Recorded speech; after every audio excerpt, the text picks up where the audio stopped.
I don't know what you guys are talking about. Greetings, hello, and welcome from Neospace.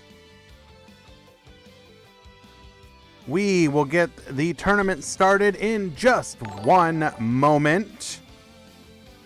It's my boy A2. Thank you so much for that continued subscription. I see you are, in fact, rocking that first founder badge. Appreciate that, my friend. You are truly wonderful. I appreciate you. Thank you very much. First off, also thank you to you as well for the follow. Everything appears to be in order. Gonna press the button.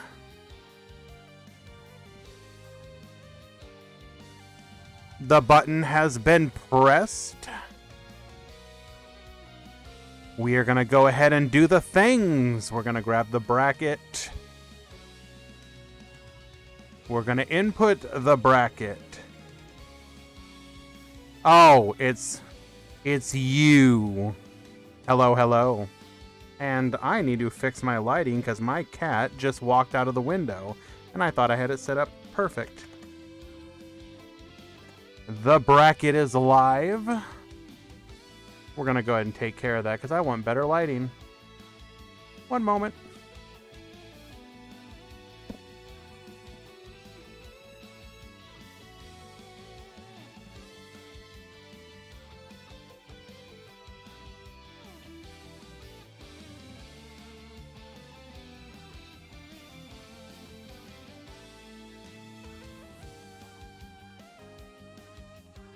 Are we looking better here? Yes, we are.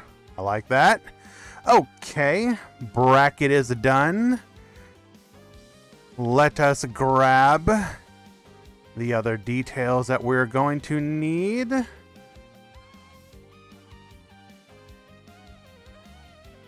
The weekly alert. The tournament has begun.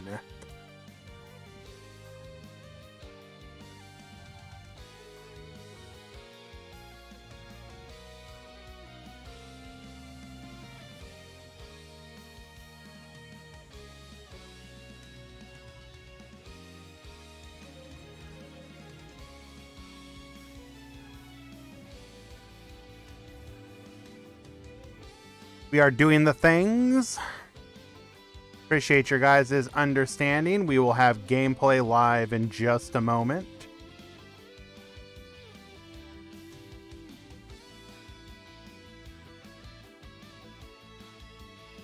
Okay. I gotta watch Khan, huh? We don't talk about that. Plants are not real. They cannot hurt you. Match dashboard.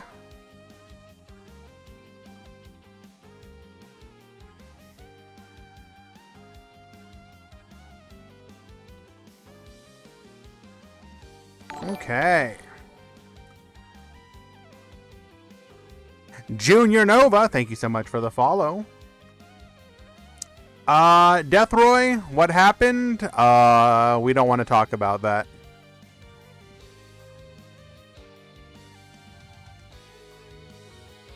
The honest answer was I was like practicing for, I probably should have done it on stream, but I was practicing for my war on the following day.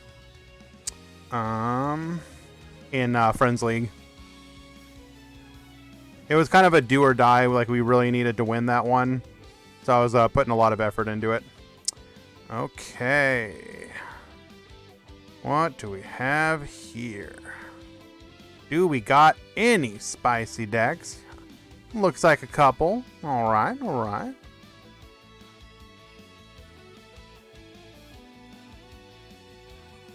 And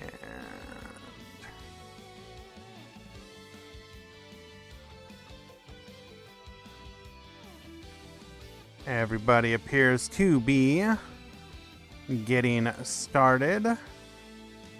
Okay.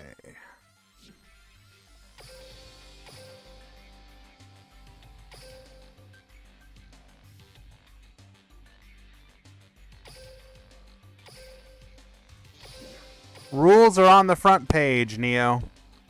I'm a little focused right here, my friend.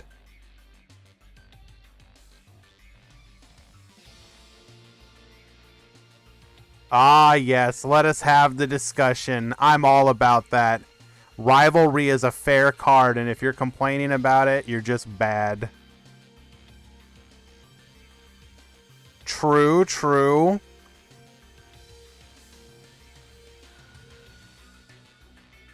Oh my goodness, oh, I see what you doing, Grucius.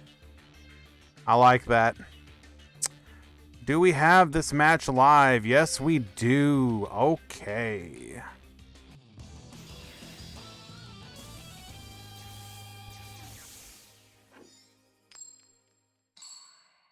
So, one of the highlights of a rather packed weekend is the continued strong showing of Heroes. Now, obviously, as you're all aware, the this weekend had a triple whammy of TCG EU Nationals, which was honestly quite hype, even for people who may not be as heavily invested into it. I mean, I play very lightly in the TCG, but it was a lot of fun to watch.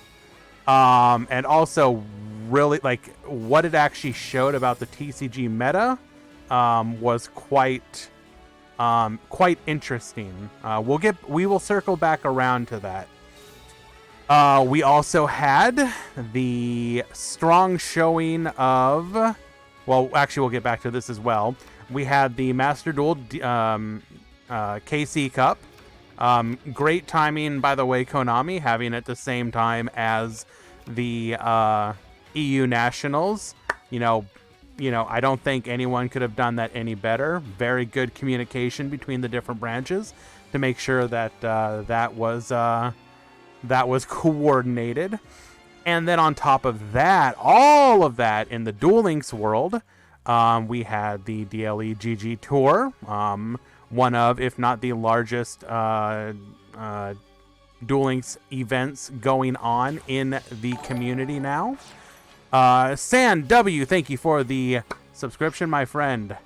How are we doing? Are we doing well? We are absolutely doing well. Thank you. But yeah, so in a meta absolutely dominated by Rose Dragons, with Mech Lords coping. Don't get me wrong, love Mech Lords, but we're coping a little bit. We saw the evolution of what we had seen happening about a week previous, specifically showing up in many of the Japanese events. We saw the evolution of Heroes. Now, Heroes have traditionally been a go second Unga Bunga deck, and that's what your Draw Sense Wind style hero deck is. It's build a board of heroes, go in, do what you can, you know?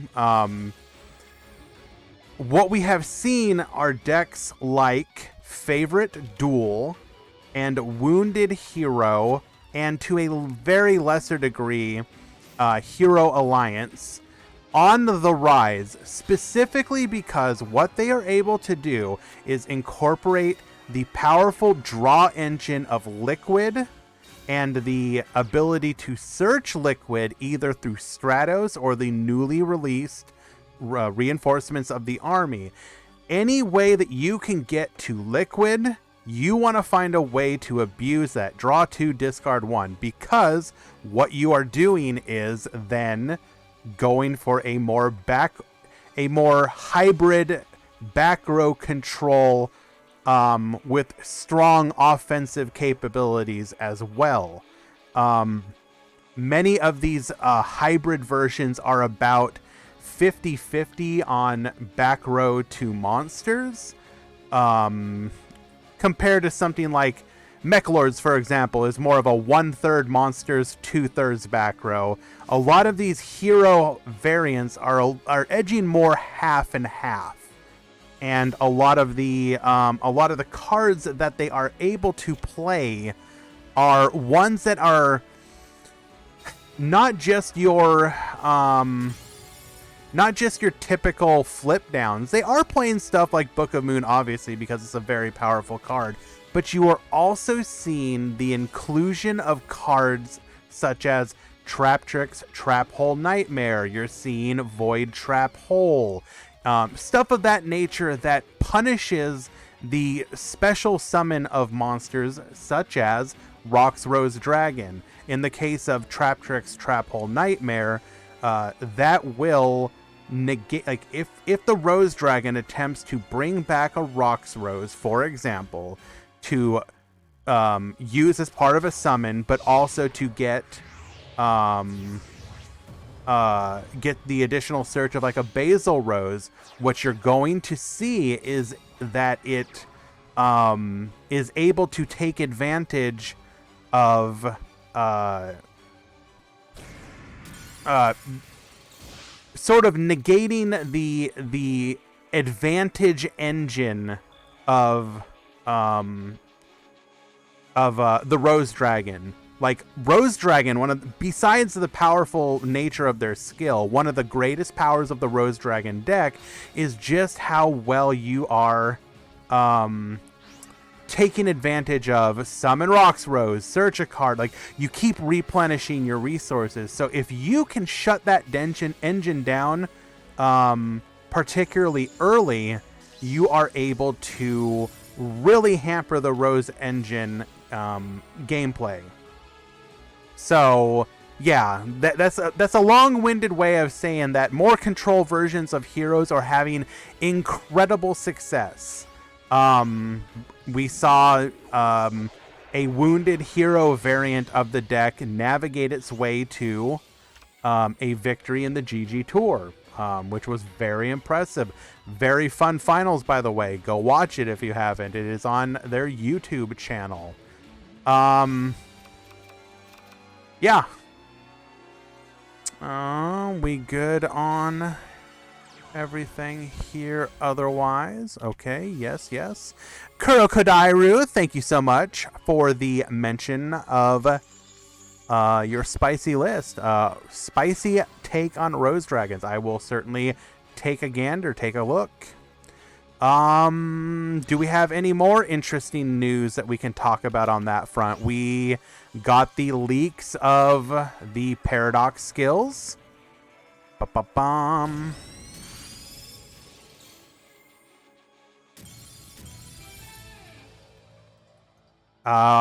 Some of those skills are okay.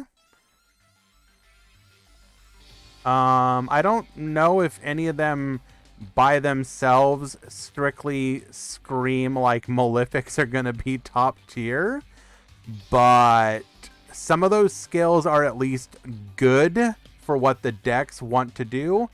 Yes, Puzzles, Paradox is the next unlockable and should be in the next couple days, if I'm not mistaken.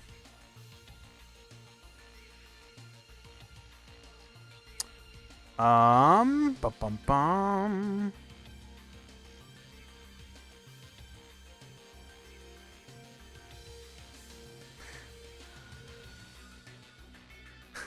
So here's the thing. We're having some people already start to, despite the fact that we don't know if we're getting anything else that will support Malefics, such as, well, like Malefic Cyber End Dragon is in the data mine leaks. If we get Malefic Cyber End Dragon, that's pretty good. That's a pretty good card, by the way. Some of their skills could potentially turn them into a mid-row or mid-range, back-rowy sort of deck. Well, okay, but Malefic Cyber End is still really good. Like, if you can just like drop a 4K beater on the field, just like, here you go, deal with it. I could see versions of the deck running like, okay, you're correct, Deathroy. But here's the thing about the potential of Malefics. They have access to some one-for-one, like, pop cards, for example, such as the, what is the name of the card? They have, like, literally, like, if you control a Malefic, pop a card. But they also have access to, the Stardust versions of those cards. And, by the way, who won? It was Juninho who won, right? Yeah. The Stardust version of just pop a card. So you could see a version of Malefics that center around, I'm going to drop big boys on the field and then I'm going to protect them. You're going to have access to on-demand search of the Malefic territory and Malefic field spell, which is very good. There's a version of the skill. It adds bricks to your deck, but the benefit is that your Malefic world cannot be destroyed, which is pretty good. I mean, technically you'd be weak to Cosmic Cyclone, but like that'd pretty much be it. Nivs, thank you so much for the follow. Appreciate that. Do we know the day the box comes out? No, but it'll probably be like right at the end of the month.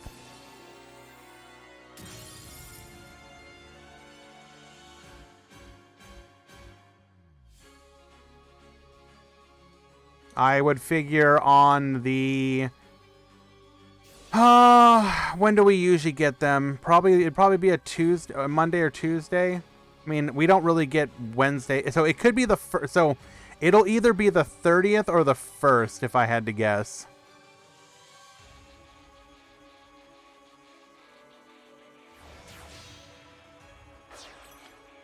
We are going into Ouroboros.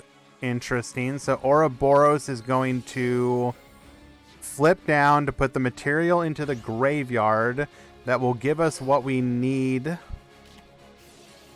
Oh, hello, breakthrough skill. I don't think this particularly matters. I mean, it does and it doesn't. We're pretty much...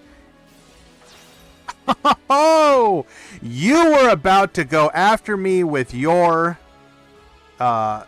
big Unga beater, but not today, my friend. We survive another turn.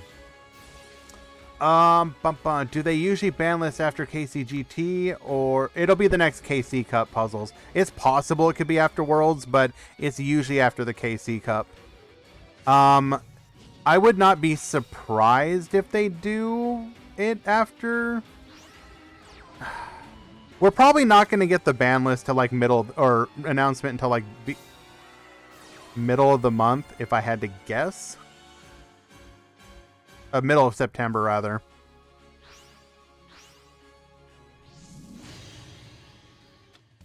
Elemental. Okay, there's no way this goes through, right? But I guess you gotta try. Nerf everything before links to give the bad ones a chance. Perfect. We are going to make it so that Proxy Dragon is the most powerful link play you can make. I like it. So we're probably going to try with the Flame Wingman here. And instead we will just get compulsed.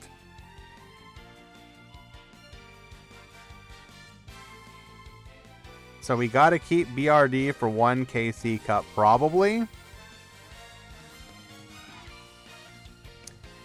We have double back row to make sure that the hero cannot make their play, which means that back row is going to have to carry the day.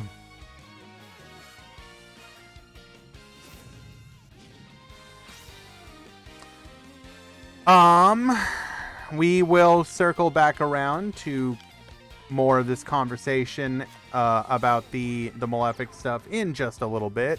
What else should we have a quick chat about?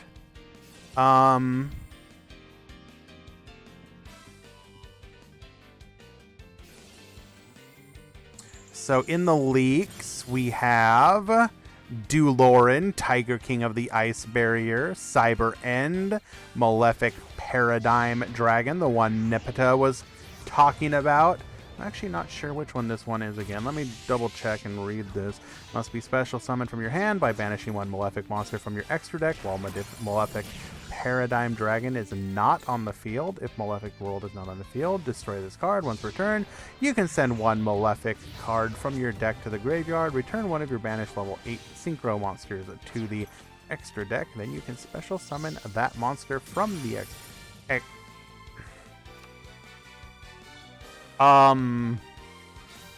that's probably a...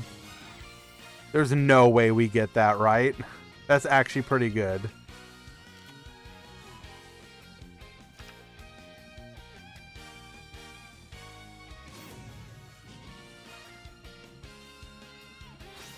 Okay, roll. Is Scrap Iron Scarecrow breaking the meta? Okay, look. Scrap Iron Scarecrow, while it is something of a meme, it's also kind of cool that we got it nonetheless. Like no cap. Like, it's pretty cool. I think you will see some, like, gold level players absolutely abuse the hell out of it and get, like, stall viable again. Probably not. You'll probably see some people in gold doing it. I could...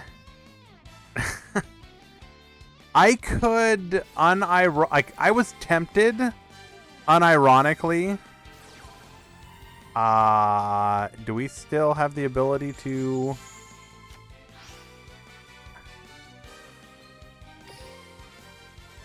Oh. Sure, okay. That is going to be a victory for Viz, able to control with back row long enough to drain heroes' resources. Unlimited tournament with 3 Scarecrow. Let's go. Okay. I'll be honest. I was kind of tempted to put out a bounty. I didn't know how exactly I was going to do it, but I was going to be like, okay, the people who activate Scrap Iron Scarecrow the most in the tournament would win a prize of some kind. I just wasn't sure how I would actually would I have to get people to like screenshot it or submit dual replays? Like, that's pretty convoluted for just wanting to see that card activate a lot. I can check, Hans.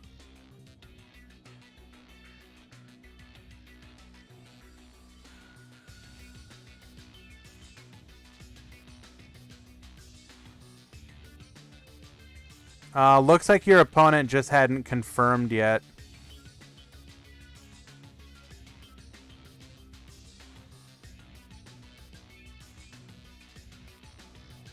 They need to update the skill to start the duel with Scarecrow in your hand. Nice. Game number 3.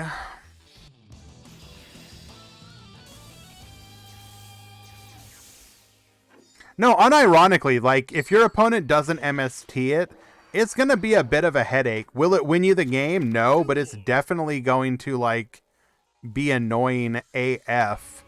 I think, okay, so here's the thing. I do not believe Scarecrow is going to be good right now just because, like, worst case scenario, Black Rose will nuke your field and there it goes. When Black Rose starts to phase out of the meta, target so Yazi don't care. True. Once you get out of the meta of Black Rose, you know, being able to just pop it, use it in Red Eyes so it's protected by mana. Dude, unironically, Quantum, that's not a bad idea. But do they play a limit 1 in Red Eyes? I don't think they do they? Just like maybe Reborn? You could probably justify running Scarecrow in it. Hello, Drewy. Monster Reborn, yeah. Lucario, hello. Yeah, so once the meta changes a little bit, I think it might actually unironically be a decent card. In this particular meta, though, I don't think it can survive when like half your games could be against Black Rose, which will just wipe it off the field.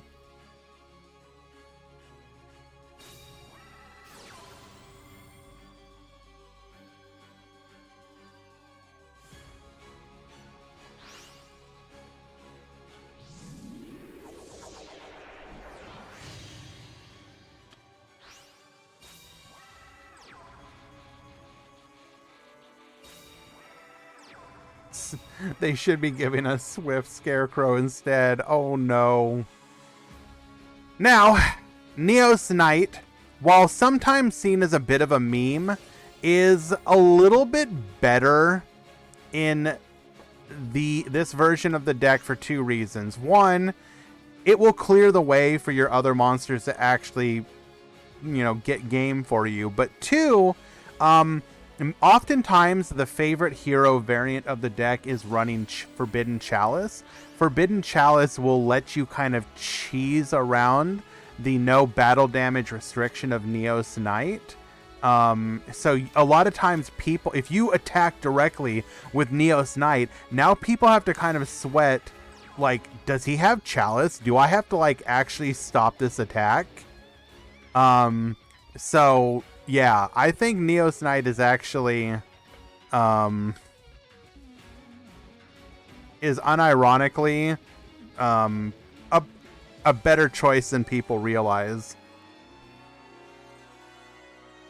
The downside, of course, is that it really suffers to cards like Book of Moon because it permanently loses its attack bonus, and Chalice, if used, will also permanently reduce it after Chalice goes away.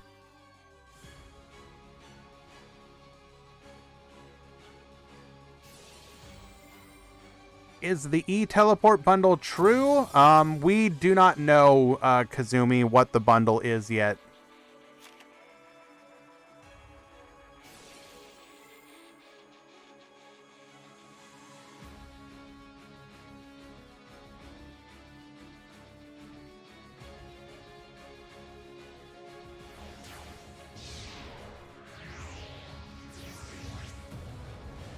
I mean, E-Teleport would be fun, but like basically all like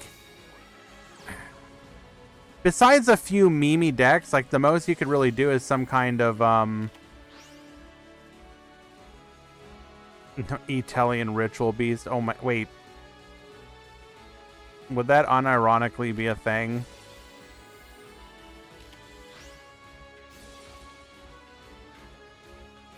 I'm a little concerned now. Oh my god. Don't you already play a Limit 1? Yeah, I don't know. I honestly, like, my thought process was maybe it would be something for Fluffles, maybe, like Edge Imp Scythe. E-Teleport Hawk is the same end board as Hawk Return Winda. Oh my god. I don't want to hear this, please.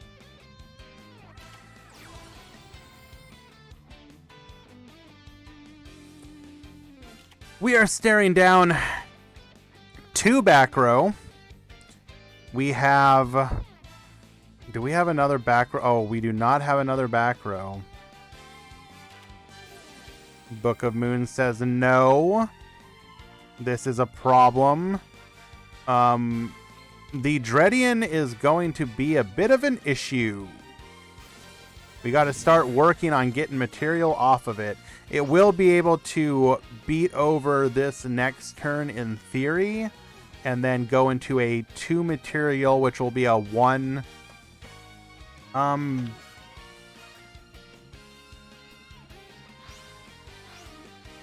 Oh, hello, Triskelion.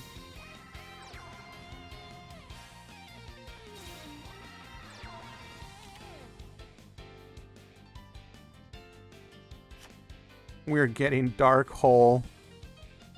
That'd be kind of funny.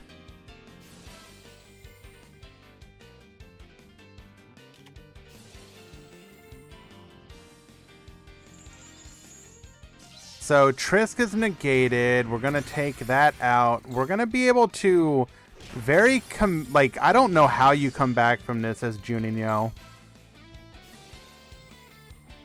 4 rounds, top 16, Neo.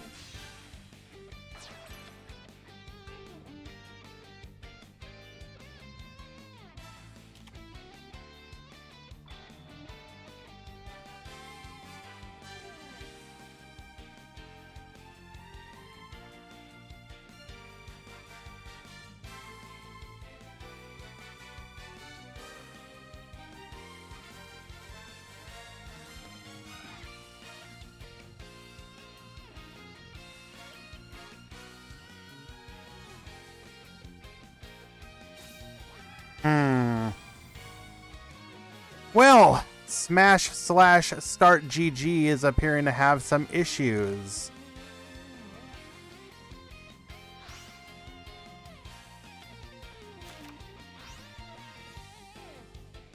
If you have any issues with submitting on Smash GG, call a mod and let them know what you need them to do. Excuse me? We're playing Miss Polymerization. Oh, okay. So unironically, I think Miss Polymerization is probably a better is better to play in this meta than non-fusion area. This is a good call. Because obviously non-fusion area is weak to MST. Miss Polymerization, that's it. It may be one time, but that's probably going to be the only one time you're going to need. Well played. Superviz wins in a 2-1 victory. Hello, RDA Shockwave. Welcome to the stream. Good to have you.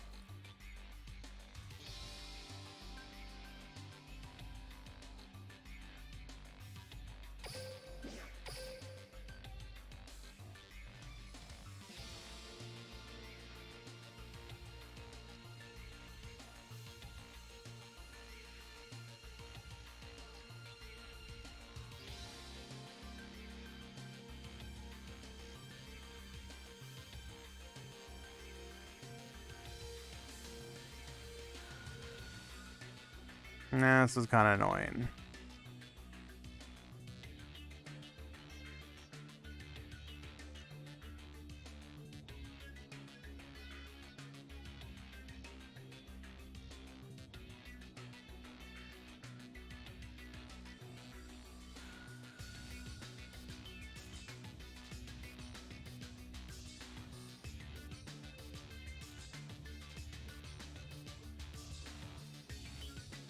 Sorry, guys. Smash GG is being an issue. Any notice?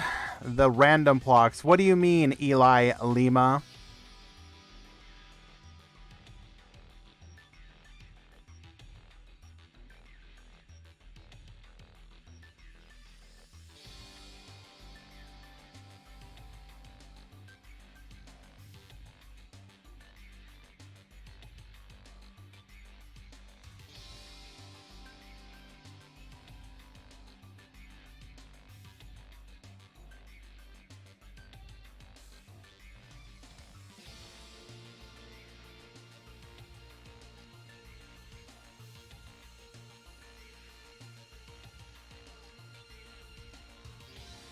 How have I been, Sean? I'm doing quite well. Thank you for asking.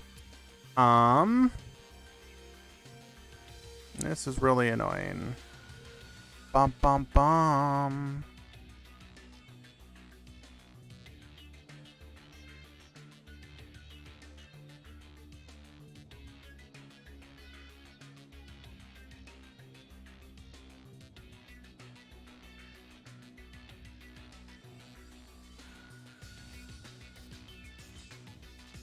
Oh, Smash, why can't you just work?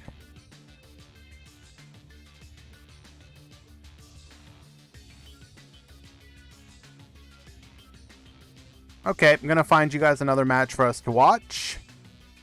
Ba-bum.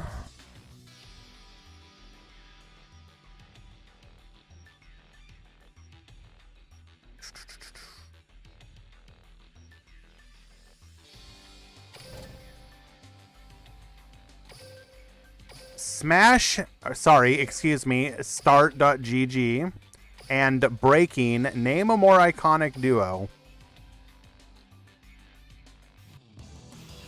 LaFix.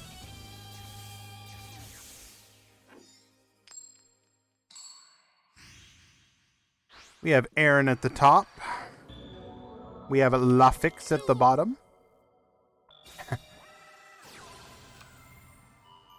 LaFix.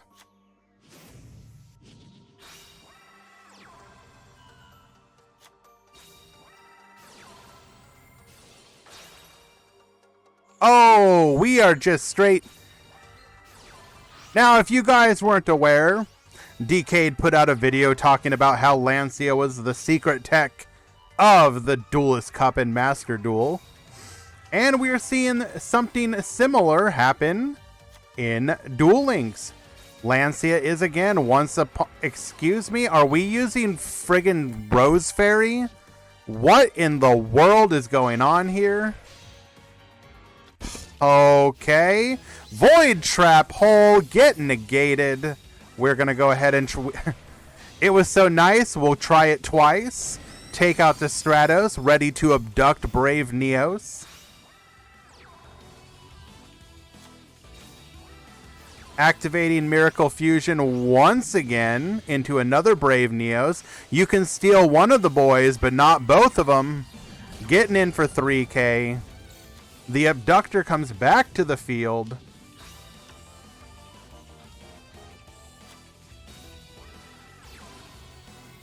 Up. Do we have another answer? Canadia into Lance. Do we have another answer? Stygian Dirge.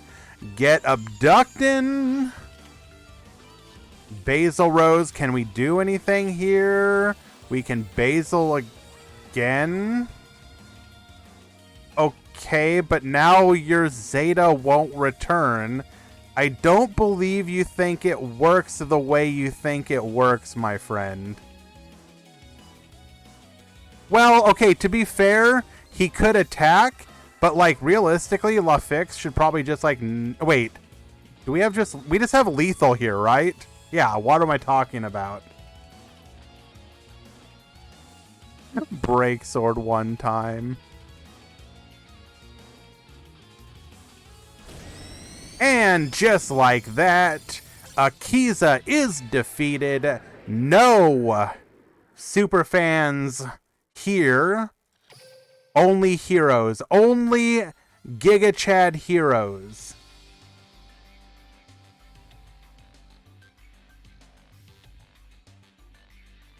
And we will go ahead and report this one. LaFix for game 2. And LaFix for game 3.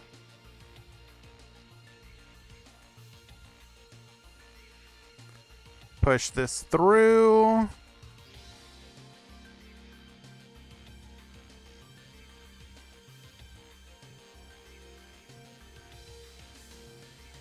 Oh my god.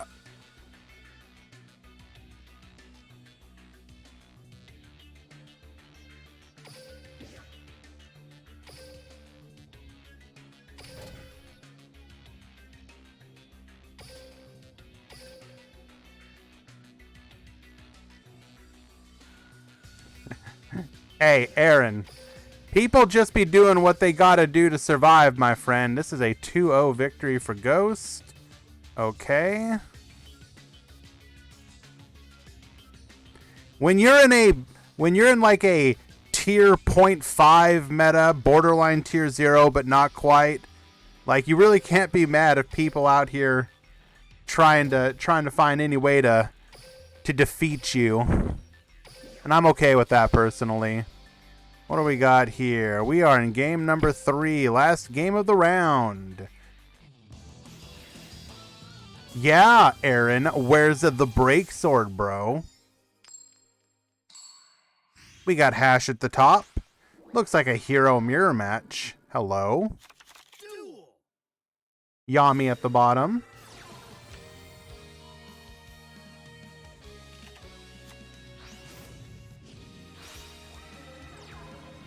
This is heckin' my favorite duel, bro. Nope. Lancia once again. Okay, so guess we're going into Neos Fusion. Going Stratos. Okay. Well then. I Lancia'd you. Will you Lancia me? Nope, not today. Into a Brave Neos. But my Brave Neos is a lot smaller. I do have significantly more back row than you do, though. No Jinzo in main is a misplay. Bro.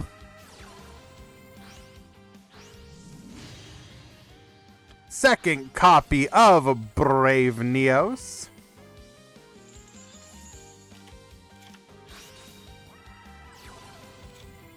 We get poppin'. Nope, we get searching. I lied. I mean... Okay. Here's the thing. You say it's a side... You're saying side deck... Yeah. Neos Fusion on Neos Knight is pretty bad. Are we ready for another BRD mirror and final? Come on, bro. Not like this. So here's the thing. You say it's a side deck meta, and I say, in actuality, a lot of these people could just be playing these cards main deck. And they'd be perfectly fine. Not gonna lie, but this kind of feels like Invoked games where the beat stick is the back row. True. Kinda. Oh my god. We let that one back row be nothing, right?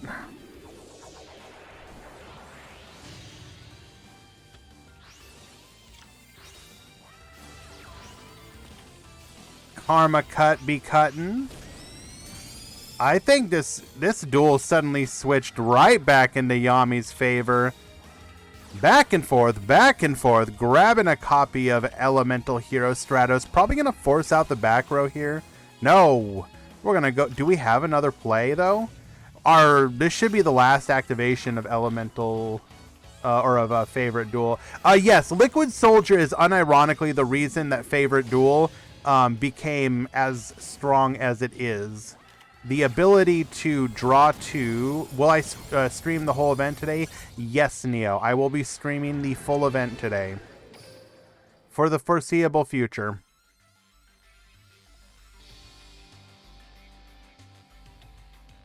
I believe DK's new plan is to do the Meta Weekly once per month. A true legend is now following. Thank you so much, my friend.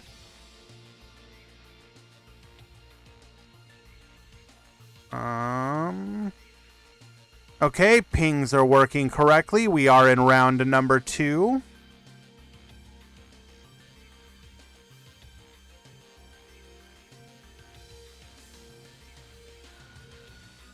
Hopefully you guys will be okay with me and continue to stop by.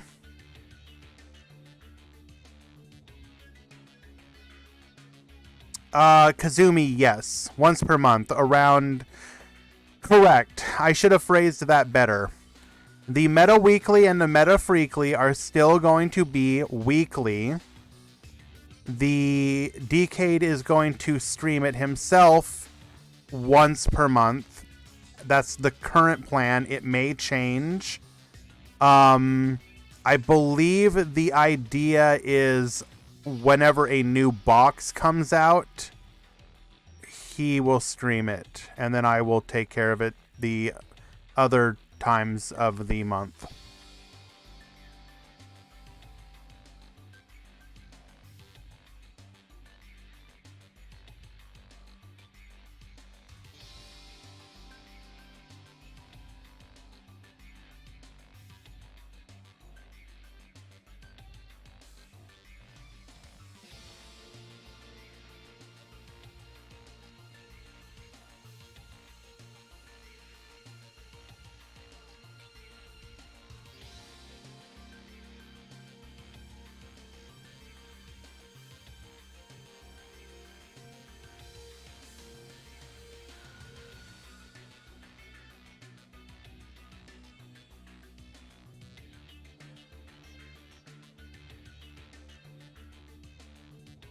There was another comment.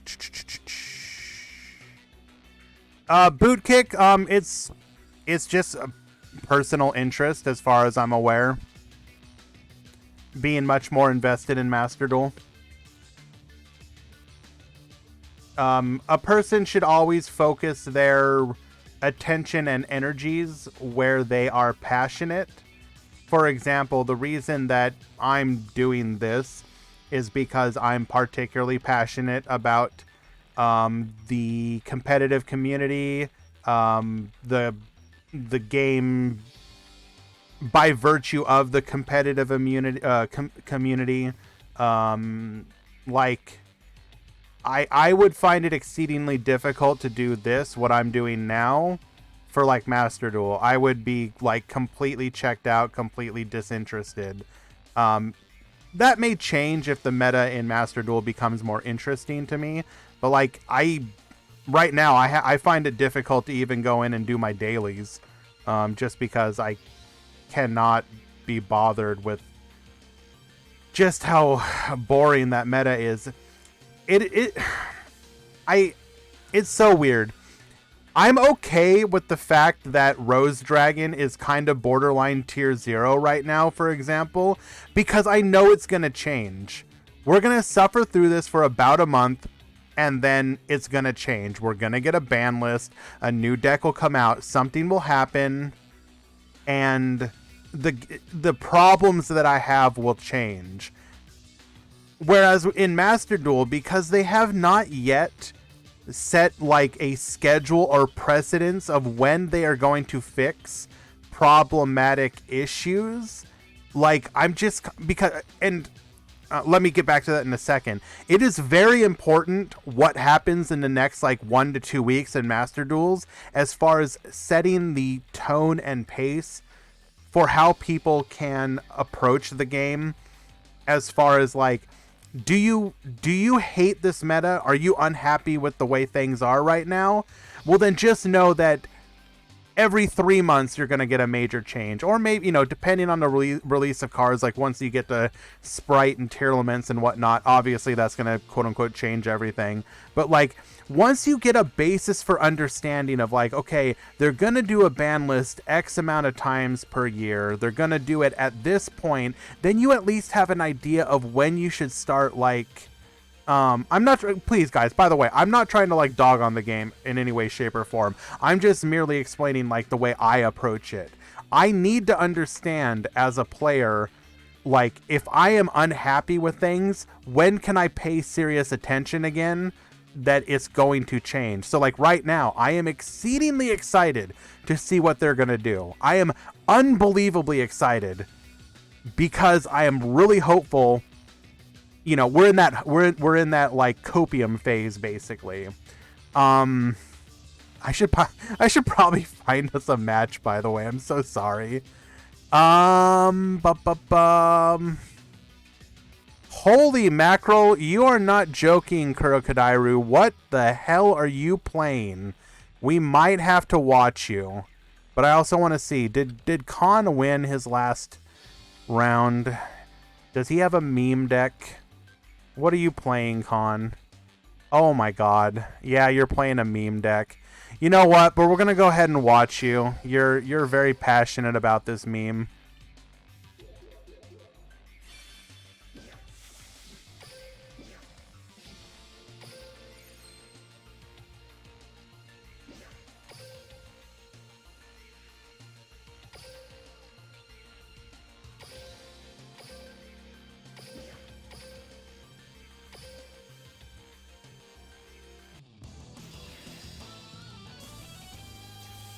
Oh wait, what am I doing? We have a Cool Star at the top. We got Khan at the bottom.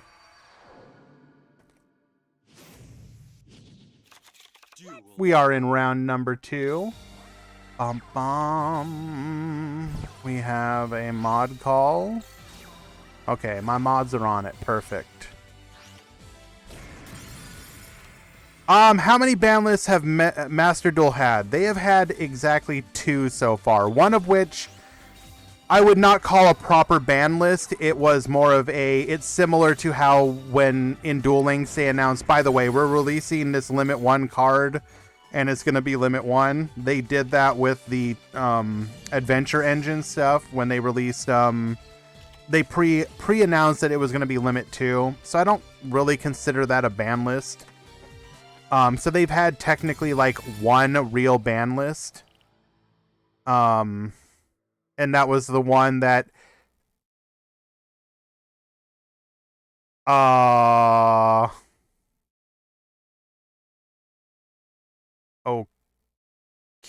I don't understand what just happened there, but sure. We take those.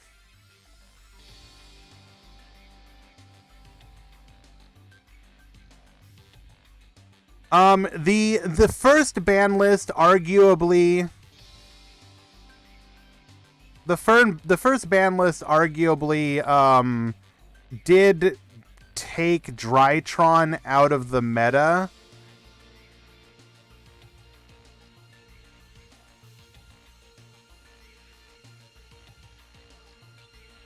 So it did accomplish that.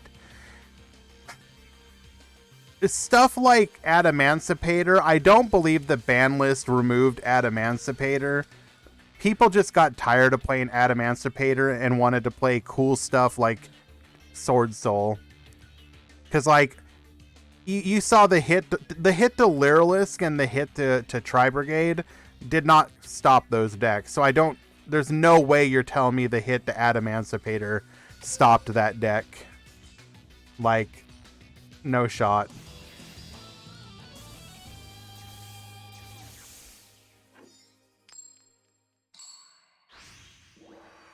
Well then, let's see if Khan can run it back in game number 2.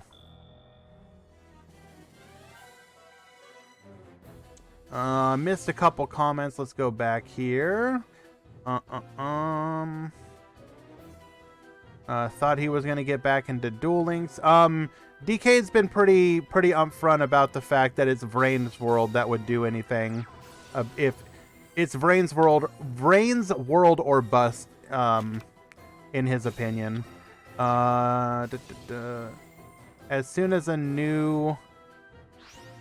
Okay, so yes, Stejoker says, as soon as a new box is out, it's the worst time to stream because the deck isn't usually optimized. Agreed. You're better off, like, 1 week into a new box. How do people enjoy playing Master Duel right now? They like the TCG format, and even if the meta itself is toxic, you can find ways to enjoy it. Like, it's not hard to understand. For a lot of people... So for a lot of people, Master Duel is a way to enjoy the game in between, or if they're not able to enjoy the TCG. Like, one of the things that the EU Nationals showed, I believe, is just how much hunger there is for the TCG right now. Like, they had something like... Okay, if I'm not mistaken, EU Nationals was an invite-only event, and they still managed to have, like, over 2,000 people actually show up, which is kind of wild. Like, can you imagine if, like, anybody could have shown up to that thing and it wasn't capped? It probably would have been, like, off the chart. New box might fix things. Yo, is that Plants? I heard this is the best deck of the format, bro.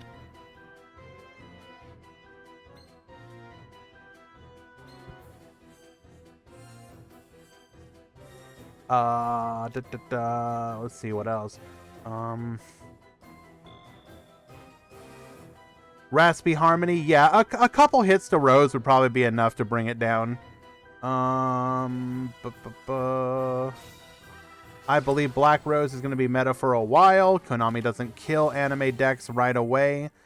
You're not wrong, IK Warriors, but at the same time, they'll probably do some hits to the deck that will reduce its overall power. Like, you might see stuff like a limit 2 or a limit 3, which will get rid of some cards. Like, if you didn't have to worry about Econ or TTH and Rose Dragon, the strength of the deck goes down considerably. Especially if, like, the limit 2 card in Rose Dragon was Basil Rose, that would do a lot to really hurt the deck, I think. Because we just lose to just straight beatdown. Not like this, Con. Come on.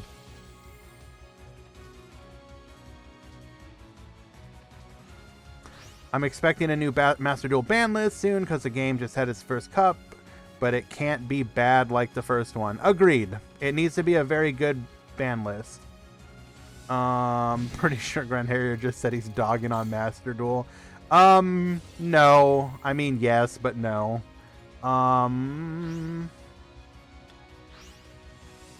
Okay. We are mostly...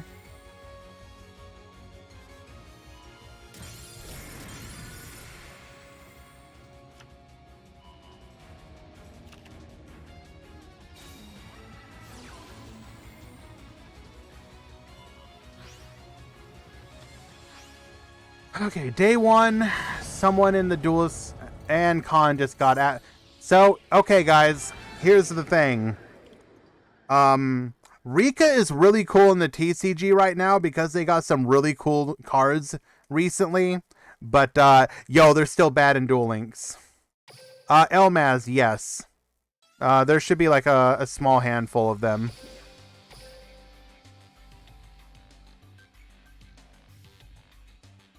I will get to your comment in a moment, Magician. I actually want to talk about that.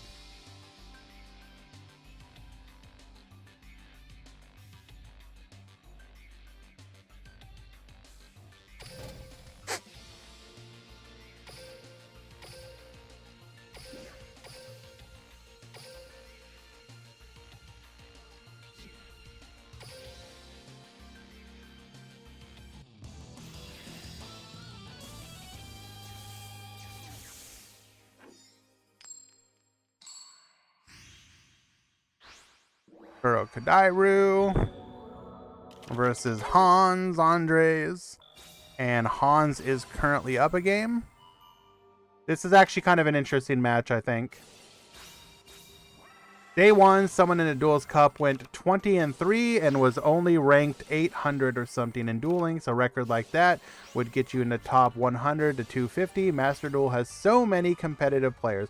Oh, don't get me wrong. I'm sure there's plenty of competitive players. Like, the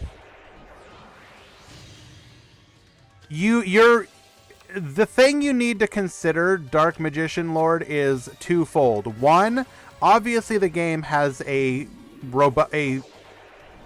declining but still robust player base. That is undeniable. In addition, it is also literally the first KC Cup for Master Duel. If you guys recall, the early KC Cups for Duel Links were also incredibly, unbelievably competitive. So it's kind of like if you're trying to compare current Master Duel KC Cup versus current Duel Links KC Cup, I don't think that's necessarily really a fair one-to-one. What we will want to see and what we can compare is what happens in the next and follow-up Master Duel KC Cups. Is he playing extra? No, NATO. He was playing Mind Scan.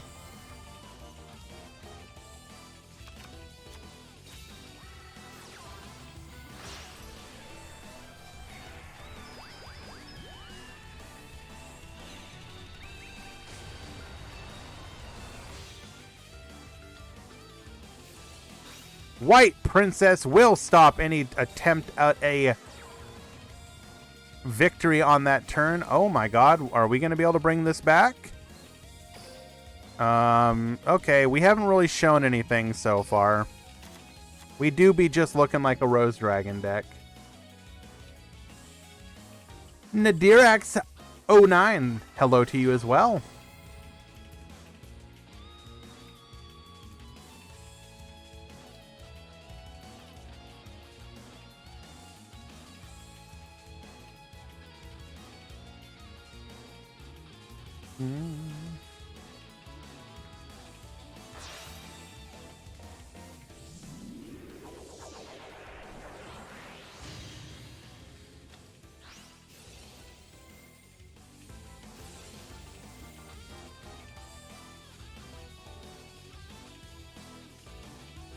We are going for those draws.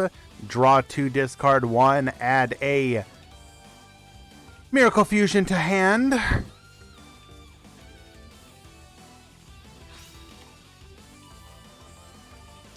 Draw 2, Miracle Fusion. Oh no. Alright. Can you watch this for all the Rika Quantum and okay, what am I looking at here?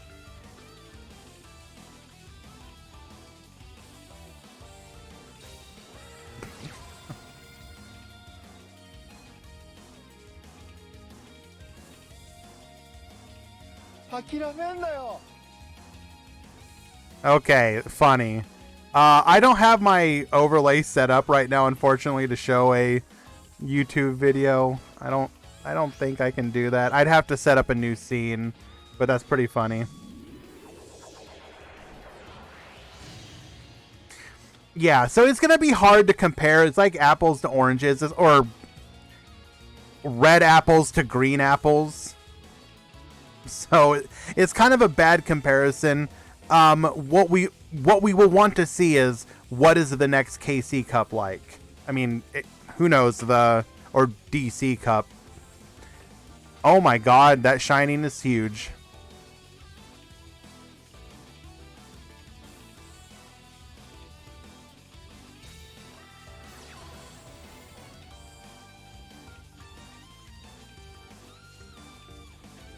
Some people did account. I mean, yes, no, this KC Cup was absolutely plagued by issues, but that's kind of not surprising.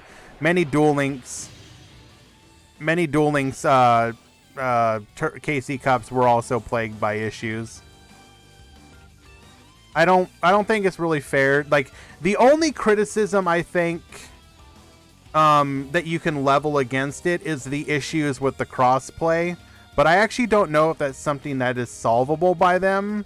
Because if I'm not mistaken, I believe, I can't speak for PS5 or Switch, but I believe allowing crossplay to be turned off is like a literal requirement on the Xbox. Just like at a system level.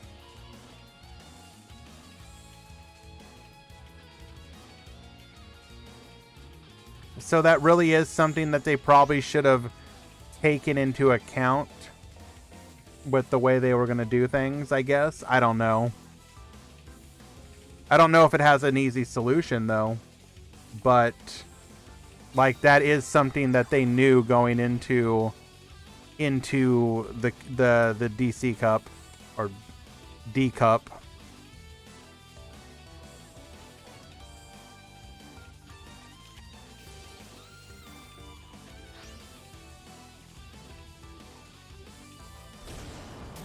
Well, Kuro Kodairu managed to navigate away from a lethal.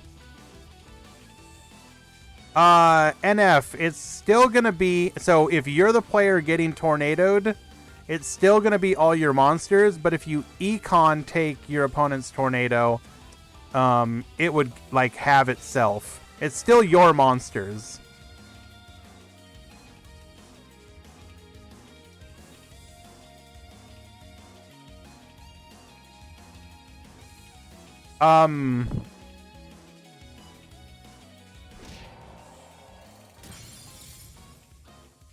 Okay, this is not what I was expecting.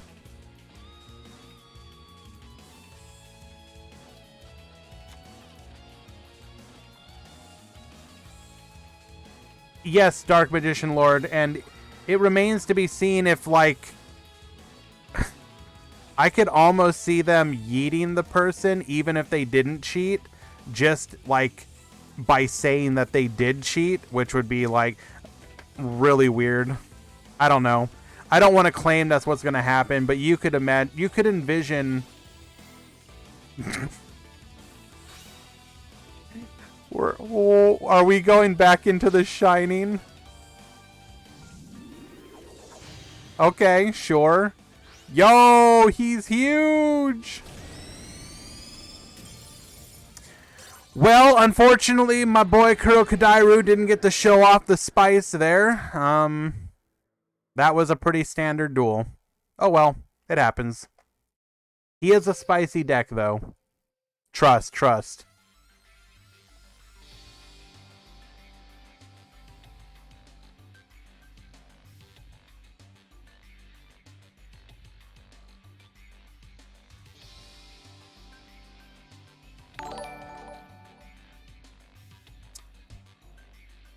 Psycho, thank you so much for the follow. Apologies if I butchered that name. Regardless, appreciate that. It's very kind of you.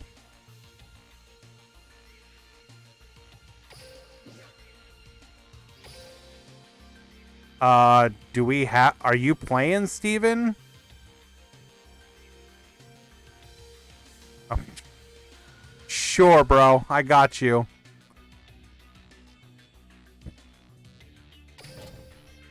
Oh my god.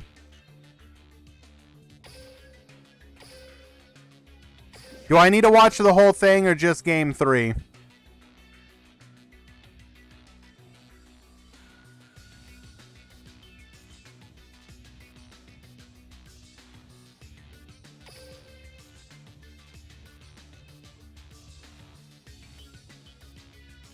Come on, Steven. What's it going to be? Do I watch all your replays or just game 3?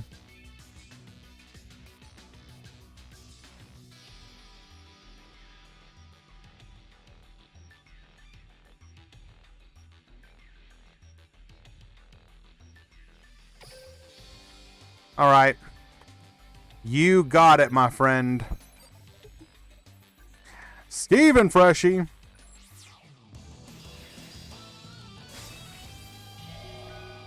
Versus King Clutch. We're going to be watching these replays at hyperspeed.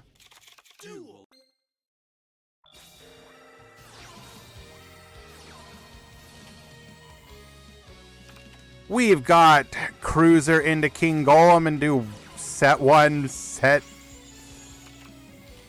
back row. Okay, okay. We summon the Sphinx. We are protected. We're going to go ahead and negate. We're going to go ahead and attempt to pop that back row. Get Searchin'. Grab Dancer. Dancer get Dancing. Recycle. Make the boys big. We going in, and that's just straight lethal. Okay, well, yep. Triamid's doing Triamid things. Sure. Game 1 to Steven. Bring in Triamids in this meta. That's an interesting choice. Yep, rocks. So, what will win the KCGT this year? Do you think it will be meta or a surprise deck? Soup, that's a very good question. I probably would have said... Well, okay, first of all, you need to keep in mind that the Worlds event is... it's multi-deck. And it usually involves using, like, anime decks. Do I think that the decks that the players are going to win with will include, say, Rose Dragon and Hero? Probably. I do think you will see some spice, though. Do not be surprised if you see some kind of spice, especially since such a large majority of the players are from the Asian region, and they have had a tendency to be a a source of a lot of spicy deck lists in the recent couple months. Well, I mean, kind of forever, but especially in the last couple months. Game 2 to King Clutch, going into Game 3. Have we even seen Scrap Iron Scarecrow? I don't think we have. I feel lied to.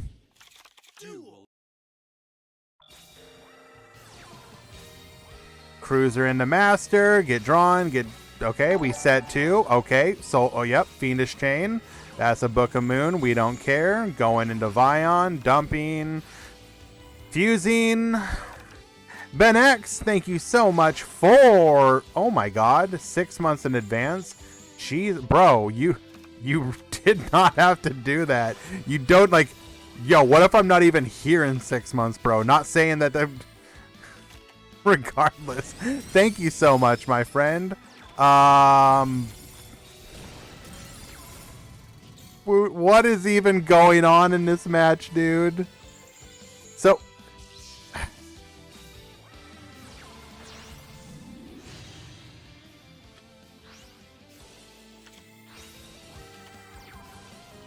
Oh, hello! Scrap Iron Scarecrow, keeping him from being able to attack. We're going to attempt to go in.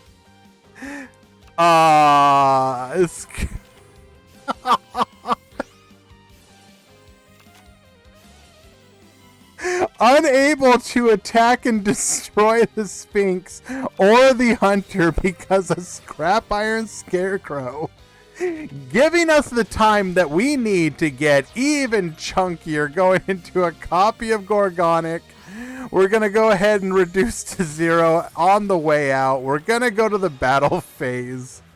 Scrap Iron Scarecrow stopping the attack once again. Go face up. Dancer get dancing.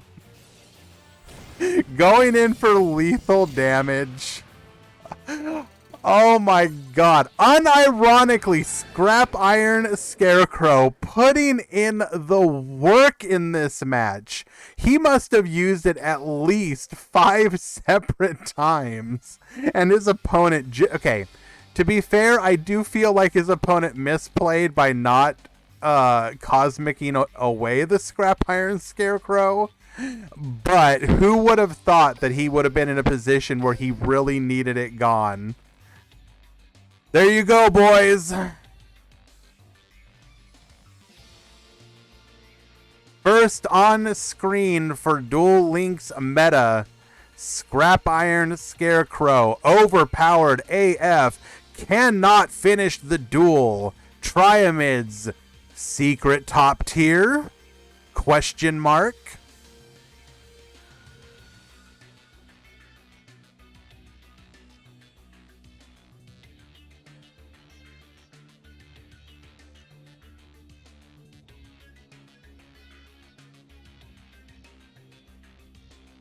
I'm gonna go ahead and push through a few matches here. Sorry, guys.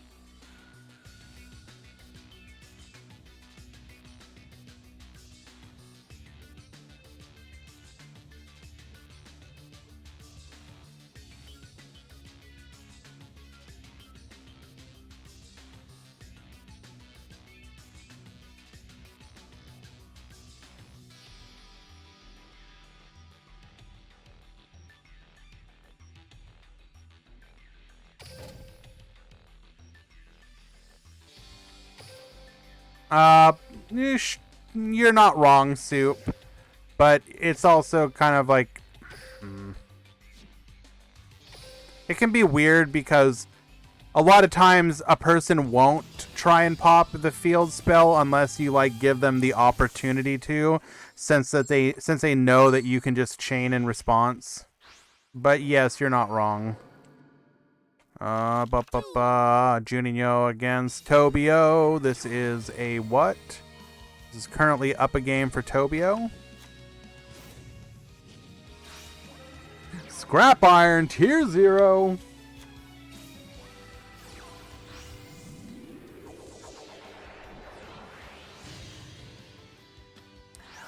I think Elmaz said it best with this comment.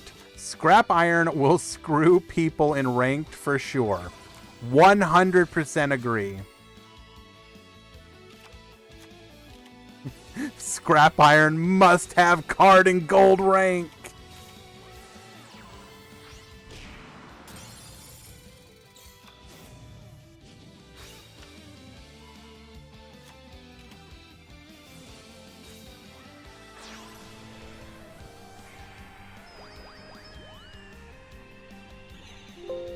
Oh my god, this is beautiful.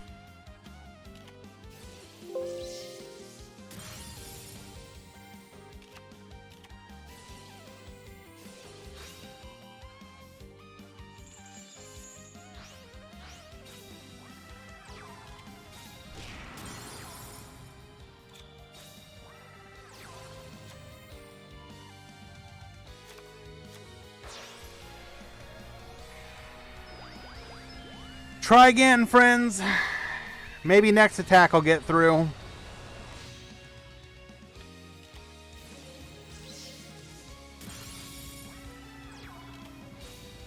Hello, Sakadetsu.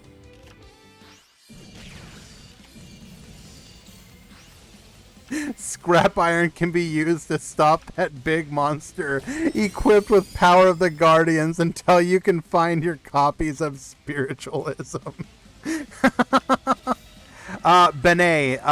Benext. It was literally added like in last night's update. So like literally today.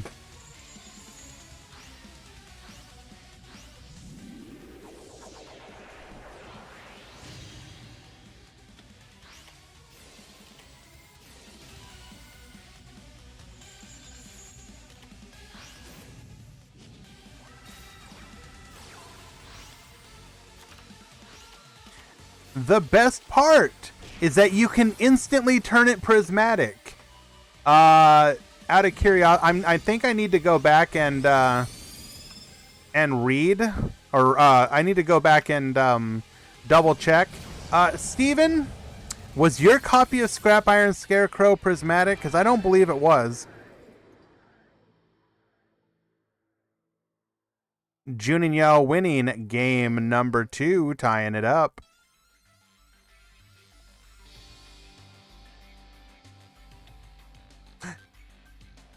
Hello.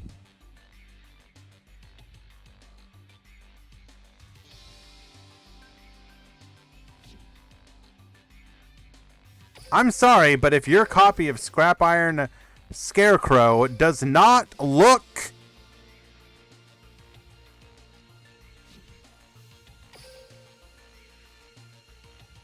like this, you are doing it wrong. Now it will just sit in my game doing nothing. True!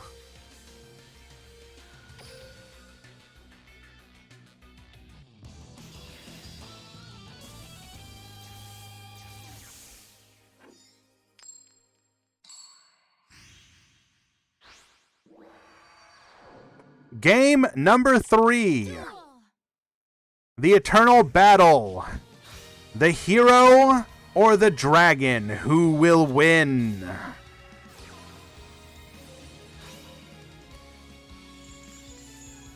Okay. I hate that crow so much. So, in our Friends League war against rookies, that damn crow did a lot of work against me. Now, mind you, keep in mind, I ended up winning all 3 of my rounds. But that friggin' crow, I think I must have had my Miracle Fusion fizzle like 3 or 4 different times because of that damned crow.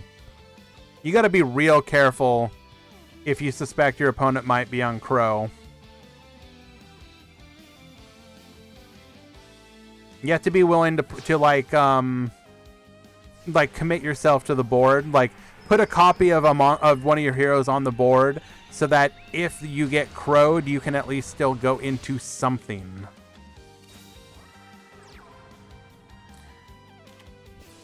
Book of Moon. Gonna go ahead and put the boy face down. We are on 1 back row and 1 card in hand. Did we draw a monster?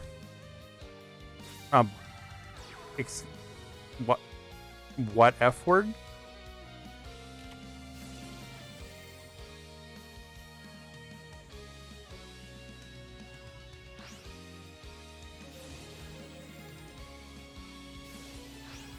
Also, excuse me, is that a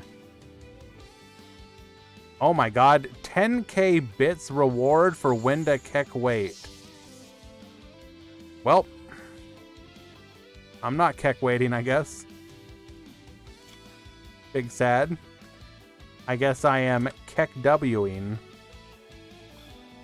Fizzle!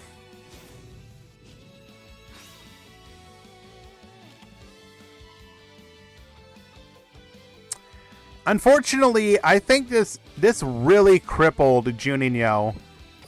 He really needed that initial draw too. This is probably in Rose's favor at this point.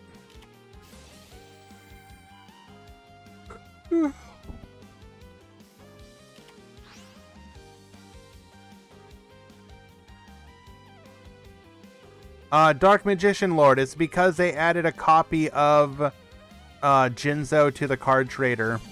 Once it became a card trader card, you could do it as if it was a card trader card all along.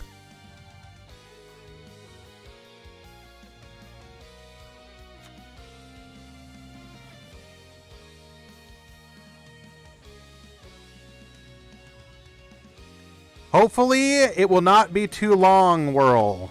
Quick and easy.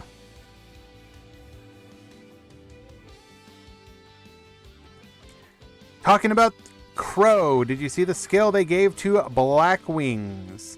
Oh my god, and Juninho just can't get anything here. Nothing but back row. Yes. So, okay. It's nice that Black Wings get a skill that you can play it on Crow, like a basic skill.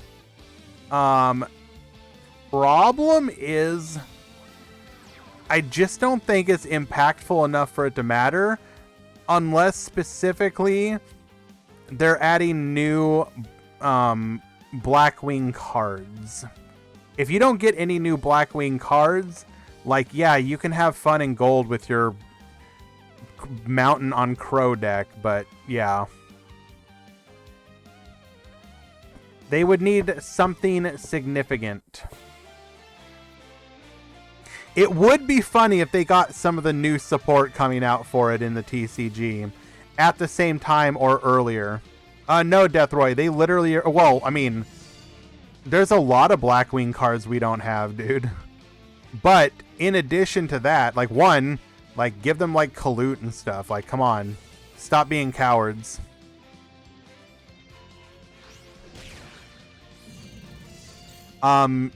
But they have like a whole bunch of listed support, or a future support coming out. Is it the? It's not the next TCG set, is it? Or wait, is it OCG set? It's like it's pretty soon that they're getting the support.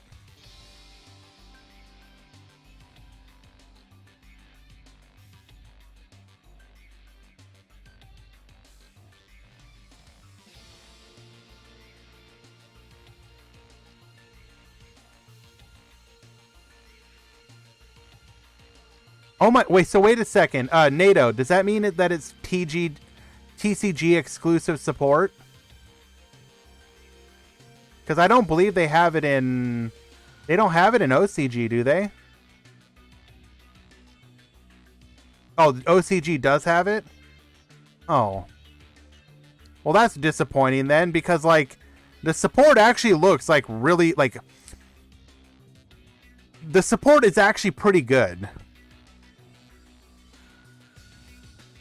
So, if, I mean, hopefully TCG can do something with it then, because, like, as far as cards go for an anime deck, like, they're pretty goddamn good. But if OCG wasn't able to do anything with it, well, I guess it doesn't matter.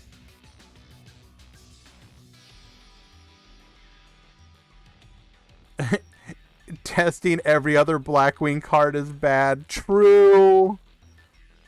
Unironically true.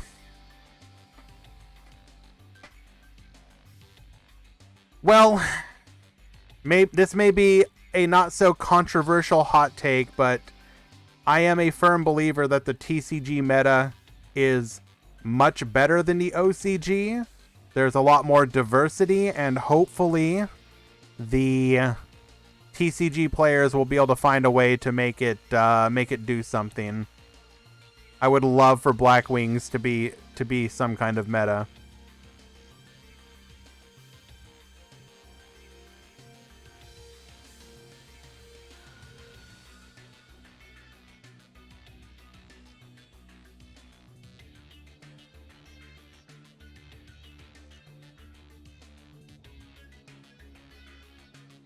Spectate Triamids every round or we riot. Okay, I'm not so sure that a one-person riot is something to be worried about.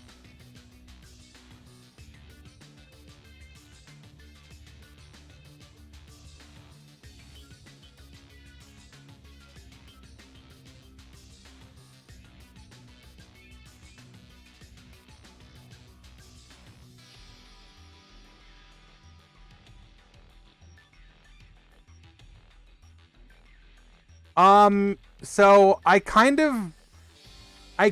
of disagree. I think Mystic Mine is a big reason why. People may hate Mystic Mine, but I think Mystic Mine is doing a lot to keep a lot of the tier 0-ness from infecting the TCG.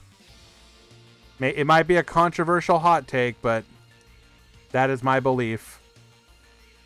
Y'all actually owe a debt of gratitude to Mystic Mine. Mystic Mine is helping meme decks. Soup, are you telling me that Rika is a meme deck?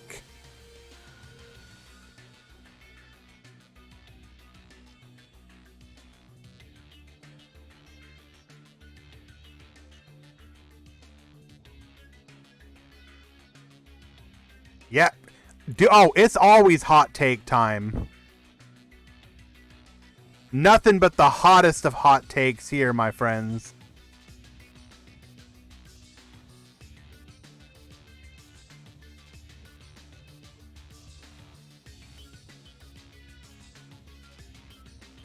Well, my boy Lightsworn was wanting me to watch him. And look at that. We have Lightsworn versus Stephen Freshy.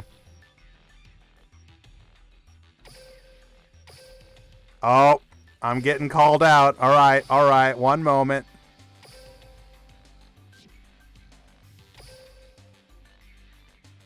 Hello, Viper. I always notice you.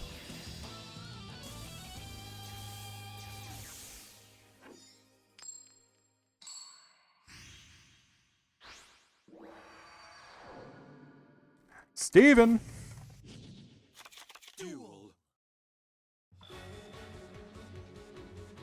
All right, Lightsworn, show me what you can do, my friend.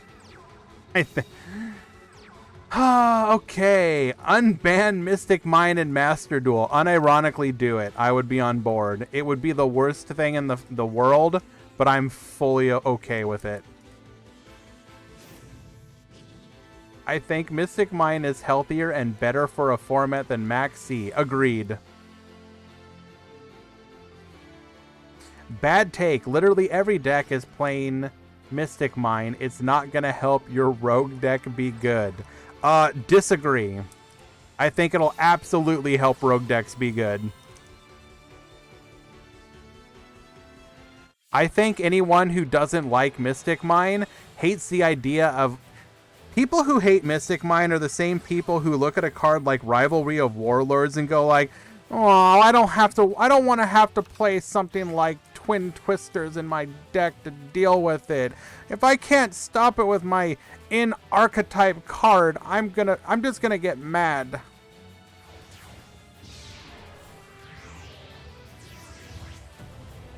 Viper, that was exactly one person playing it in one deck. Virtually virtually every deck that was playing Mystic Mine, like, seriously, was using it as a way to, as like basically a board breaker.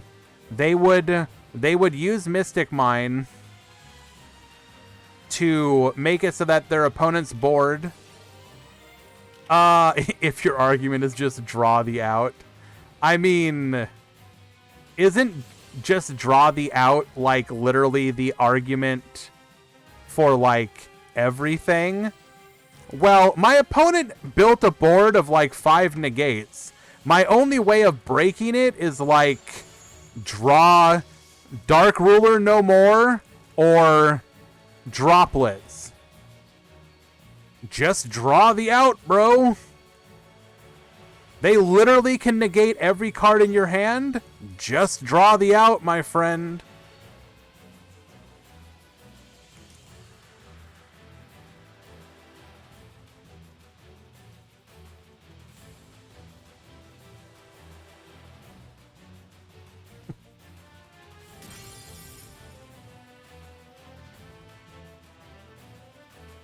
So NATO, that's actually a and I don't want to say excuse. What you just said, NATO, is actually something that I've seen. Basically the argument I see is people don't like the idea of having to play. Okay, this is a major difference between OCG and TCG. TCG wants to play all gas all the time. If the TCG could get away with playing 40 in archetype all gas go cards, they would.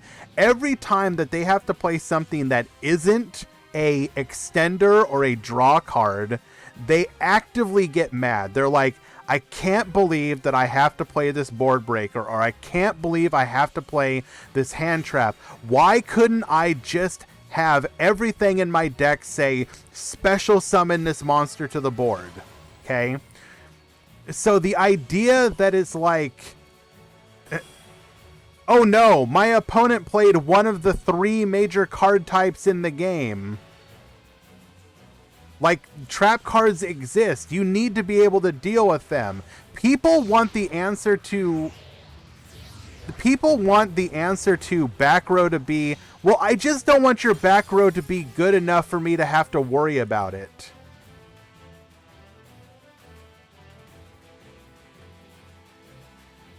Like, I don't know. I understand the argument from the other side as well, but to me, I look at a card like Rivalry of Warlords, which is a card that put in a lot of work in the EU Nationals. Rivalry of Warlords is quite possibly, in my opinion, one of the most fair floodgates that exists. Now, you ask me something like Skill Drain. Is Skill Drain fair? No, screw that card. It should be banned. But a card like Rivalry, which basically says, are you playing an archetype? And it's like, why, yes, I'm playing X, Y, I'm playing plants. All my monsters are plants. Does Rivalry do anything to me? Well, no, because my monsters are plants. A card like Rivalry punishes the deck that's using all the like generic extenders and generic like extra deck monsters that happen to be a bunch of different types, and it gets punished because of that. What's the out to IO plus Skill Drain? Both of them being banned. At least one of them is banned, so we're 50% of the way there. Like, so here's the question that I would have for people. You know, for people who enjoy Duel Links, a lot of people's main decks are running like 3 copies of Cosmic or MST. We look at the fact that we have to run MST in Duel Links. Like, virtually every deck should have a way of dealing with back row. Do we look at that and go like, well, that's just toxic? I can't believe that I have to be able to deal with your back row. Or do we go like, yo, that's just the price of playing the game. Your opponent's going to have back row. Deal with it. Why is it that when it comes to the TCG, people are just like, well, I don't want to have to deal with back row because what if my opponent doesn't have back row? Well, I don't know. Like,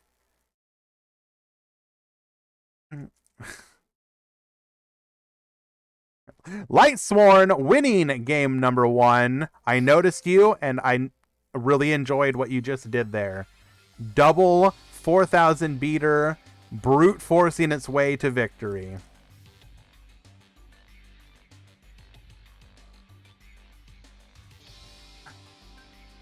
So, NATO, you're always going to have dead cards in your deck. Like, it's going to happen. Like, if you're playing like hand traps in the TCG, and your hand, and I'm like, I don't know, let's say you're playing like the standard line of hand traps, and I'm playing like Flunderies or something, and you're like, well, shit, excuse my language, well, gosh darn it, I can't Ash Blossom because he's just chain link blocking me. Like, do you get mad that your Ash isn't working? Or rather, do you go like, well, I should stop running Ash Blossom because I can't, there's this deck that I can't, it's useless against. Like, well, of course not, because you go like, that's just like, some decks are going to do that.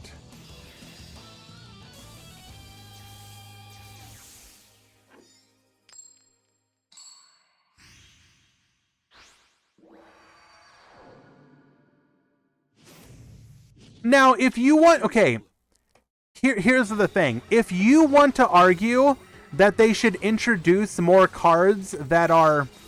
Okay, let me rephrase myself. I absolutely agree that they should introduce more cards to the game that can out back row that are also useful to the deck that you're playing. So, for example, you look at a card like MST. What if there was a card that was like, it had two effects? It either like pops a card on the field, like a back row. I don't know what condition you want to give to it. Or it could do something else, like, I don't know, like return a card from your graveyard back to your deck or something. I'm not saying that would be the good effect. If you give cards that have the ability to do two things, then if it's useless because you're not playing the back row, then you could just use it for the other effect. I would absolutely be on board with them adding more of those style of cards to the game, or just in archetype ways of dealing with back row.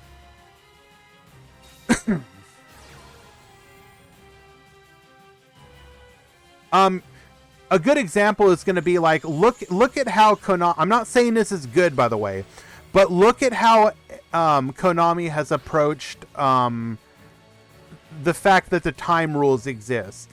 Almost every archetype that's coming out, and to a lesser degree, older archetypes as they get new support, they're introducing like in archetype ways to either gain life or deal damage to your opponent. Why is that? Because they want to make it so that your opponent, or rather that you have an in-archetype way to win or lose the time rules. Why not start doing that with more ways of dealing with back row? Am I correct in this? I'm a little out of date with or not out of date, but not up to date fully with some of the cards. Sprite Smashers, doesn't that hit back row as well, or is that just monsters?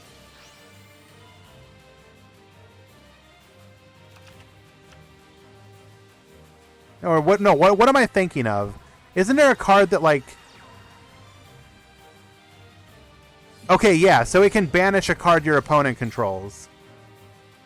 Yeah, like that is a fantastic card that's an in-archetype way of dealing with back row. Am I not wrong? Like I understand that a lot of Sprite decks, for example, are only playing one copy of that.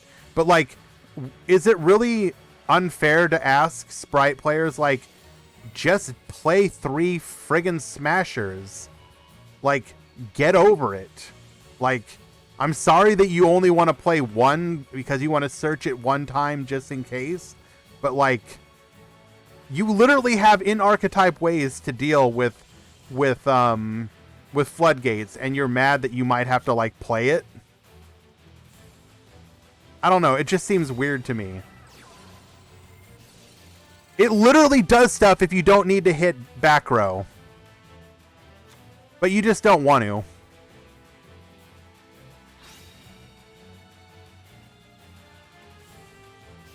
I guess you would technically have to build your deck differently to use the other parts of it, but still. It's a card that's in the right direction of what more archetypes should be doing. They just need to build on it, basically. Excuse me. Do more stuff like that.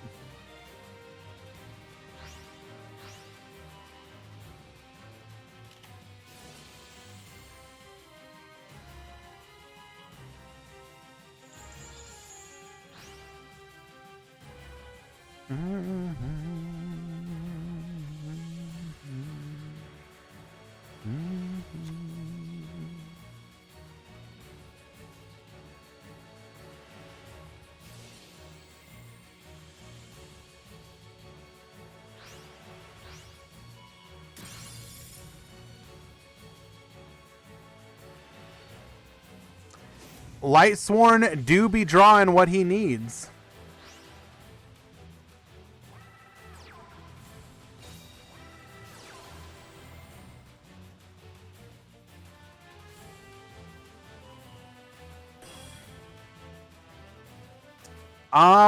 I kind of agree, NATO.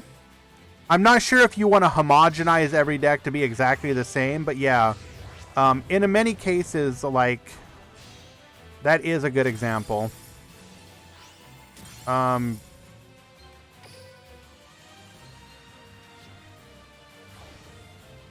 we not able to activate? We had two field spells, didn't we?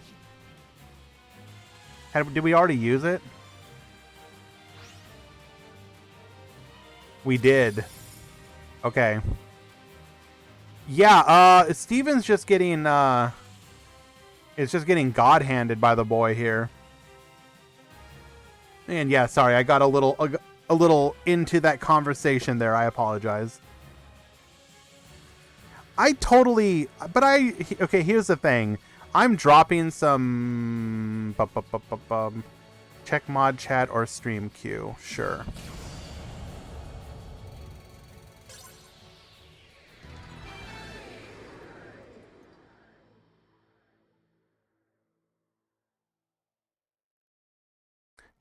Gym lead. Okay, sure. Thank you.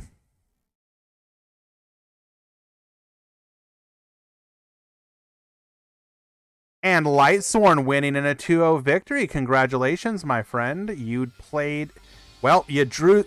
I think we just saw why Galaxy Eyes is the bane of Reddit and why it is still a Tier 3 deck. Sorry, Steven.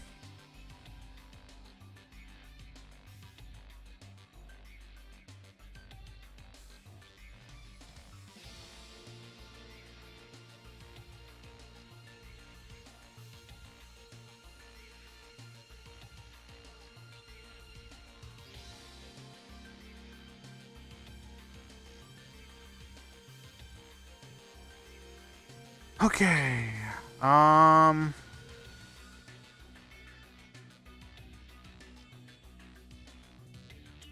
Sorry, Benet. Looks like I missed it.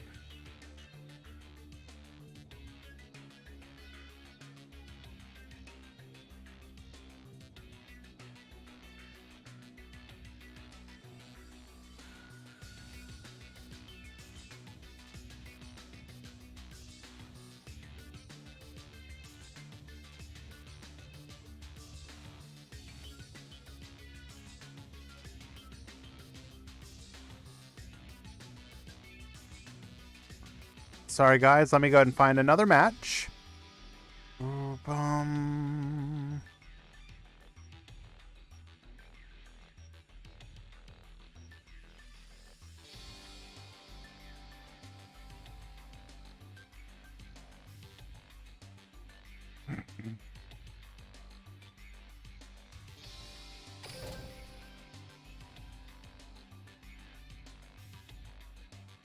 A true legend. What time is the Master Duel meme tourney?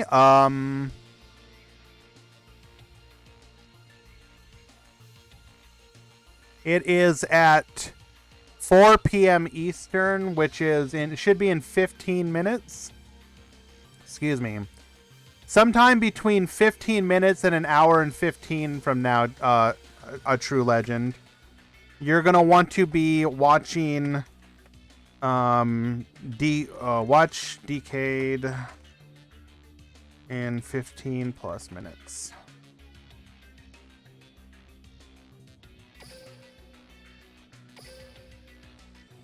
You will also want to, if you're in the, I assume you're in the Discord,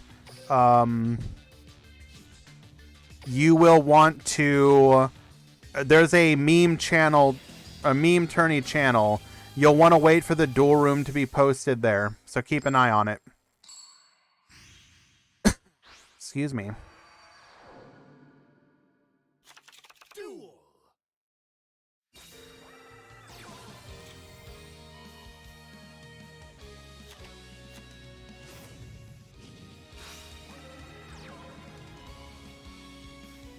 Soup, I mean, I might lose some viewers because of it, sure, but that's kind of whatever. I'm here to give it to the players who want to see the Duel Links events and have conversations typically centered around that stuff, etc. I don't really see how it's competition. We're probably gonna sit at like, 100-ish viewers, and Decade will be perfectly fine. Kazax, no. And also, Kazax, sorry, I missed your greetings earlier. Hello. He will host top 4 forwards? No. Going forward, Decade will only do the Duel Links meta tournament once per month.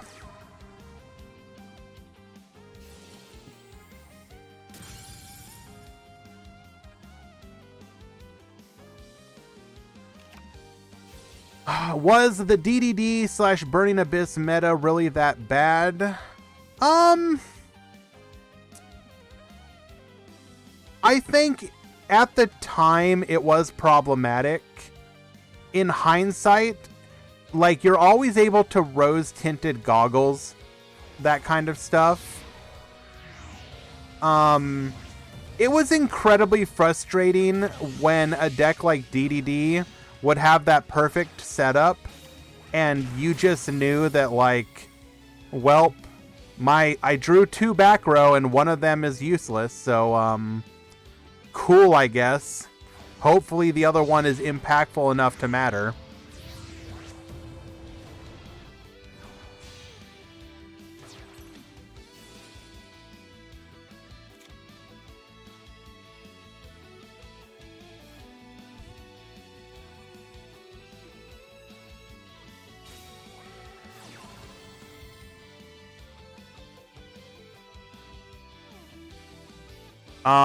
I think they probably could have handled DDD differently. I think most people are in agreement that the biggest issue with DDD as it stood,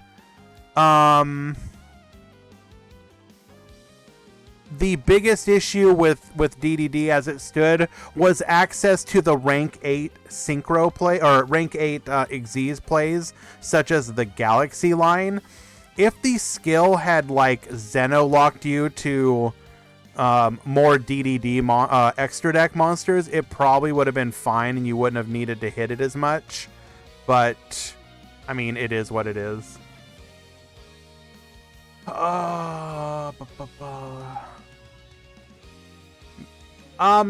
Soup, I agree. Meme tournaments are probably the best way to enjoy Master Duel right now. Just because you're not going to be playing, like, your same meta meme combos. So that is probably the way to enjoy it more than anything. Lightsworn, you mean an MCS for Duel Links? Not as such, no. Literally just the current plan is for Decade to stream exactly 1 meta weekly per month, typically around a new box release. Hello, Pimp Jr. Hello, Cirxiar. Apologies for butchering your name. Wait, didn't he say something along the lines of giving content to Duel Links viewers? I think that was true at the time, A2. I think what ended up happening is that he looked at the kind of support he was getting, whatever metrics he was getting, and decided that it did not... The pro support from Duel Links was not worth the, like, the way some Master Duels players would respond. So, for example, one metric that he was showing was that, you know, like, whenever he would stream Duel Links, Master Duel players would, like, a small number of them would, like, unfollow, like, I don't know, out of protest or something. And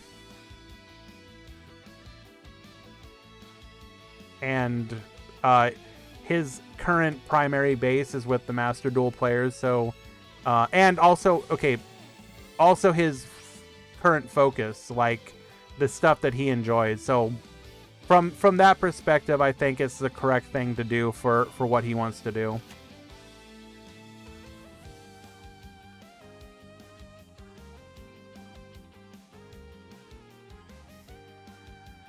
Boot kick.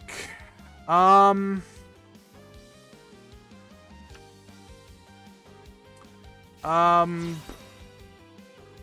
person should do whatever they want to do. I agree. That should be one's focus at all times, always. Great Magnus going to be able to deal with one of these threats. Cannot break through the 3200 defense.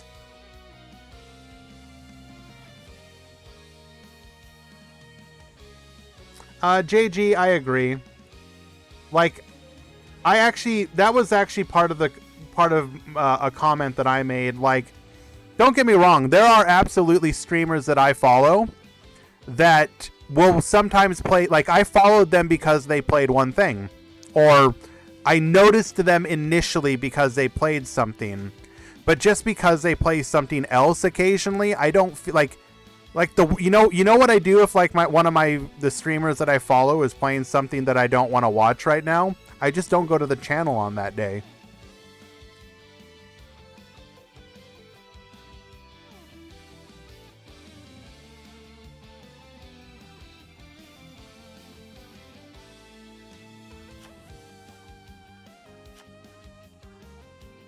Are we gonna... Is the hero player just folding to Magnus? Oh no.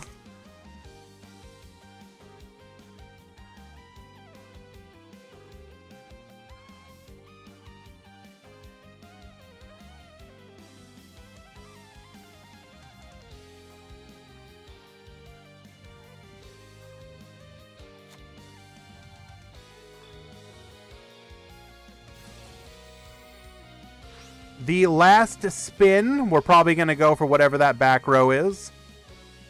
Would be my guess.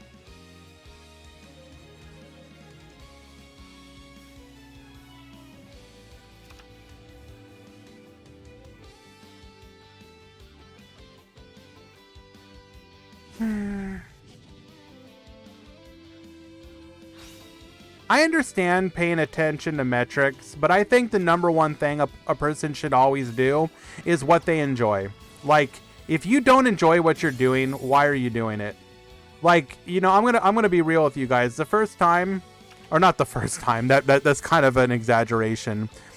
If I'm doing tournaments, for example, and I'm just not enjoying them anymore, like, I'm gonna analyze to myself, like, what is it that I'm no longer enjoying? You know, Is there not enough interaction with people in the chat?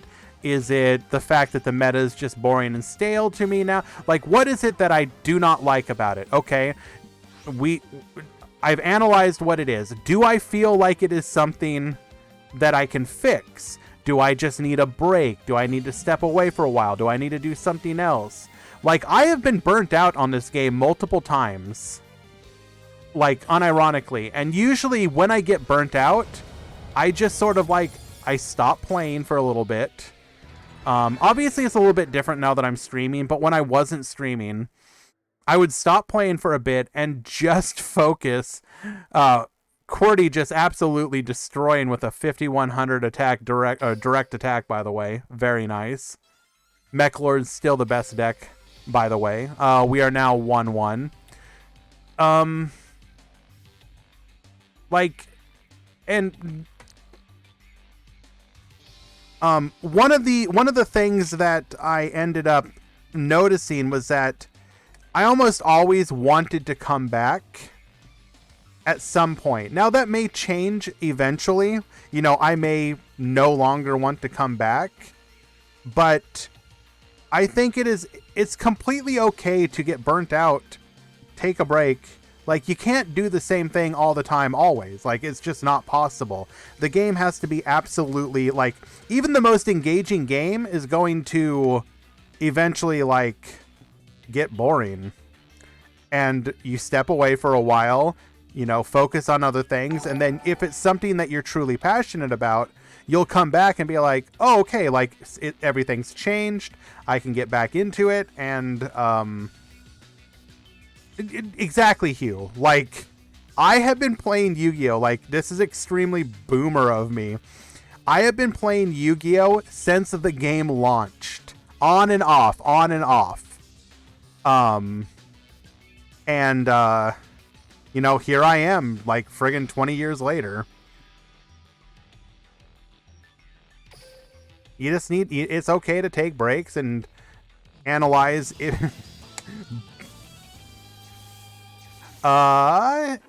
Hiden, first comment. I stopped playing Dota 2 and started playing Duel Links in November last year. Seeing these streams, the streams and community is really wholesome compared to Dota. Okay, I guess Master Duel people. Okay, I understand the sentiment, but we should always be careful in labeling an entire community. Okay, Deathroid. Okay, look.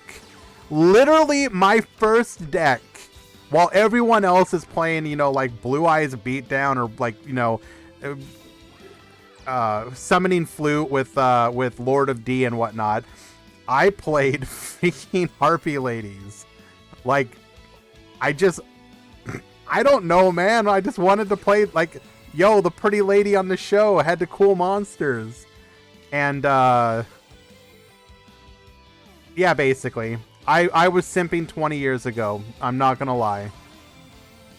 Or, not simping, excuse me. I was appreciating an archetype before archetypes existed. It was no, Hugh, it was not simping.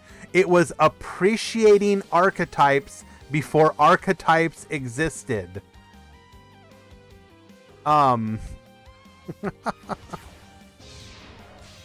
Relinquished, perfectly good deck.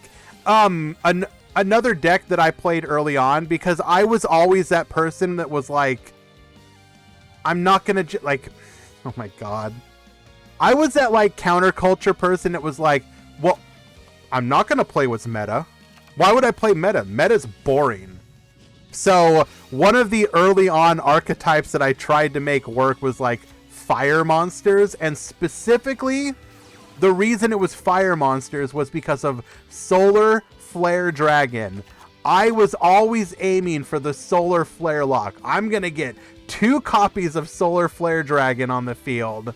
You're not going to be able to attack me, and I'm going to burn you every turn. I was playing nonsense like, what the hell is that card called? Like, the thing in the crater or whatever. You attack into it. I special summon a fire monster from my hand. Broken. I was playing the Dark Flare Warriors or whatever they were called. Dark Fire Warrior number 1, Dark Fire Warrior number 2.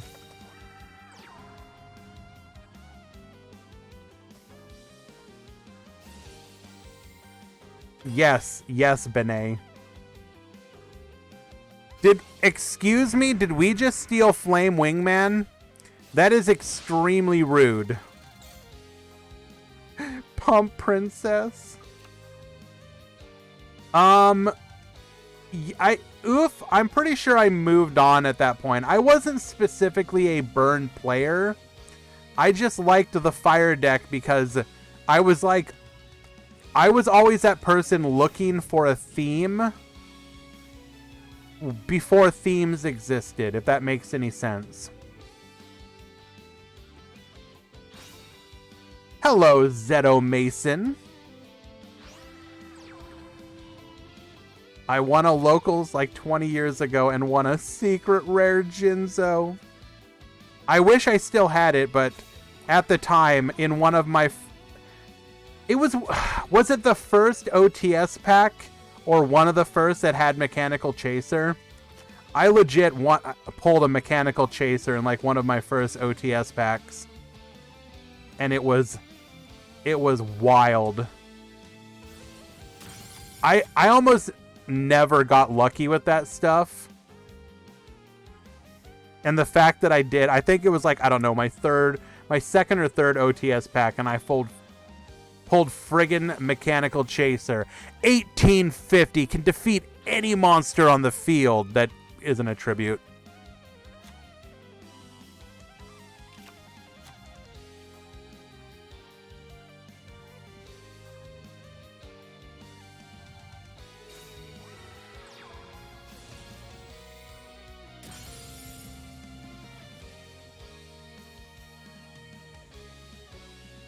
E-Hawk. Okay, already being handled. Cool, cool.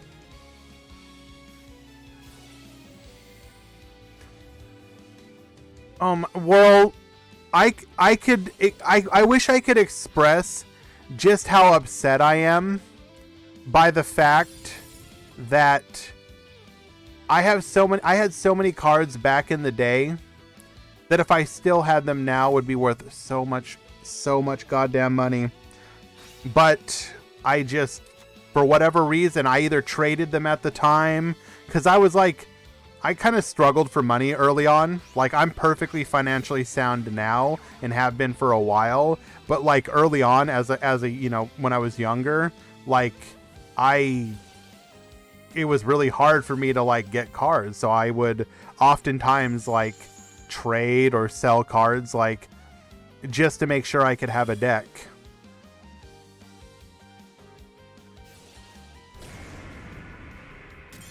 JG, that was like me for like most of my early TCG career, like in general. I was that person that was playing literally, think of every like anime style or not just anime style, but like every card game that lasted exactly 3 to 6 sets before it went out of business, got sold. I was the person playing that. I was playing your Yu Yu Hakusho TCG. I was playing your Inuyasha TCG. I played freaking, what was it called? Wars, which was like the Decipher's attempt at redoing the Star Wars TCG, but with like its own custom universe that they like we hired writers who've written books before to make up the lore of this like not Star Wars game. I was playing every bad card game that was not gonna last.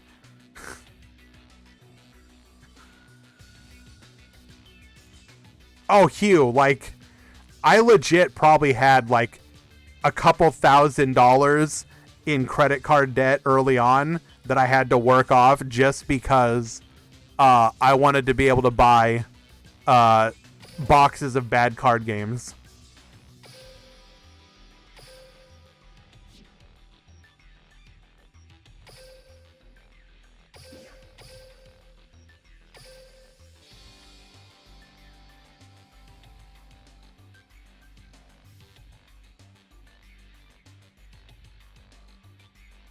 So, okay, Whirl, I never got into Wise Schwartz, okay? I did not get into Wise Schwartz.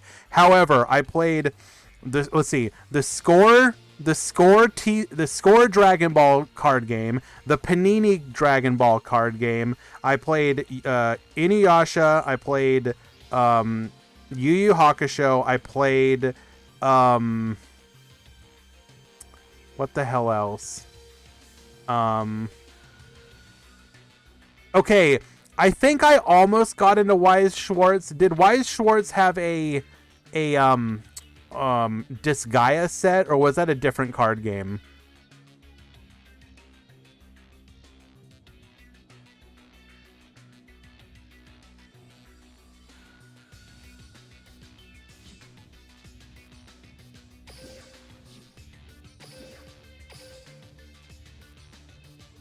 Waiting for a Roblox TCG to come out.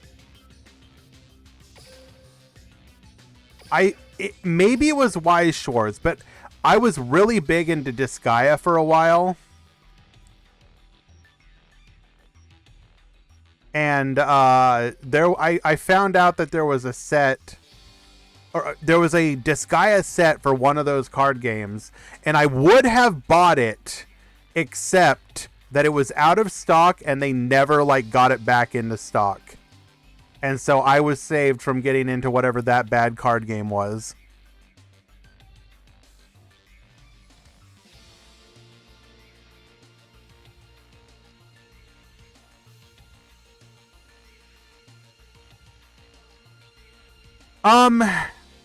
Yeah, I mean, I didn't always get into a card game because of the source material, but it was a big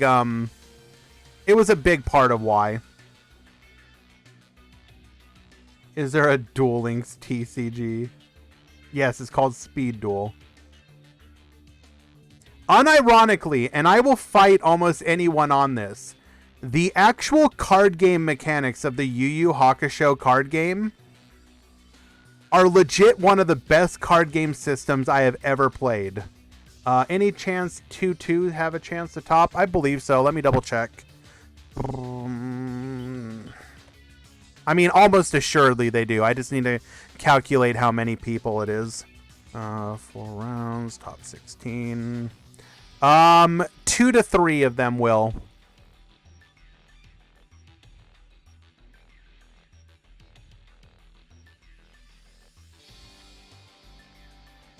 I'm like straight up legit. I could gush about the Yu Yu Hakusho card game for like hours on end.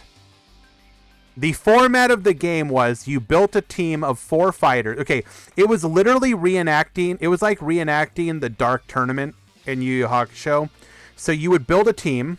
You started with 4 characters, and you would basically have them laid out. So it was going to be, here's my first round character, my second round character, my third round character, my fourth round character. And then you could play a 5th round character, but that would be like in your deck. You would have to draw them. And then the game started with both round 1 characters going into the arena, and you would basically have your characters fight, and they would fight either using attacks that they had on their card, or you could play attacks from your deck, like techniques and whatnot. And the resources of the card game to do your attacks were literally discarding cards from your hand. Okay, so and then you would draw multiple cards per turn, etc.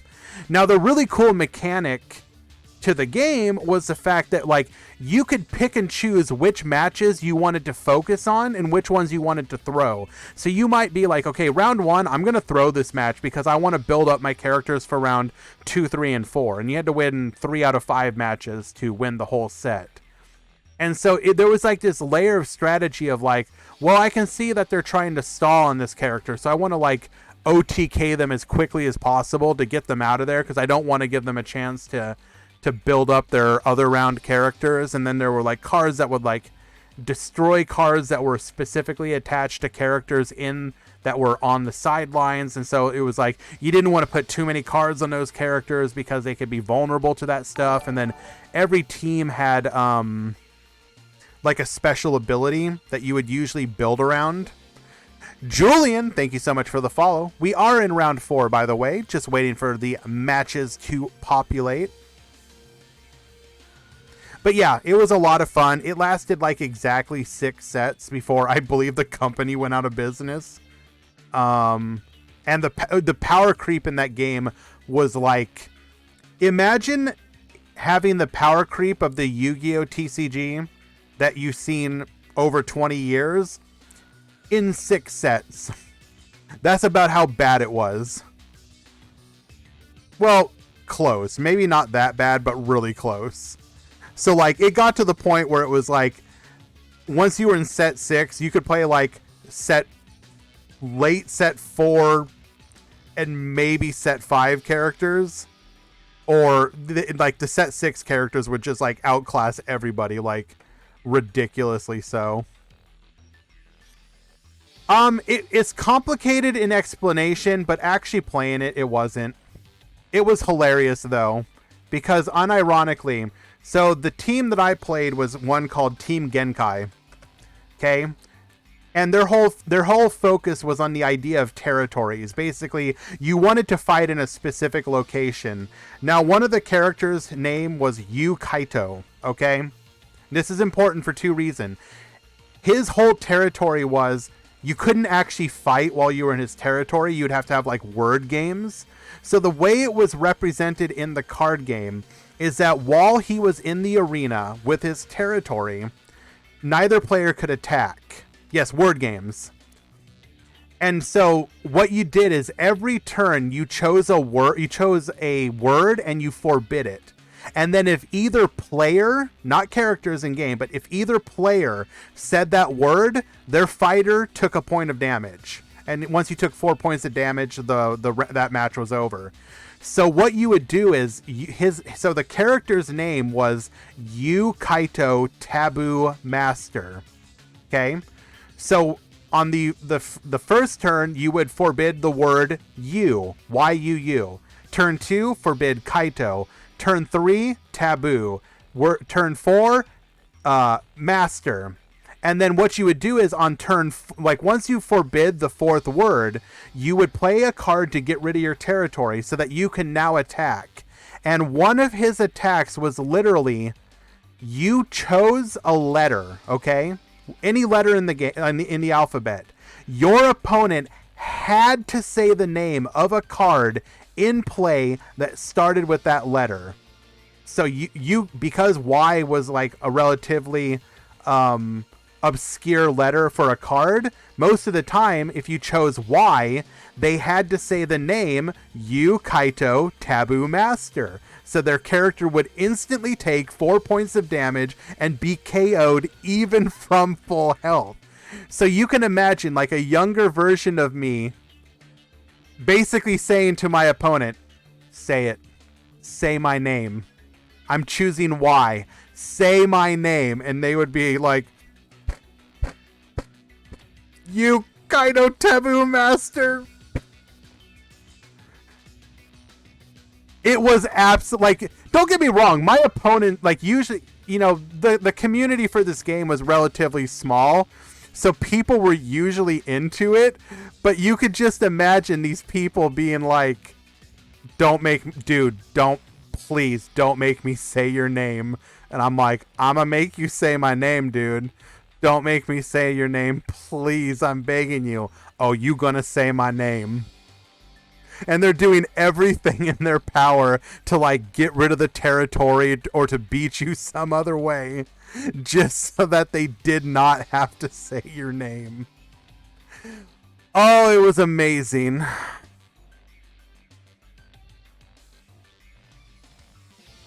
I will legit pull the card up in a moment because I believe I actually still have that deck built. It's somewhere like I think I have it in storage, but like, dude, I loved that card so much, dude. For that game, we usually had like a dozen.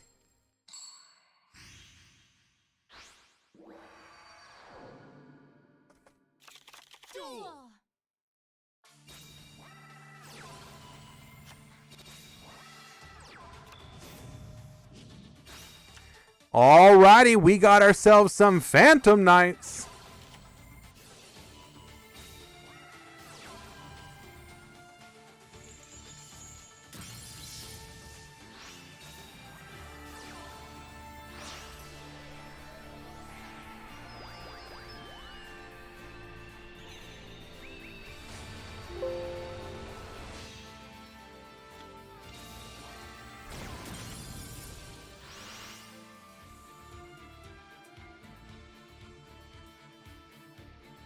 Oh no no no! The game, I live in a fairly large city, and there were like multiple card shops. So the. Okay, so first of all, can we just have a conversation a bit about just how smug that dude looks? Look at that. He is so damn smug.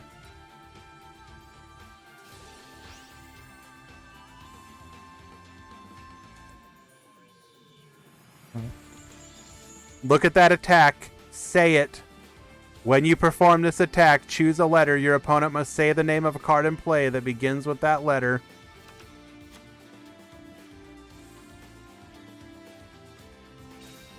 I love that character so much, by the way. Oh my god.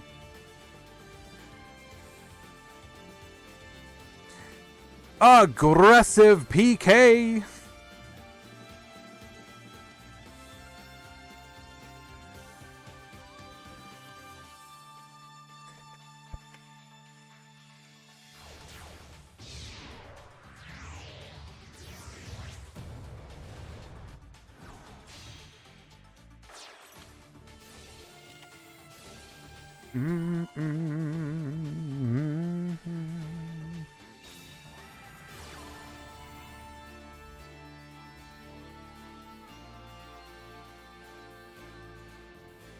Book of Moon, we are going to go ahead and say no.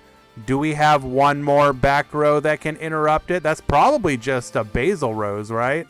It's got to be a Basil Rose. What's it going to be?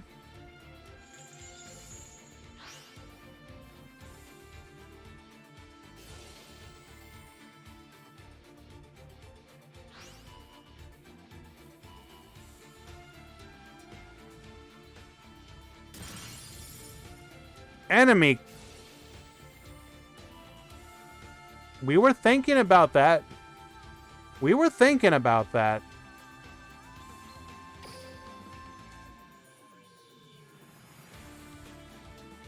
I mean, don't we just have lethal here?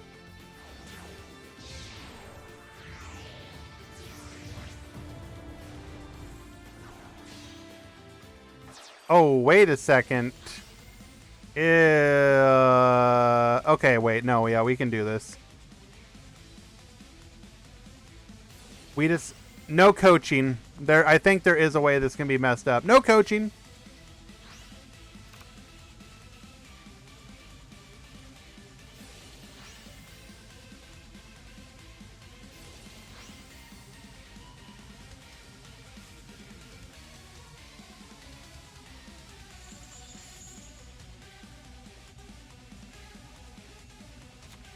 Don't doubt the goat, bro. Hello, McBob. Welcome. Of course the goat knows. Rebellion Dragon, the coolest Giga Chad monster in the game, going in for lethal damage.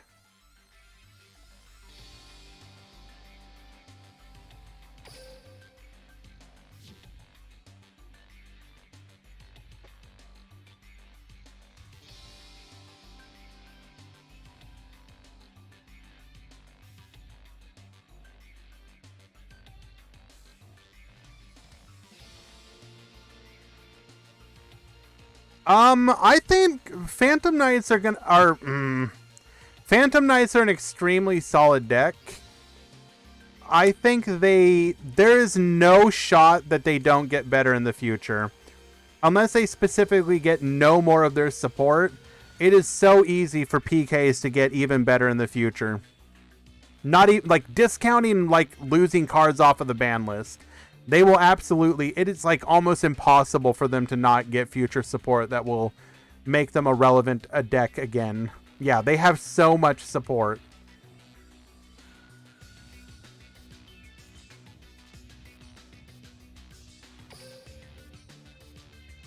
They will release Rongo edited to 3 material trust.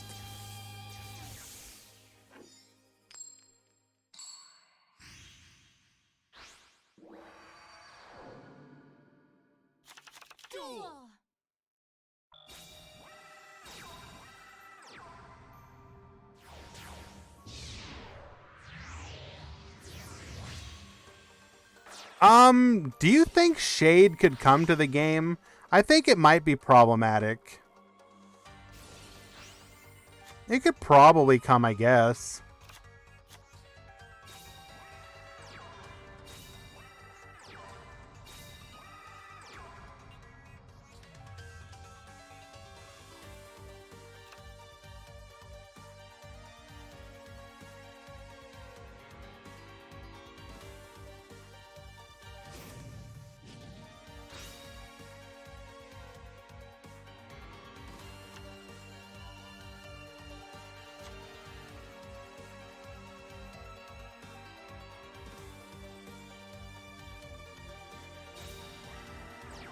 So many of these cards, I would just be like, all right, that will be a limit 1. That will be a limit. I could see like Brigadine being a limit 1 card.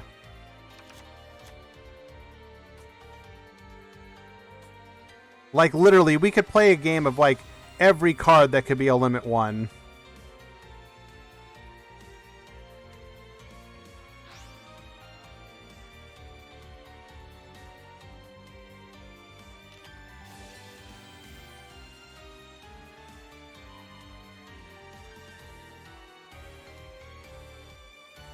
Like, I absolutely believe you could add, the, Fogblade as a limit 1 bundle. Like, why not?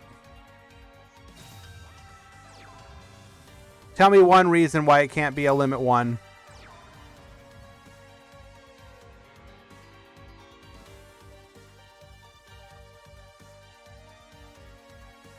Limit 2...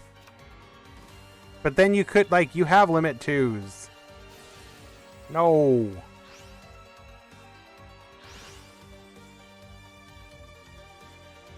Okay, true.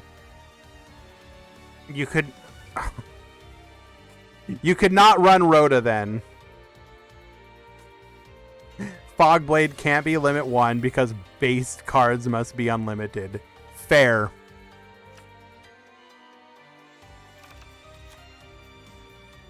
Isn't Cock-a-doodle-doo like either level 3 or 6? And also, you can't use it on like if you have anything on field. Not 3 or 6, 3 or 5, sorry.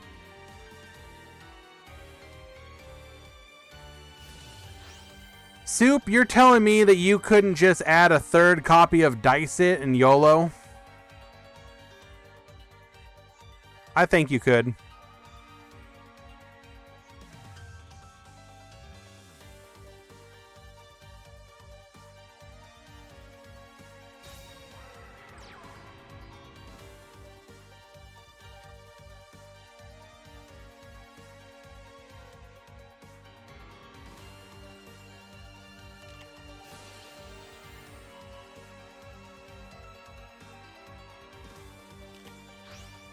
Kazax is correct. They could also just give 1 copy of Fogblade as a level up. I can't remember.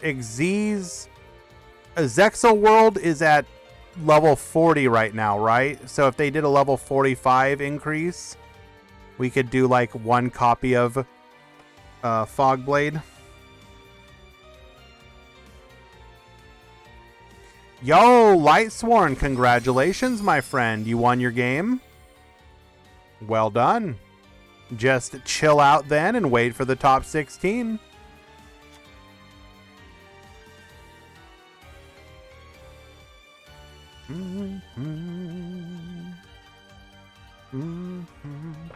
Excuse me while I disappear into Neospace for a moment.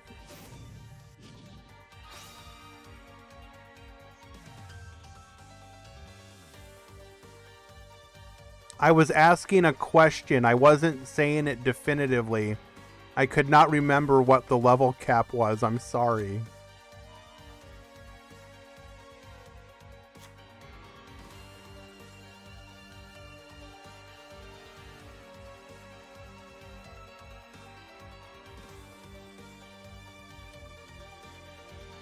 Streamer Man said thing that was wrong. I'm angry now. I can't believe you said that.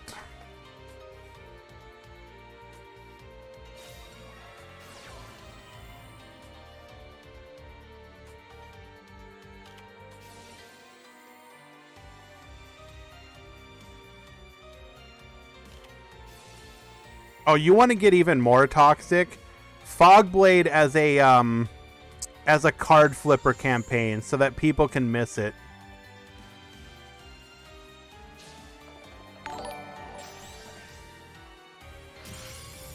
Yo, my boy Mango, getting that. I can't remember if you had it before, but if you didn't or you did, regardless, getting that Founder's Badge. Thank you so much for the continued support, my friend. I thoroughly appreciate you. Eldritch in Duel Links when?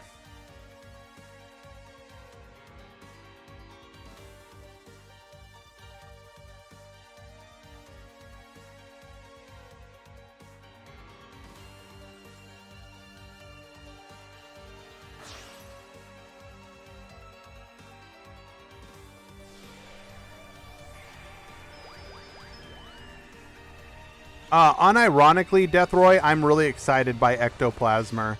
I don't think it's going to do anything at 1, but could you imagine if now that the floodgates have been opened and we can gain access to Ectoplasmer, you know that means eventually we're going to be able to get 3 of it, right? I want an Ectoplasmer deck. I want to build the most toxic Ectoplasmer deck you have ever seen. 3 copies of it. It's going to happen. I will, as soon as we have access to 3 copies, I'm getting King of Games with it.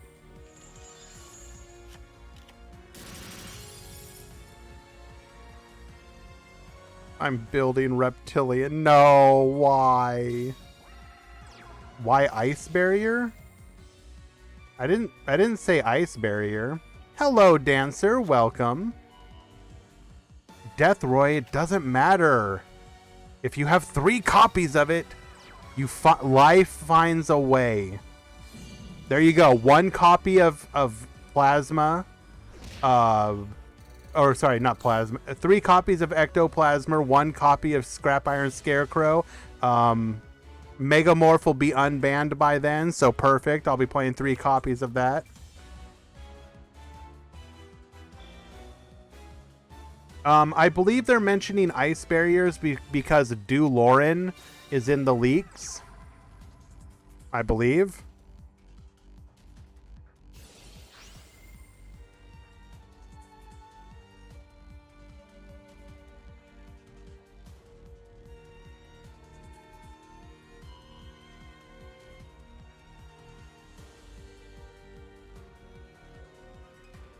I don't think he's like good or anything, but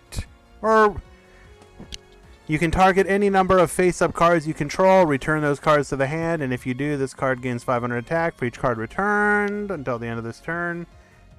So like the only way to really do anything with this is to like cheese it with some kind of continuous cards, right? I'm going to play this in like Territory of the Shark. I'm going to summon Diva. I'm going to summon like, I don't know, another thing. I don't know. I'll find a way to abuse it with sharks. Don't question it.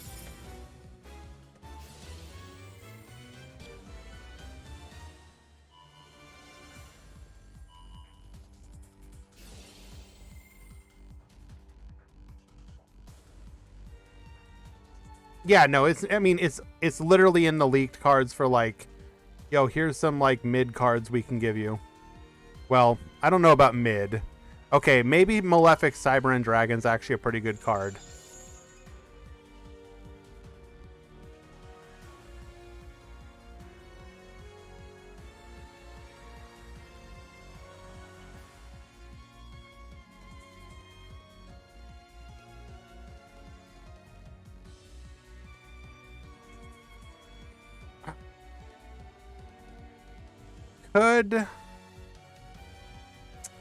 Okay, in the Ice Barrier structure deck, isn't there like quick play spell or normal spell like actually pretty good? The problem is just that you're trying to play Ice Barrier in the TCG. I'm pretty sure their spell card was like actually kind of good. And like if it was in Duel Links, it would probably be ridiculous.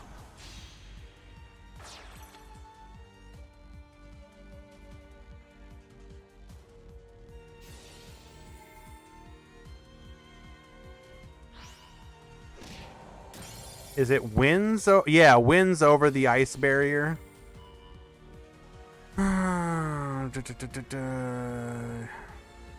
Tribute any number of ice barrier monsters. Special summon from your deck that many level 4 or lower ice barrier monsters with different names from each other during your main phase, except the turn this card was sent to the graveyard. You can banish it and target one of your ice barrier monsters that is banished or in your graveyard. Add it to your hand. Oh, maybe I'm not. Maybe I'm remembering incorrectly. Is it Medallion?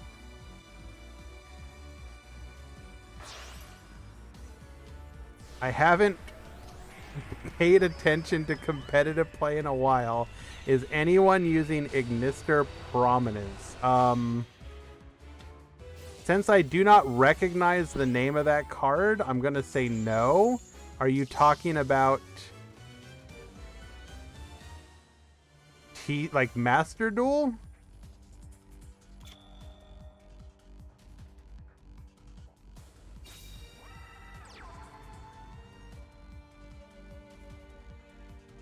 Oh, right. Yes. Okay, yeah. No, it's not being used at all right now. We just don't have the support to make it work right now. So it's like a future potential card.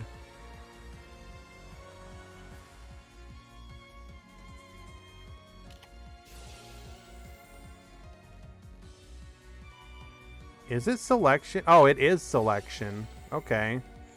Released January. So it was in the scam selection right before Master Duel launched. Okay. Once per turn, you can target one pendulum monster in the field or one card of the pendulum destroyed, and if you do, shuffle one.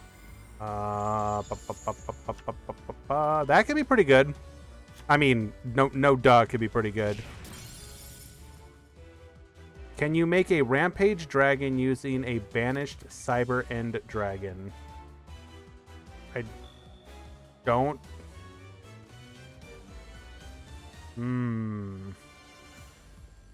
The Keck selection of January. Puzzling Valk, I would have to double check. Maybe?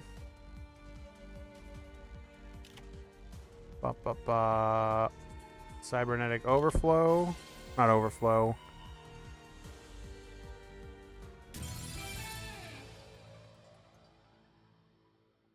Yeah. Sure. I mean,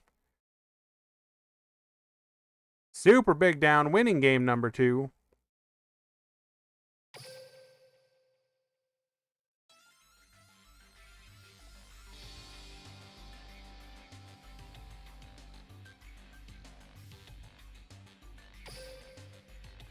We are in a game 3 scenario, friends.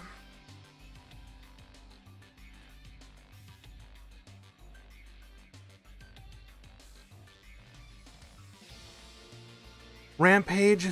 Okay, so yeah, we'd have to double check. What does it say exactly? Rampage Dragon. No, you could not do it with Rampage Dragon because Cyber End Dragon is not a Cyber Dragon.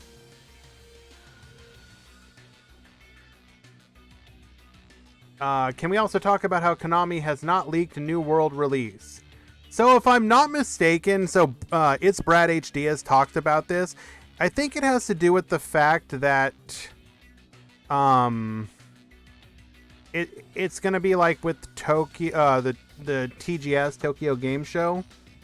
So it might be related to that because I believe TGS is TGS at a different time this year or something. Tokyo Game Show 2022. So that is, September 15th. When was it in 2021?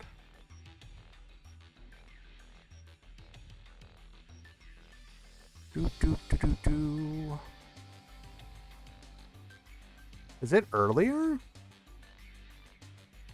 Was it really later? Huh, maybe I'm wrong. When will Vrains come out? End of September. Probably like in the late 20s of September.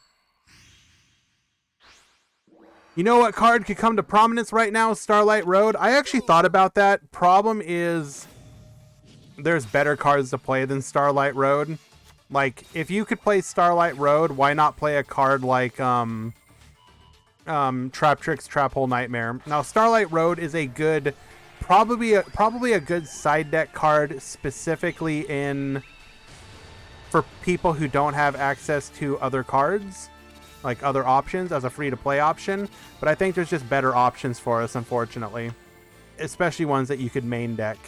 Like, if you're playing Favorite Duel Hero, why not just play Trap Tricks Trap Hole Nightmare or Void Trap Hole? They're better because you're going to be able to use them against more cards than just Black Rose.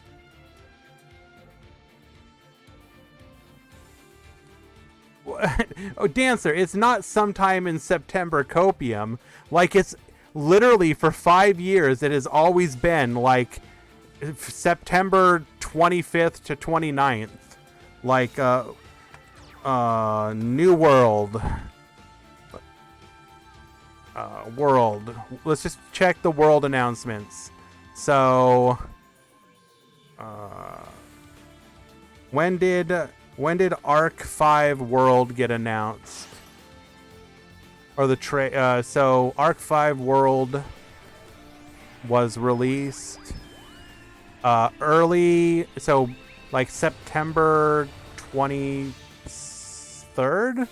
Was it the 23rd?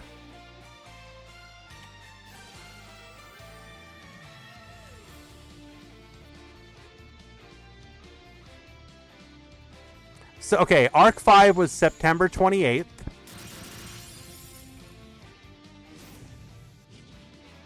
Zexal was September 29th. DSOD was September 26th. GX was September 28th. GX. And 5Ds was September 25th. So there you go. September 25th to 29th, one of those days. 100% it will release either the 25th or the 29th.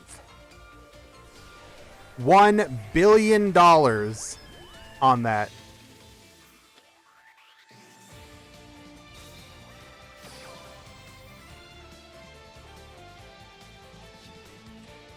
Oh, we're just going to wipe the board here. Or we'll wipe the graveyard. Is that a set Basil Rose?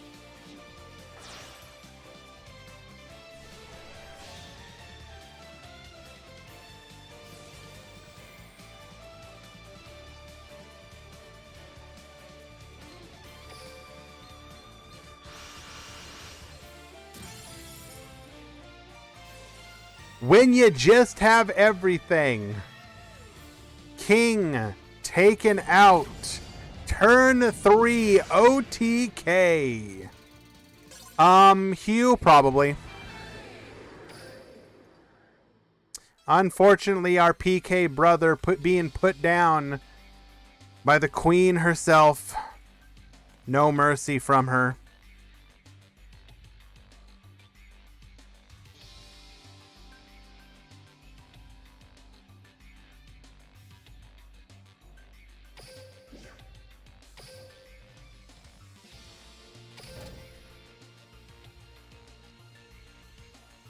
Yeah, the Magnet Synchro. So, funny enough, that Magnet Synchro was used early on, but fell off pretty hard. Like, it was like very early on, it saw some play in like free-to-play versions of the deck. But then it disappeared. And now, is it coming back? Question mark. David Magri versus Carrot. We are in game number 3. Why must heroes fight? This is truly the civil war of our time. That is not a very good opener.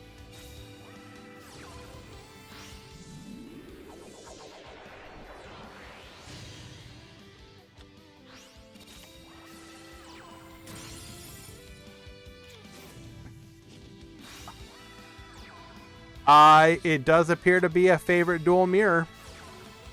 Oh my god, we were literally able to stall with Grand Mole Pass. Oh my Jesus. No back row though. Our boy here just seeing nothing. DD'd Crow. Able to stop the Miracle Fusion. We will take out both of those monsters. One back row, but the ball is back in David's court. We are going to just stall for a turn. Miracle Fusion once again. Gonna get that Brave Neos on the field. We're gonna draw 2, discard 1. Ooh, what did we value over the Brave Neos? Or sorry, another Neos Fusion for the next turn. Interesting. This right here, this is my favorite duel. Going into Brave Neos. We're going to need a pretty impactful... Able to keep ourselves alive with double Neos Fusion. Taking out the Stratos. One more back row. Okay, okay. Do we have something? We do. The Karma Cut instantly turning the tide. We're going to go ahead and grab Liquid Soldier. Liquid gonna be sent to the graveyard for this skill, allowing us to get another Miracle Fusion play. We will go into a Neos Knight of our own. Draw 2, discard 1. Oh, but Void Trap Hole is going to go ahead and yeet the boy out of here. Canadia. And...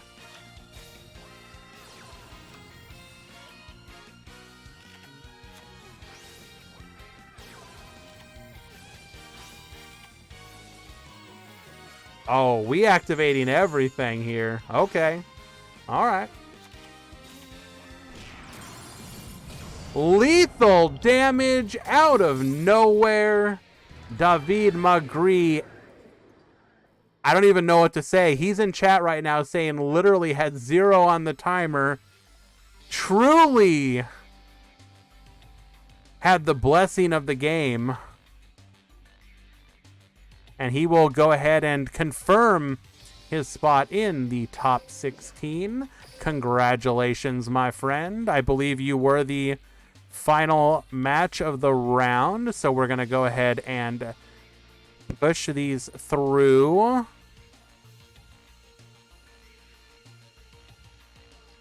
Okay. Let's go take a quick look at the brackets. Make sure everything is good. Boom, boom. Standing. Ah, we had exactly 1 X2 make it. That's good. My boy Carrot. My boy Carrot right there just bubbled at 17th. There ain't no justice.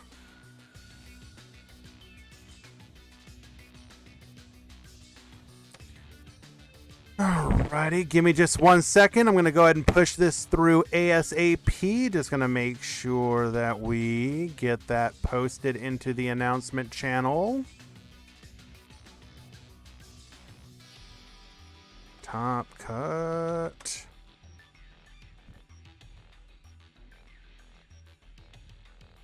We gonna click stop bracket.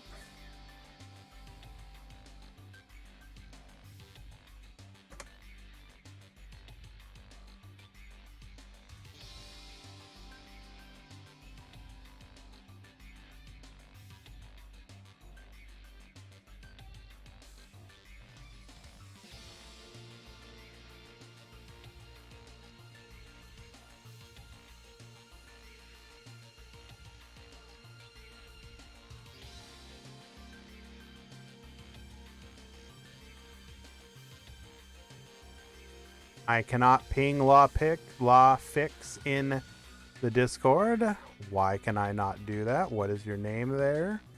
Okay, because you do not have...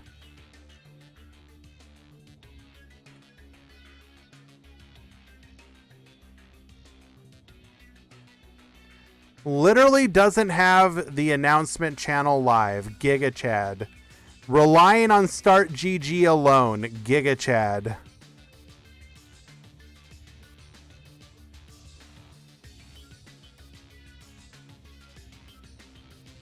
I've seen what he plans to do, Napata, but I haven't seen like any specific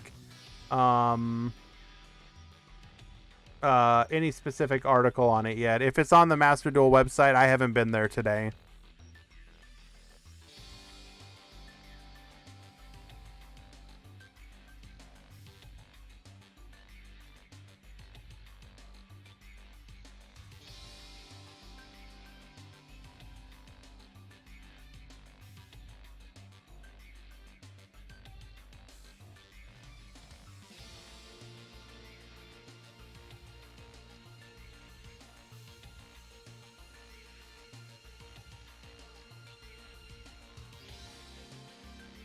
Okay. Nepeta.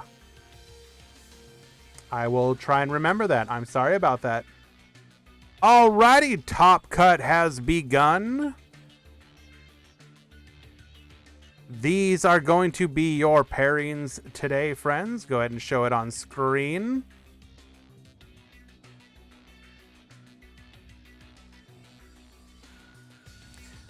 Cry versus LaFix, Bixie versus David Magri, Superviz versus Enz, Hykra versus Hash, El Sune versus Lightsworn, Chris Oliver versus Shu Tsukiyama, Hans Andres versus Coolstar, and Qwerty versus Aaron.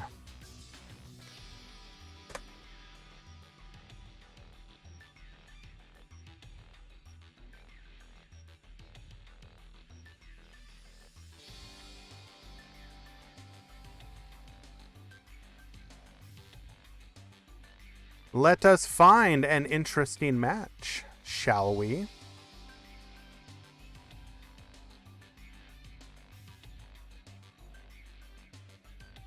We've got Galaxy Eyes versus Mechlord. That could be something. Excuse me? We got two... all right. This is clearly a sign, so how can I deny it? We are going to go ahead and go take a look at one of the two Galaxy Eyes versus Mechlord matchups. In honor of Lightsworn making Top Cut, we're going to go ahead and watch his match.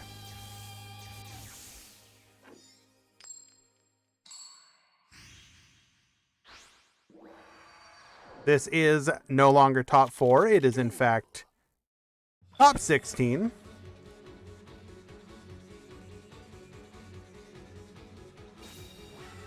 In honor of Reddit, yes. Anybody who is a particularly devout follower of Reddit, this match right here is dedicated to you. I know how much you love Galaxy Eyes.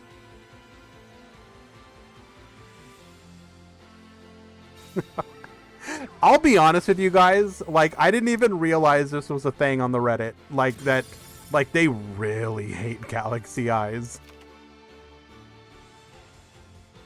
So when I like, no lie, I do appreciate the meme review, if for no other reason than it keys me in that, like, oh god, it's been like a week since I went to the Reddit, I need to go check out why are people, why?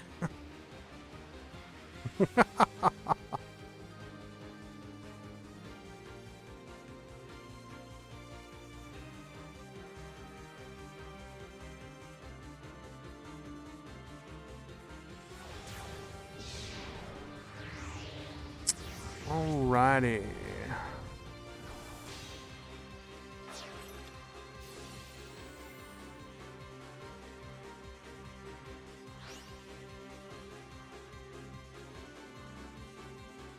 No, unironic. Oh no, Elsune opening absolutely no back row.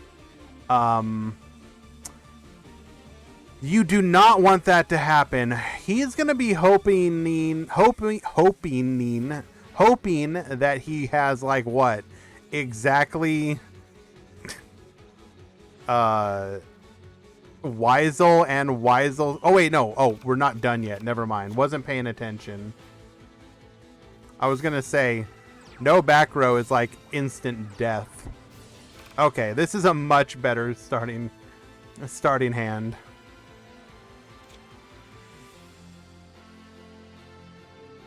I agree, Nepeta, that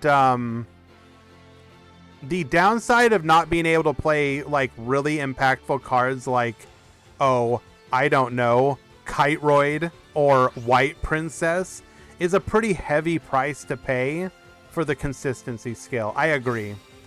There are so many games that you watch where it's like, if Mechlords had access to even one hand trap, the deck would be so much better. But they have to struggle with the fact that they cannot.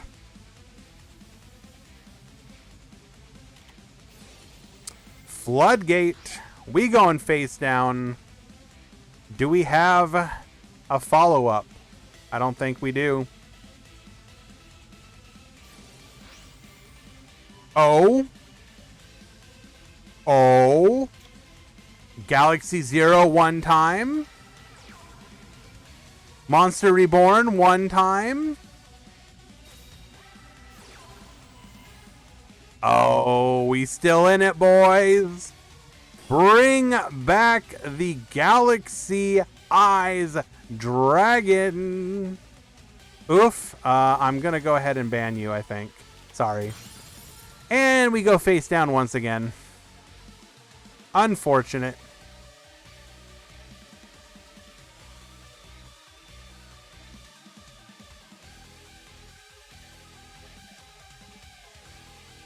The problem with Galaxy Eyes is they're very glass cannon.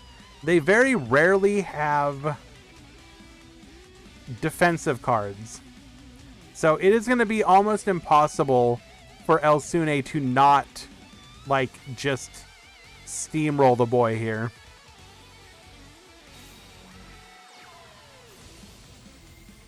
Oh, wait a second. Okay, no. I don't think there's any card we can search here that will do anything.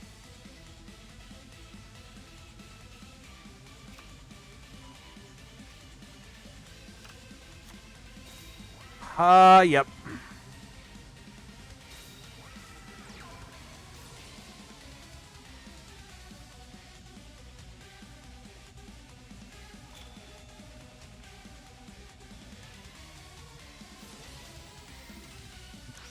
Are you talking about the Odd Eyes Pendulum Dragon on the Chalice mat? Or are you talking about the Monster Reborn on the Galaxy Cyclone?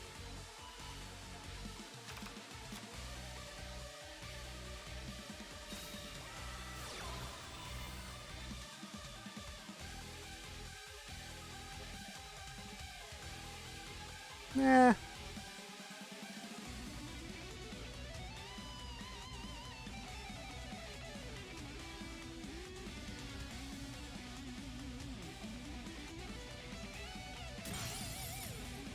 Oh, no. All right, so this right here, if Lightsworn is listening, this was a big mistake and is the difference between your top tier competitors. So because he set this card first, it made Elsune know that it was not going to be a bluff. Or if it was it was less likely to be a bluff. And how did he have game, Deathroy?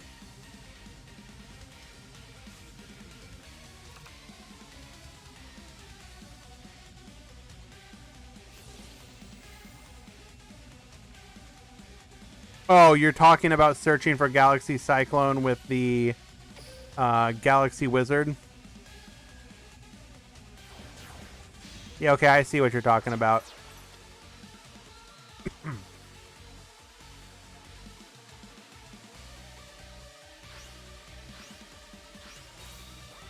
Yami, probably just a mistake. I believe Lightsworn has mentioned that this is their first top.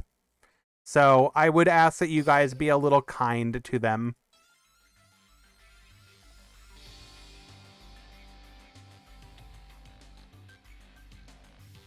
Do not make fun of or criticize, just offer advice. So is Lightsworn in chat? Our boy is. So yeah, I think what chat is saying that you could have done there, Lightsworn, is if you tried the first time and your opponent had one back row, if you summoned the Galaxy Wizard, use the effect to search Galaxy Cyclone the back row, you then could have done your Galaxy Zero play in peace. That is the play I believe they are recommending. Something to consider. Also, if you're going to set bluffs, he may not play Galaxy Cyclone. That is true. I do not know his deck list. Although I think most people would, well, I don't know if lists necessarily are playing Galaxy Cyclone. They probably should. I would give him the benefit of the doubt that he is. Also, if you are going to set a bluff, it is usually a good idea to wait on setting everything at once.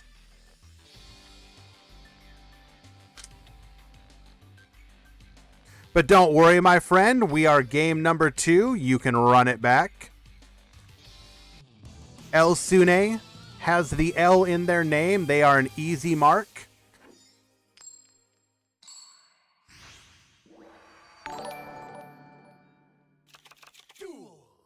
Alex, thank you so much for the follow, my friend. I do appreciate that. Thank you. Thank you.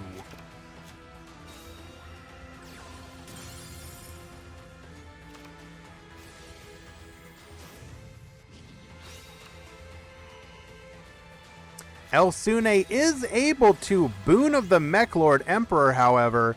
Anytime as the Mechlord player, you are able to resolve that. You are feeling so good. And you are right. Let's get in. Let's get that theme going.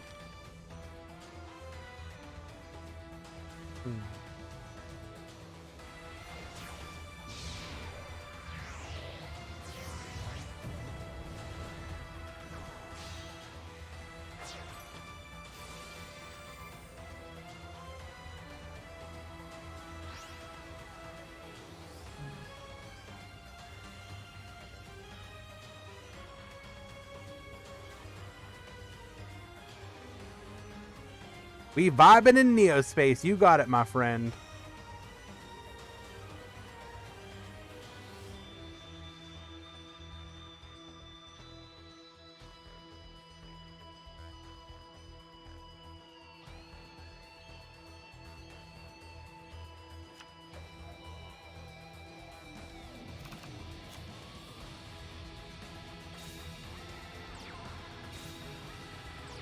Set 1, set 2.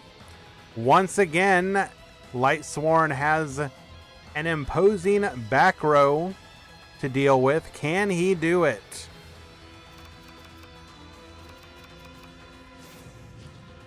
Mechlord typically does not play inconsequential back rows, so we probably are going to have to play through both of them.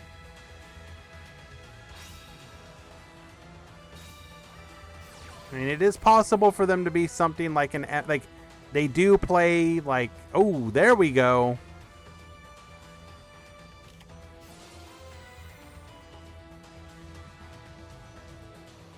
Taking out the Forbidden Chalice. One more card to go. Shuffle Reborn. Bringing back that Galaxy Eyes. Okay. Let's do it.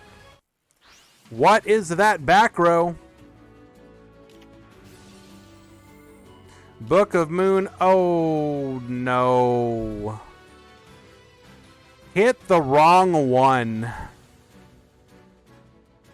50-50 and...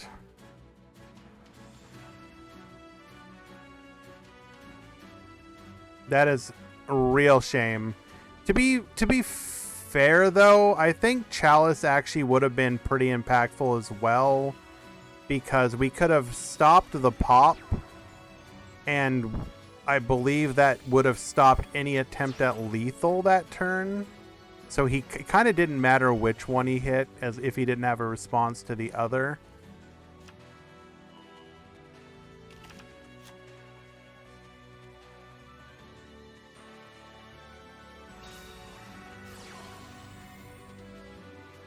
Okay.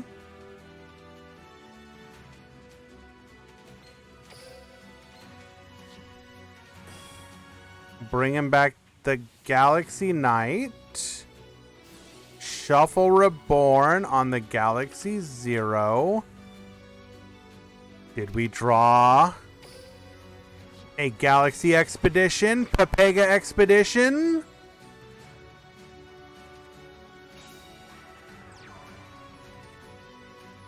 Well, we can at least take out that Gear Gigant. That is something. Okay, all right. Maybe we got some plays.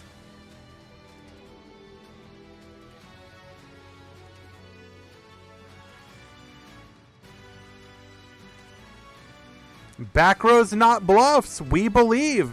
Not bluffs. We believe.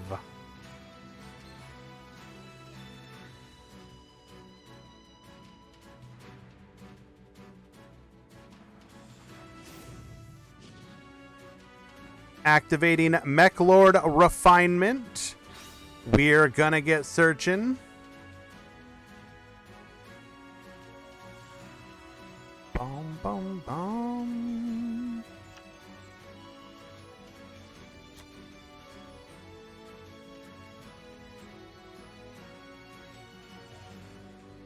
By the way, while we are waiting for the conclusion of this match,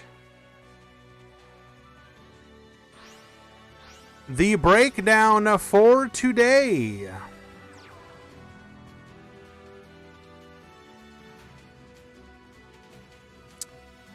$46 entries.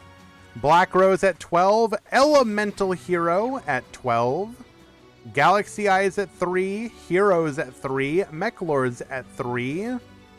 Fish at 2. Gandora 2. Necros 2. Then 1 each at Evil Hero, Fluffle, Phantom Knights, Rika, Shiranui, Darkness Lights, Weird Star Deck, and Triamid.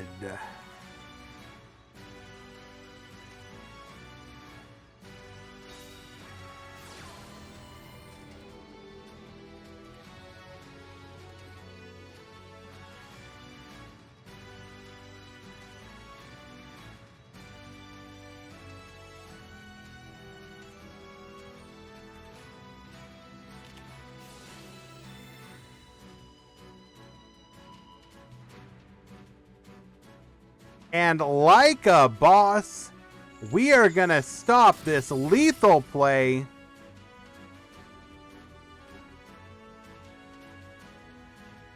Giga Chad baited that lance. Doesn't matter.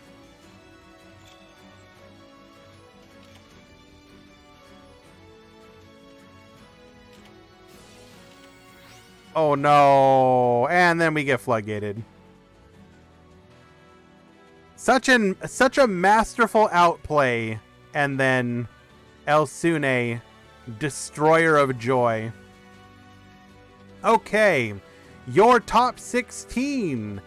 Elemental Heroes at 5, Black Rose at 4, Mech Lord at 3, which does mean that Mech Lord had a 100% conversion rate today. Galaxy Eyes at 2, also 100%. Okay. You gotta be careful with our events here, PeruChamp, because we're a little on the smaller side of events. you do have to consider that results can be slightly skewed. Is Hero Tier 1? I do not believe so. I think it is a very solid Tier 2 deck. I think you just had a lot of very good players on Heroes today, and that's why you're seeing this conversion. Pay attention to all future tournaments over the next week or two. But I think the current tier list, now that the TPC has finally removed DDD and BA, is a fairly accurate representation of the top tier tournament meta. I do believe that is true.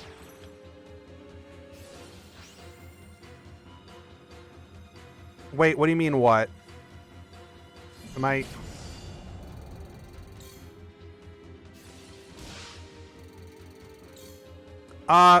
we're alive, but it doesn't matter because let's be honest, bro. Like, we got Weisel. He can negate one spell. Like, you're done. Like, what are you gonna do? What are you doing one spell, bro? Come on, be real. You would need, like, I don't even know if there's any 2-spell combo that does anything here. Hey, I'm just calling it how it is, my friend.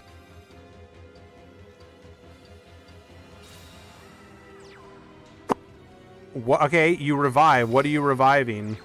I guess you revive Galaxy Knight. Take out the Iron Wolf. Iron Wolf searches another Obligado. Another Xyz play.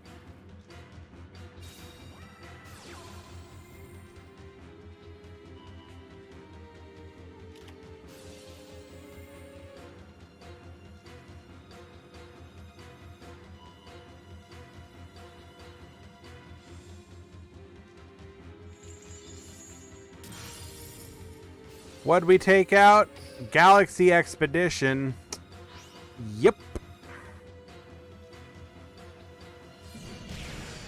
And just like that, Elsune, the Destroyer of Joy, defeating Lightsworn in a 2-0 victory. Well, Elsune, nobody likes you now. We were all rooting for Lightsworn, and you had to go and kick our boy out in Top Cut. That's pretty messed up, dude. Nope, not even Oof loves Elsune.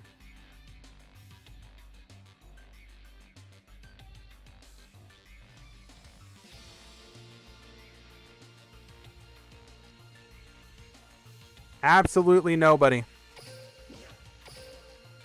Regardless, Lightsworn, well done. Congratulations on making Top Cut. I hope you will continue to enter and perform. I think you are on the way to the top, my friend.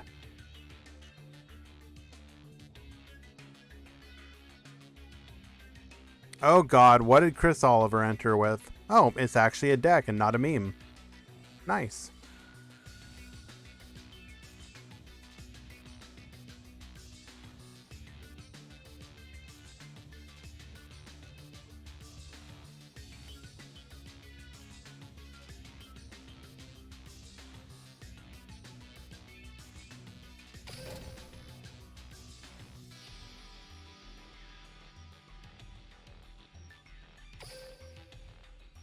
Elsune for mayor.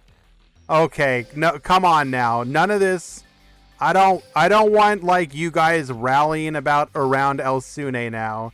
He's not oppressed. He's not the victim here. He's the villain.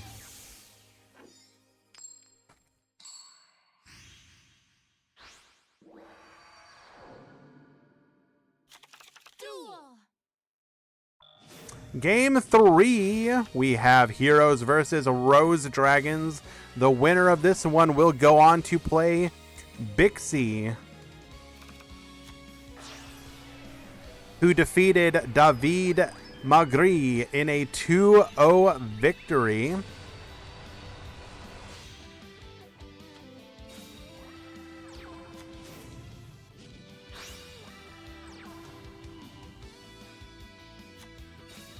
Elsune is not the hero that we needed. We will activate Lancia. In response, there will be no Miracle Fusion for you, friend.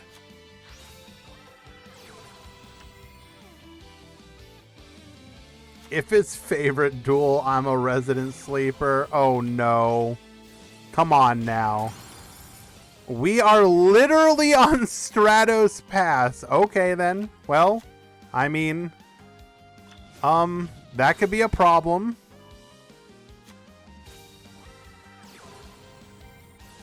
We are a back row deck on Stratos Pass. Feeling pretty bad right about now.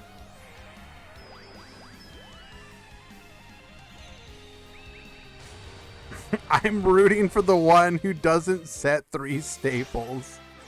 Okay, guys, hold up. Real talk.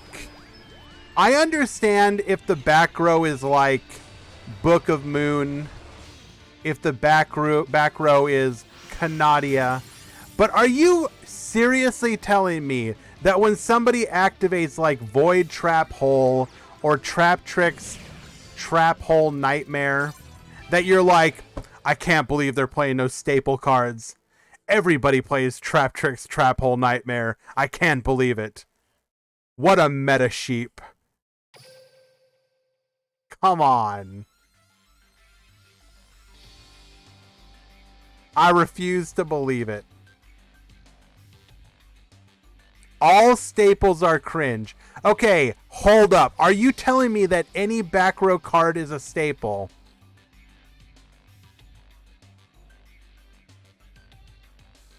Is any back row a staple?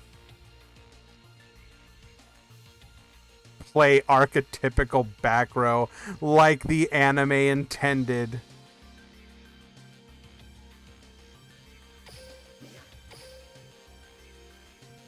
Okay, tell me. Okay, what hero trap can get played that would get you excited, Beam? I want to hear that right now. If he activates Hero Blast, are you going to get out of your chair and like pog face IRL like, hell yeah, Hero Blast, let's effing go, bro, Hero Blast.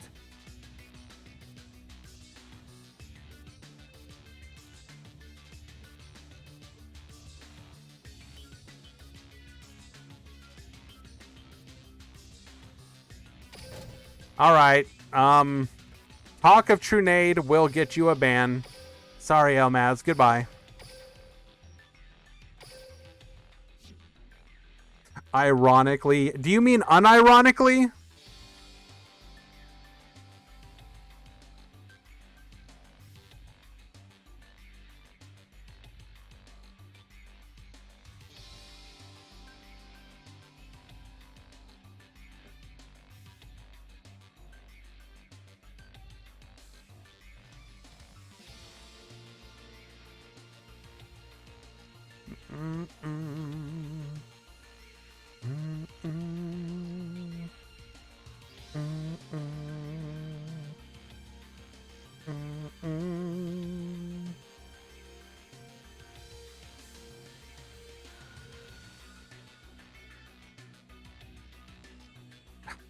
Why does everyone hate? Okay, come on.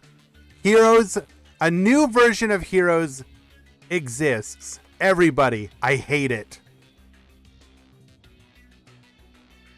New deck becomes good. Everybody, I hate it.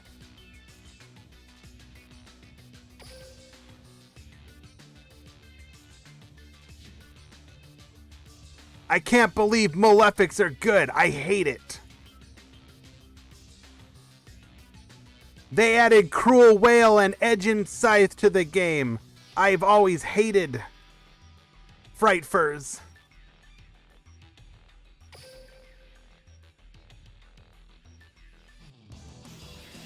The first Vrains deck is Salamangreat, Goki, and Trickstar. I hate them.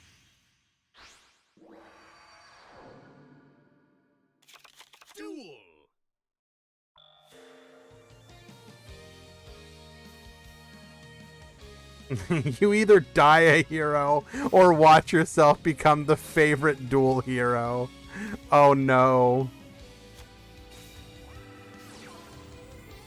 Eli, we already know that if it's not Phantom Knight, you don't care. Ah, phone call from potential spam. I'm going to go ahead and decline that one.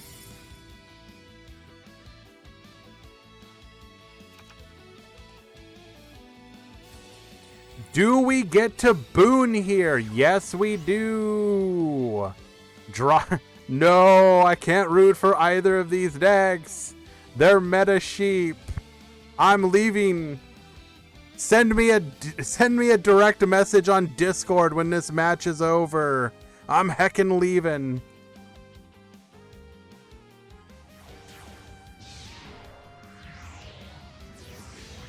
Gonna go into the Gear Gigant. Gear Gigant get searching. Probably gonna go for either a Obligado or Weisel. It is in fact the Weisel. Yo, I heckin' love that anime card. Commits himself to the Weisel. Now, obviously, heroes are pretty spell reliant, but if this is favorite duel hero, this isn't necessarily as devastating as it could be. Is Juninho in Top Cut? I do not believe so.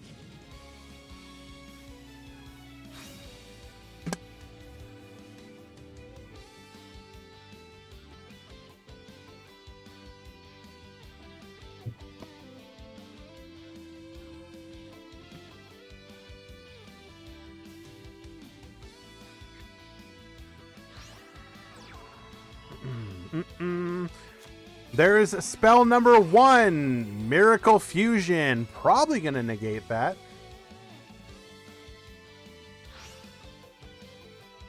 Oh. We're not. Okay. So we're probably figuring on... Oh, wait a second. What? Oh, okay. The second activation. I was like, hello.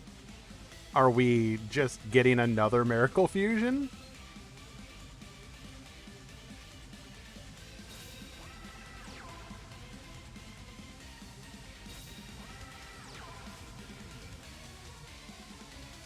Negate Skyscraper Giga Chad.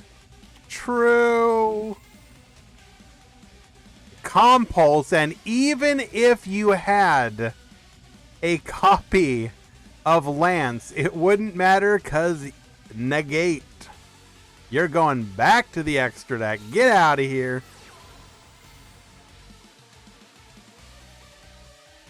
Unironically, Mechlors have a pretty good matchup here. The hero back row can start to put in work, but this is probably slightly advantageous for the Mechlord player. It's kind of who goes first dependent. Also, hello Serenity, welcome. Also, wow. Whoa, whoa.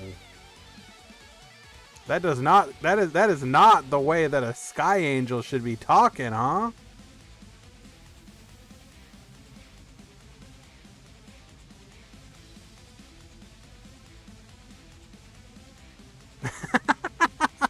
We're just playing. Welcome your band.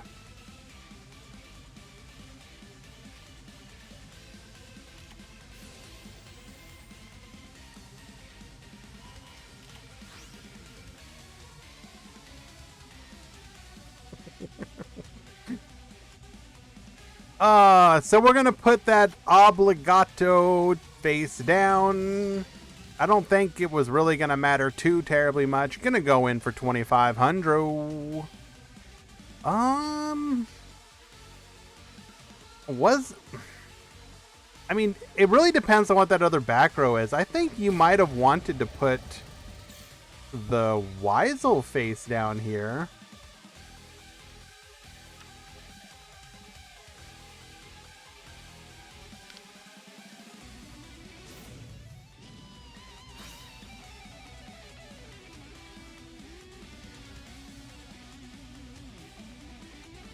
Do I think Malefics will be top tier? Probably not. Do I think they're going to be better than people expected them to be? Yes. Because I think with a couple of their skills, you're going to be able to build like a back row Unga deck that plays cards like the Malefic Trap and any Vision heroes still in? I can double check.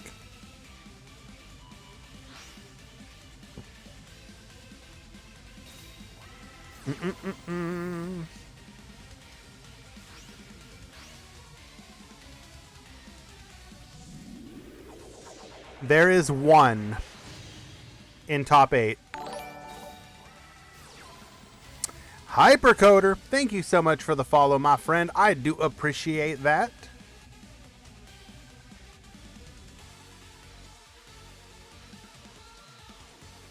I unironically believe that...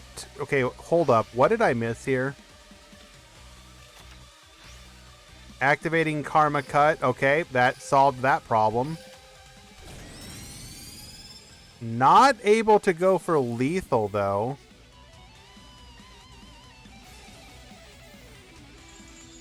So, likely going to get punished on the crackback.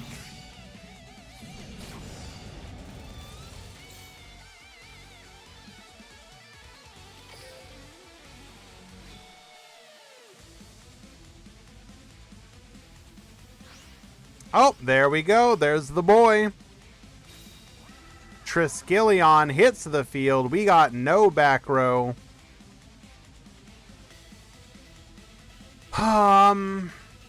I think you are going to be able to play a card like...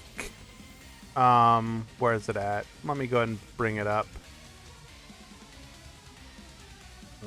Malefic... So, a card like Malefic Clawstream, in addition to the Stardust, what is it? Is it a trap or a spell? Shooting Star. So I think you could build a deck focused around abusing the 1-for-1 traps, like Shooting Star and Malefic's Clawstream, and unironically be able to like control the board potentially, with the advantage of having instant access to your field spell without having to waste a card slot on it, basically. So all your cards would then be either big Ungus beaters or the back row that you need to survive. So, do I think a version of the deck will be playable? Absolutely. I think the skills are just good enough for that. Top tier, it really depends. Probably not, but at least at least solid, like rogue level. Like you could take it on the ladder. You're probably gonna get you're gonna farm those win streaks, and if you go and do a tournament, somebody might X1 or X1 top. And then like lose in top 16, like top 32, top 16. It is not going to be top tier. Come on, dude.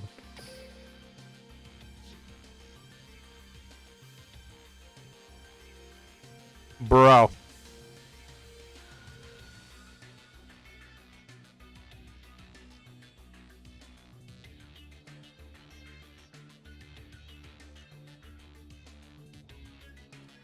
Yeah, the Malefics have a couple solid skills, for sure. The problem is that, aside from, those skills are good, but what do Malefics do? Nothing. So then it comes down to, can you put good back row? If we get Malefic Cyber End Dragon, that kind of changes the equation slightly, because being able to just drop a 4K beater on the field is kind of nutty. Eli is going to be able to be a Malefic gamer. True.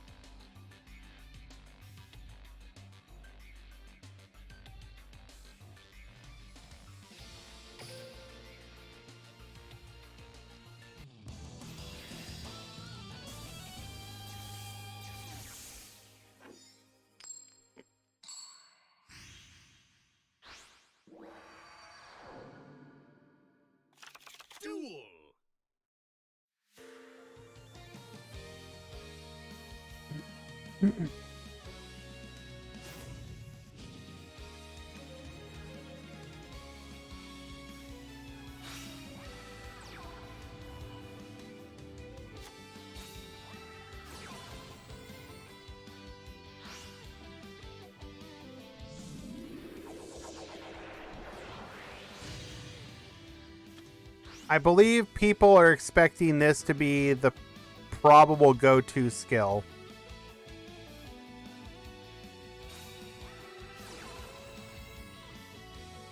Territory of Malice. Return one Malefic card from your hand to the deck.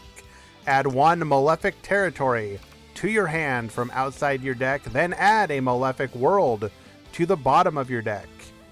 So basically, your deck can run exactly one Malefic territory, no Malefic world, and then you can just return any of your cards back to the deck and get your territory into world. Like, it's going to be really hard for this kind of skill to be like play big Chungus Malefic monsters and then, you know, good back row.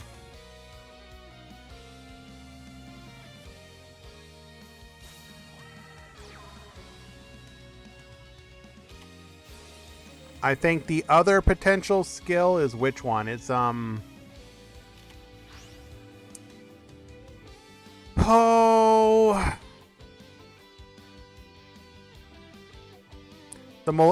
starter one, Malefic Dragons.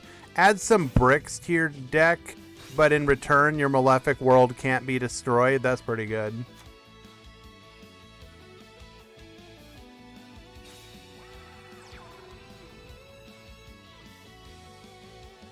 Oh, yeah, you're right. You don't even need to run the territory or world. You literally just get to manifest them. Good catch, Beam. That makes it even better. Literally don't even have to play those cards. You just get, here you go. There you go, buddy.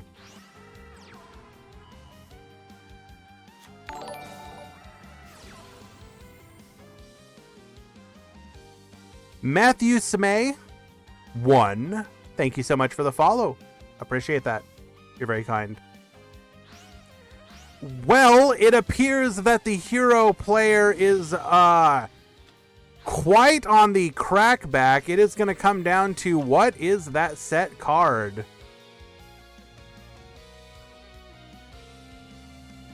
Eli, just because you said that, that is my cog of a Sunday, or not Sunday, September. We're cogging with Malefics, just with that. And I will throw in Stardust, Cyber End, and the rest is going to be back row.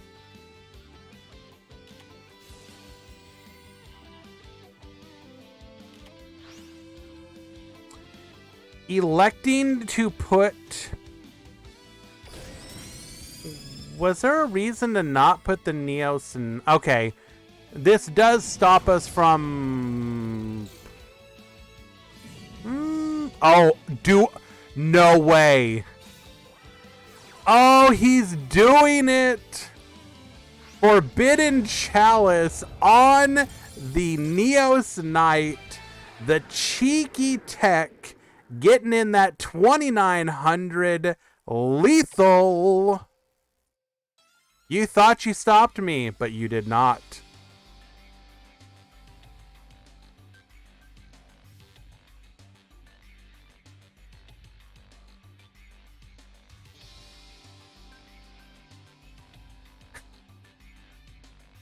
Well, okay, so here's the thing.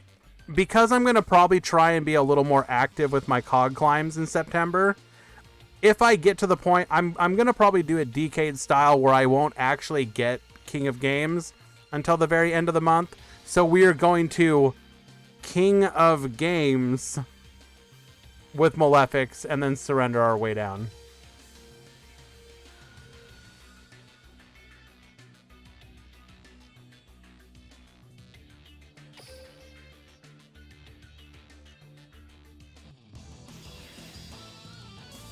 Game number 3. Let's do it.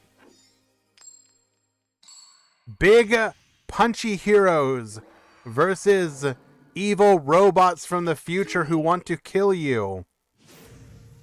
Sounds like something someone who can't cog would do. Okay, hold up. Are we gonna make a bet out of this? I will bet you right here, right now, I will not D-rank one time from Legend 1 to Legend 5 with Malefics.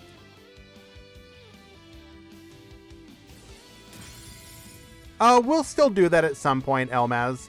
That's like not gonna be a it will happen. Don't you worry. I am not gonna get sacked. No.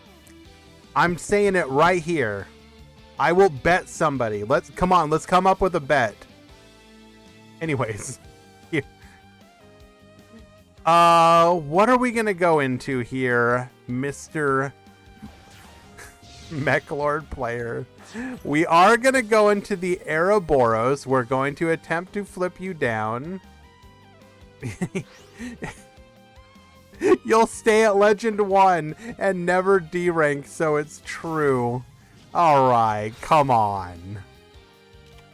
You honestly think Malefic can't climb?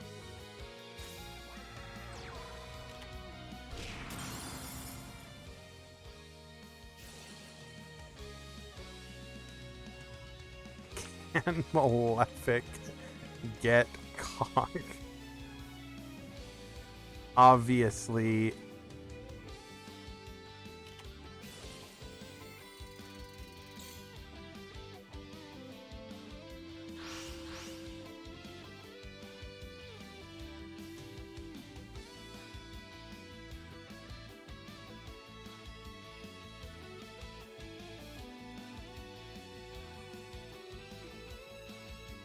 Oh wait, no, what am I doing? Prediction, how... Oh my god. Wrong one.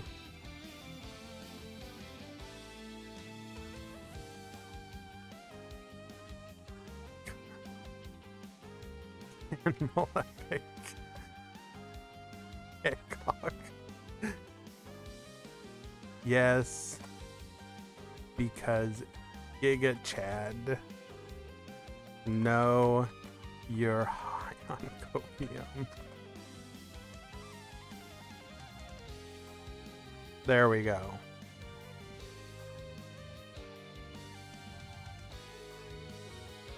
System down. Okay. You guys made me miss the system down. All right. All right.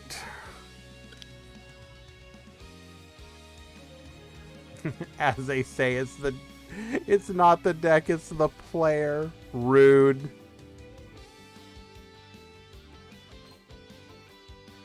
System of a Down. True. Cog with Cloudians. Now that's impressive. Wow.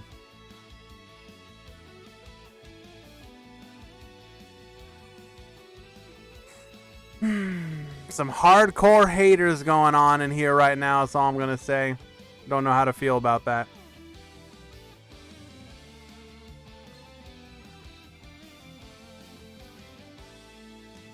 All right, Hash, what are you doing? It can't be this hard, bro.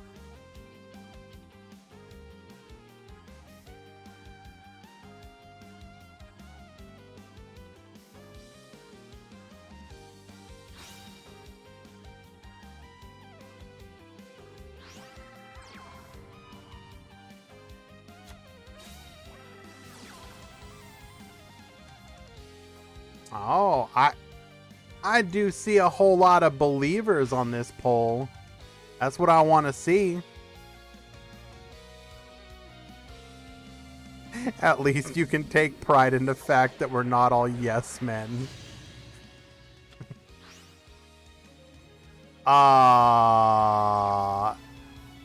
That tells me that we're worried about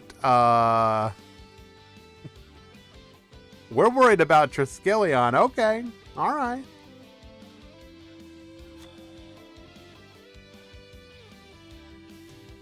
by a 2-1 margin. We got the support. Yes, we can make it to King of Games because Giga Chad. True. So, we're going to go ahead and bounce the boy back to the deck. Was that really necessary here? I don't think so.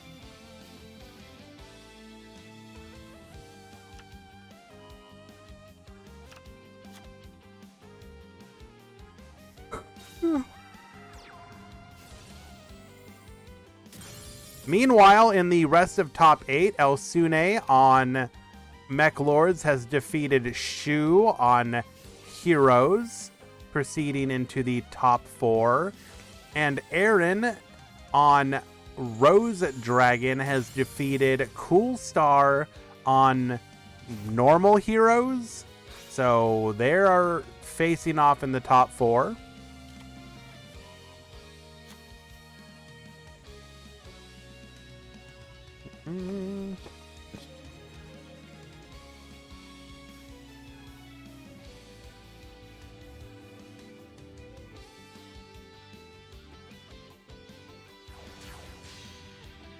We go in Dreadnoid style. This is going to allow us to go into the Magnus if we're able to destroy that monster on the field. Oh, and there's the Triskelion.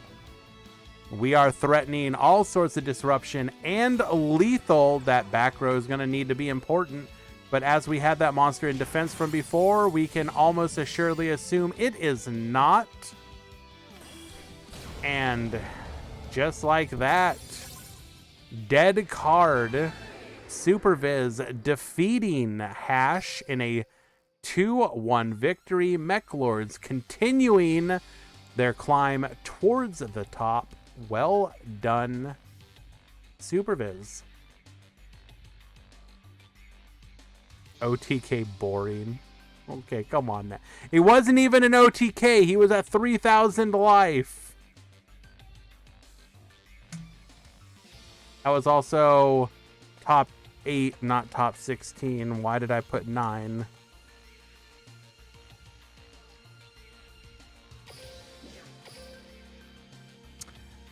Boom, boom.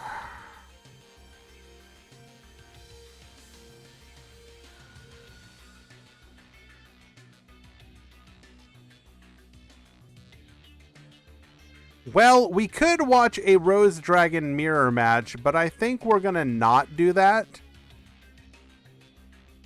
And instead watch something else.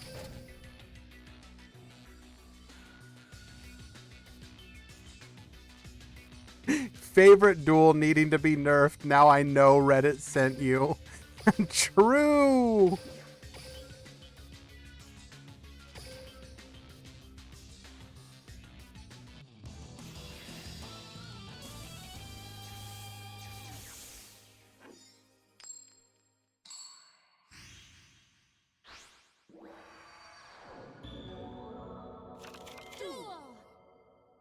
This is top 4. We are skipping ahead just a little bit. Yes, Beam. Galaxy Eyes is the devil.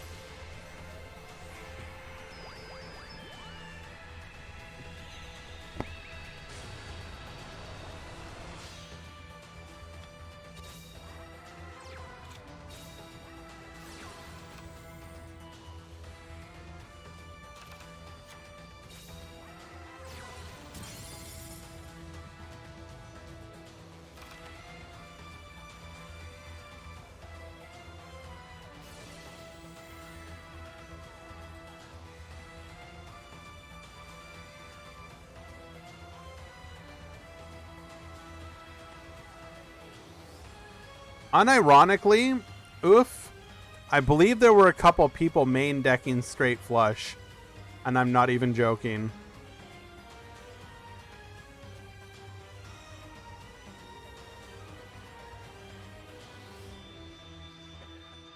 See, here's the thing.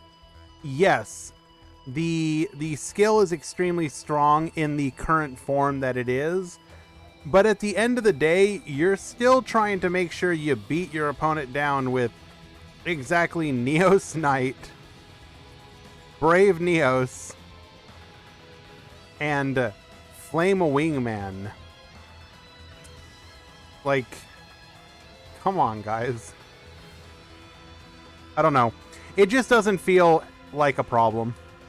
It feels exactly like a solution to a problem. Well, yes, obviously the back row matters, but it really does feel like it is a solution to a problem that exists in the here and now, and more than likely it's gonna go away. Like, it's not gonna be like 6 months from now. Man, I'm really sick and tired. Oh my god. You guys remember Automata Play? Like, that had nothing on Favorite Duel, man. I'm getting so sick and tired of this card.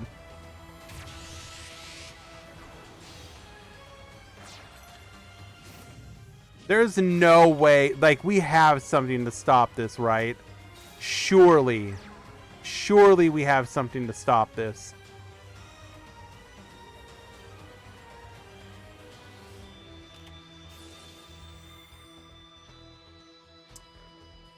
I'm sensing an econ.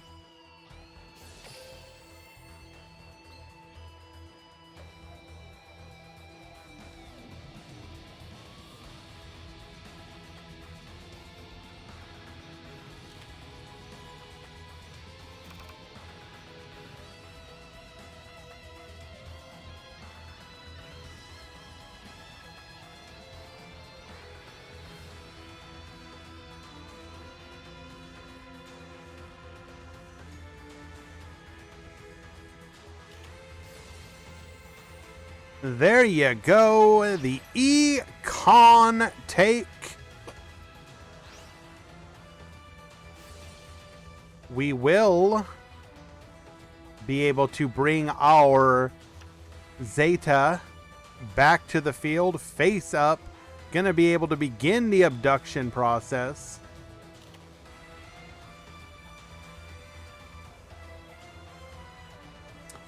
Rhodes getting hit with a limit 2 would stop stuff like this. But for the time being, they do be the best deck. Econ take. Cheese play.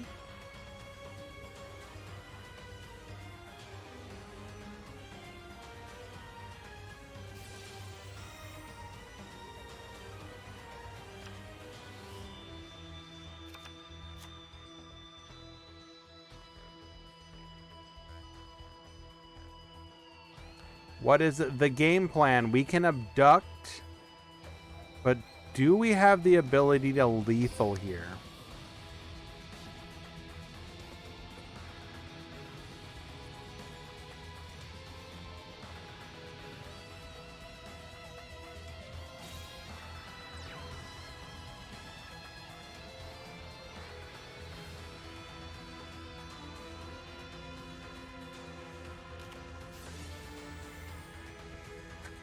Double econ must be nice.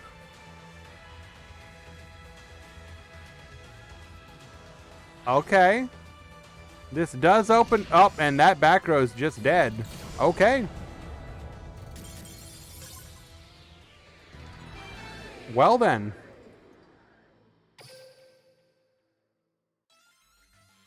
Aaron wins game number 1.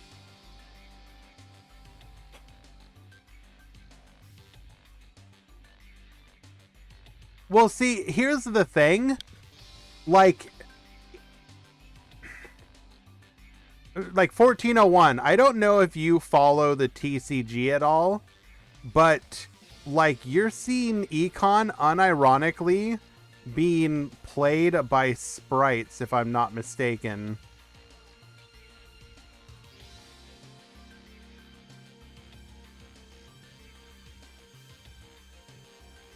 So in the year of our Lord 2022, one of the best decks in the meta is unironically playing enemy controller.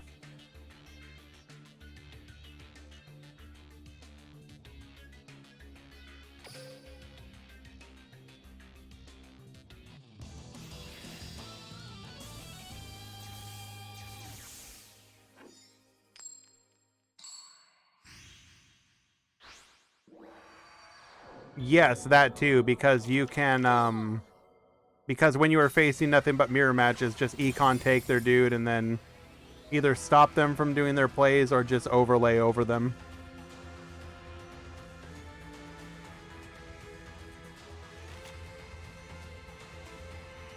I mean, I really like that Rika deck because I think, oh, Boon of the Mech Lord Emperor, very nice. Pot agreed, draw 2. You'll love to see it. The fact that it has such cool ways of dealing with the meta in a way that a lot of other decks just don't. Like, unironically, I think that Rika is finally, I mean, maybe they've been good before in the past, but like right now in this day and age, it is unironically a really cool deck.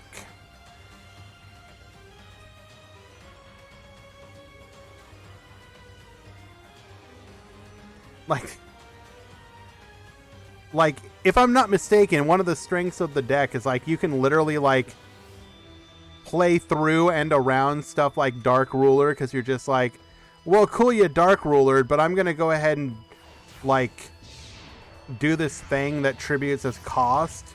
So even if it gets negated, oh, yep, my field spell lets me tribute your monster. Goodbye.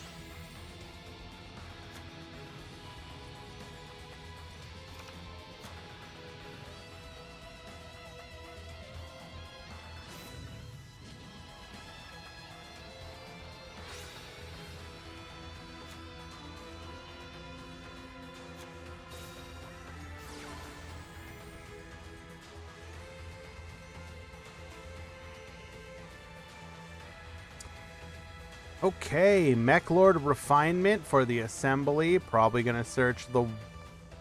What did we search before?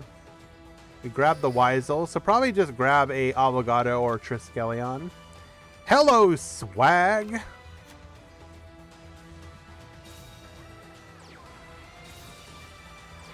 Kazax, no. PK lost. Did they even top? I don't think they even topped. King did not top this time around.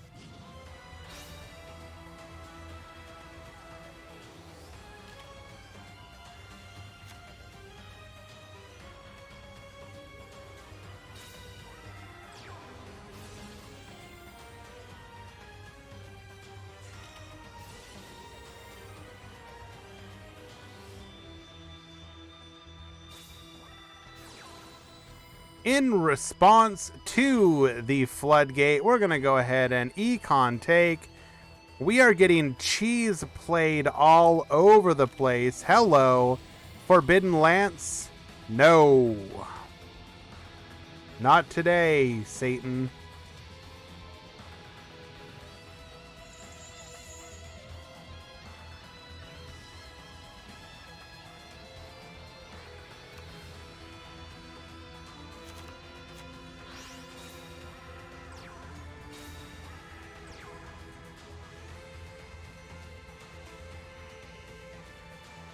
Yes, Swagonitis and Goomba, both members of Rookies, who I did my very best to farm in Friends League while their team was farming the rest of my players. Going 1-4 in the round feels bad, man.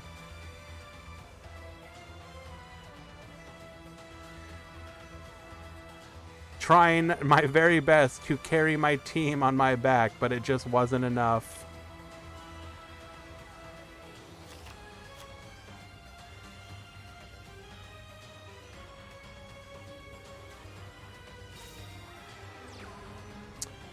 Okay, back row wise, what can we expect out of Aaron here? We know he runs double econ.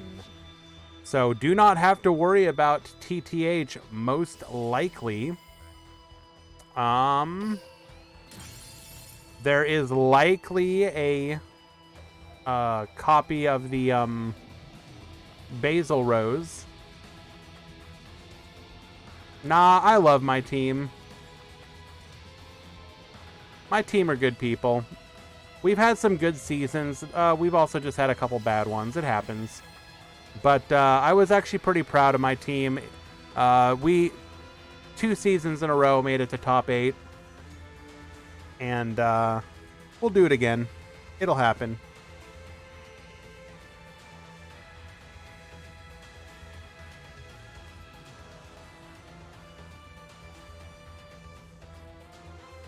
So we likely can expect a Basil, which means we need 3 bodies on the field to ensure, or we could. Do we want to risk attacking directly? Probably not.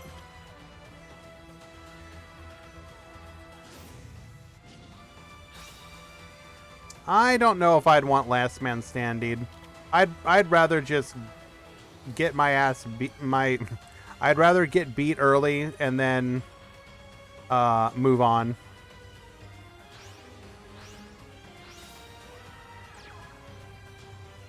God no, Goomba. Do you know how, like, I don't have it in me to do that. Helping run the Discord, helping run the Master Duel Meta Discord, focusing a team in the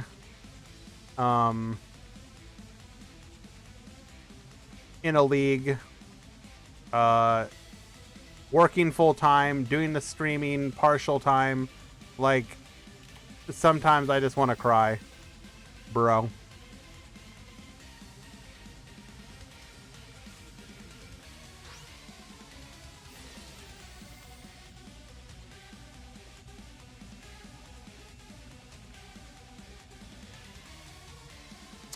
Now, the question is, do we call off this attack and get the Dreadion, but risk having something to stop the Dreadion? Or, oh, okay, nope.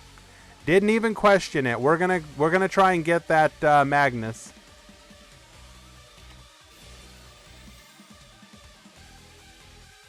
We will get punished unless we have exactly Forbidden Lance. Sure enough, we will drop down to 1400, which is still enough, but we do force out all of that back row.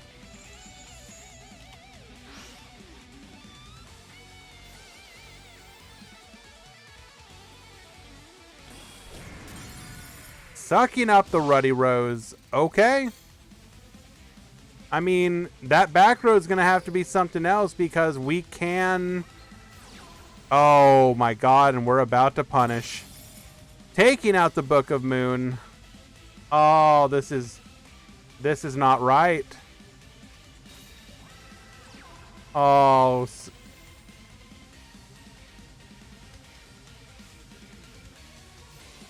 Not like this. Bro.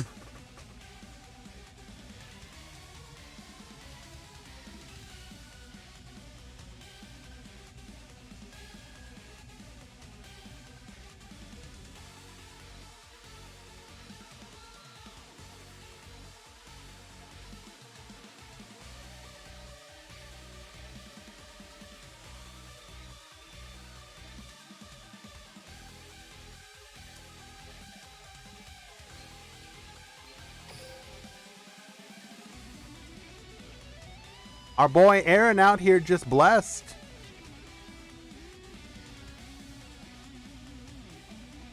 We're going to be able to wipe the field.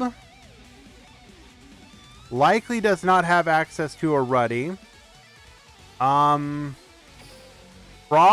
cannot lethal here. But we do have Elsune on exactly 1 card.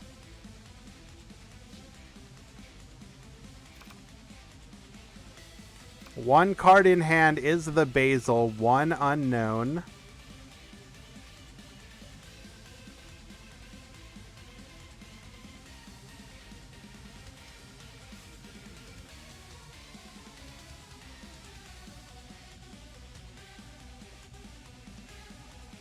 I do believe we have Weisel in hand. I could be wrong. I'm pretty sure we do.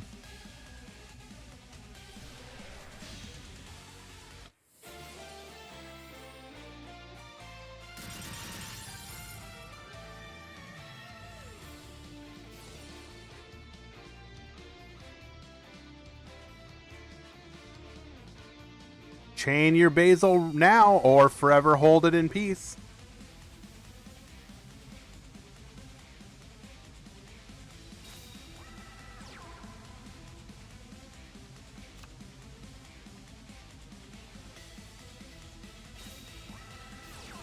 The other side of top 4 is Cry on Rose Dragons versus Super Viz on Mech Lords.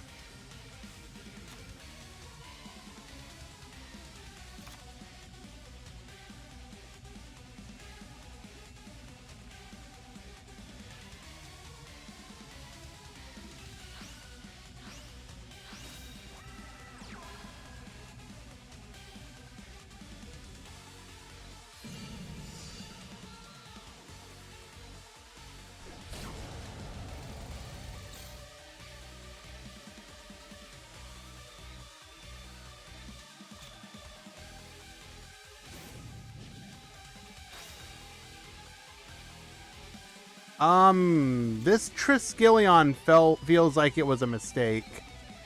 Why did we summon this?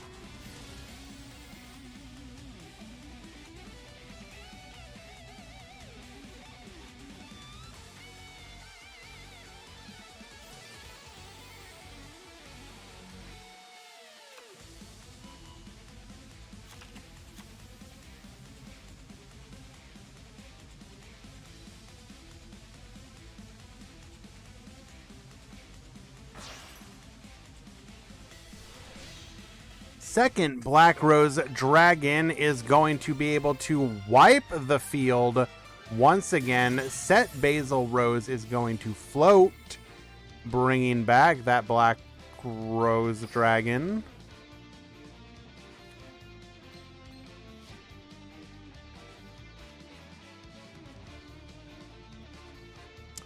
My guess is Aaron may not be on them.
Did we run out of time?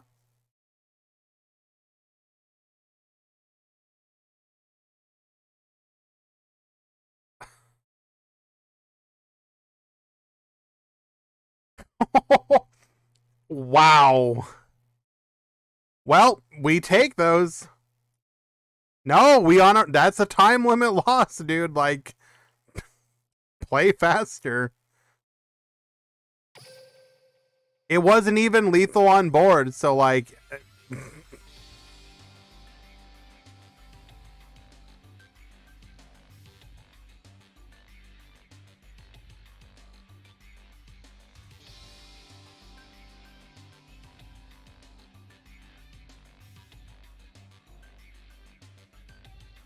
How though? What was there to decide? What do you mean?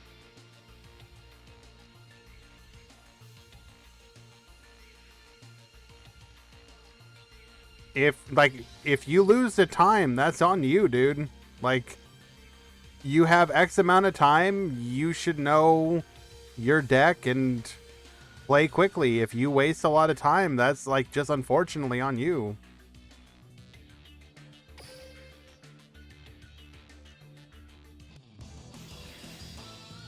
Like, he didn't even have lethal on board.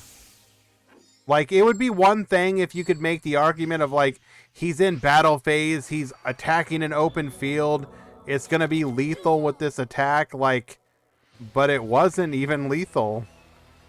Like, In theory, El Sune could, like, obligato into 2 monsters into, like, Iron Wolf for lethal, like, on the crackback. It's possible. Yami, if I had to guess, if he didn't waste a lot of time, or okay, if it wasn't something silly like, you know, my dog was screaming out a window and I needed to go find out what was going on, so I walked away from my computer. Like, if it was like a legit, like, yo, I'm thinking about... Well, yes, Steven, obviously. I'm talking about, like, even in the most generous interpretation. Even then, like, if you spend a bunch of time, like, thinking about your plays, like, I am a very, like, I unironically can run up against a timer in decks where it's like, bro, how are you running up against a timer? Just because I'm sitting there like, okay, do I want to do this? Okay, and then I can do this, and then, wait, if I do this instead, if they have this, and I'll sit there and, like, waste, like, 60, 90 seconds where you're just like, bro, just do the play, dude. Like, just do the play. Like, don't get me wrong. I would love for the timer to be increased. Especially, like, I think the Sean, I've tried to play Ritual Beast. I don't think I have ever played Ritual Beast to completion without timing out. I think every world probably should have come with a slight increase to the timer. To just give you more time. Or, at the very least, give more time back on each turn. Like, up it a little bit more. Like, come on. Like, it's already pretty short. Like, come on. Oh, no. We're probably gonna... We gotta Weisel this, right? Sure enough. Weisel negate.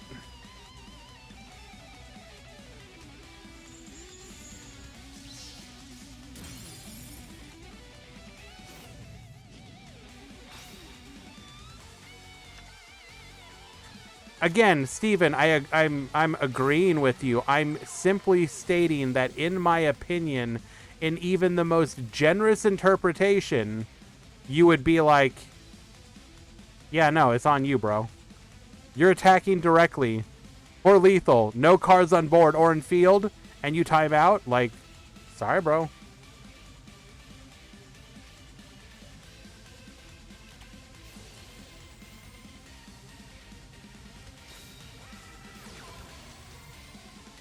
Oh.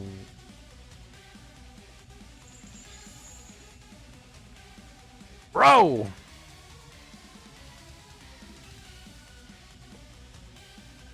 Aaron having everything he needs when he needs it. MST negated. Oh, to be fair, we were only looking at one back row. However, MST into a negate, into a floodgate, into a lance. Yo, we can do whatever we want. The field is yours. Except we appear to be running down the timer on an already completed play. This is how you time out, my friends. Why is this not resolving?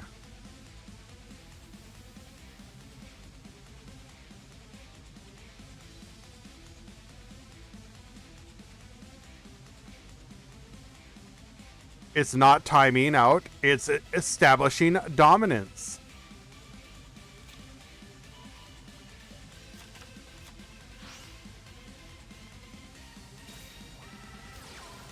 Yo, Sean with that hot take. I don't know if people would agree with you there, bro.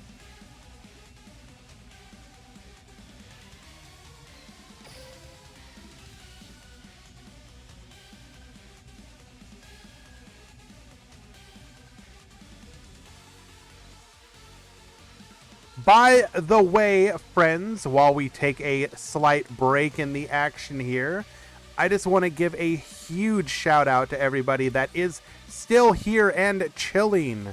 We are at 150 viewers. This is probably the best sustained viewership for the Meta Weekly we've had in quite a while, on my stream rather. And so I really do want to say thank you and appreciation to Excuse me? Okay. Appreciation to each and every one of you for being here and big chillin'. It really does mean a lot. You guys...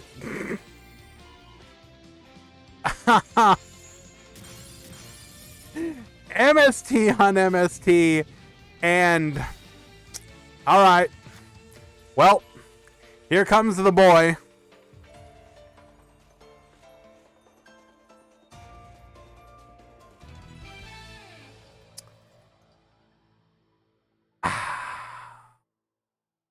So what was probably Aaron's game to win very quickly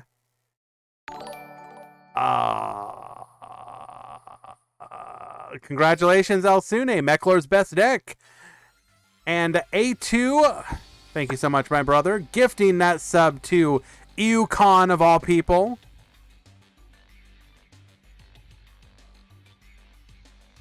Thank you so much for that, my friend. I do appreciate it. It is very kind of you.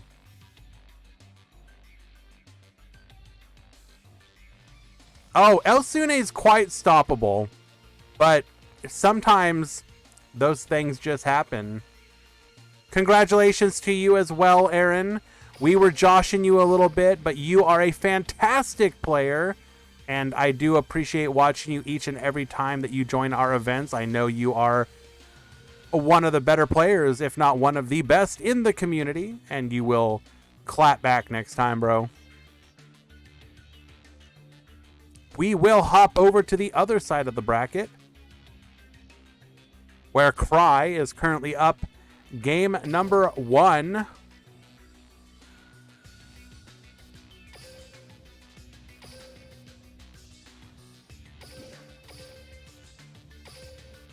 Against Superviz.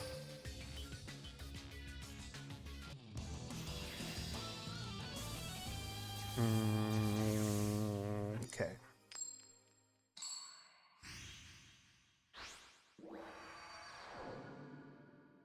Shoma, I believe it was 46 today.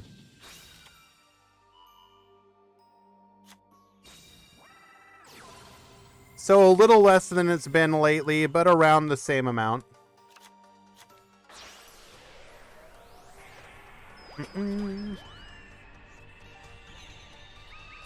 Okay, we are in game number 2, and it appears that Cry might be on the oh my god, we just have everything.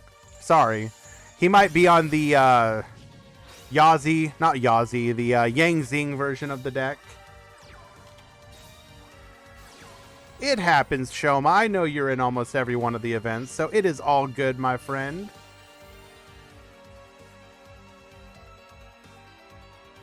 Thank you, Sean. Appreciate that.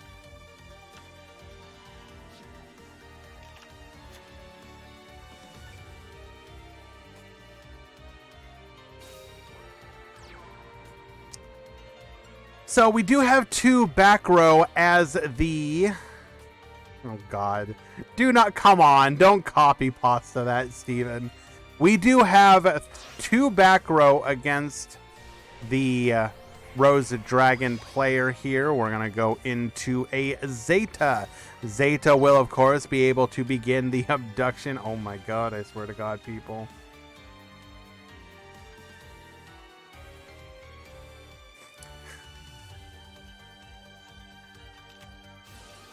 Compulse that will be able to send that Zeta right back to the extra deck. Yazi, however, will be able to take this out no problem. But that's fine. That's fine. We don't worry about that. Ba-bum. 2 back rows still to worry about. Yazi can be a little oppressive if you are sitting against that back row and cannot work through it. Ah, but we do have the second copy, the bluffed.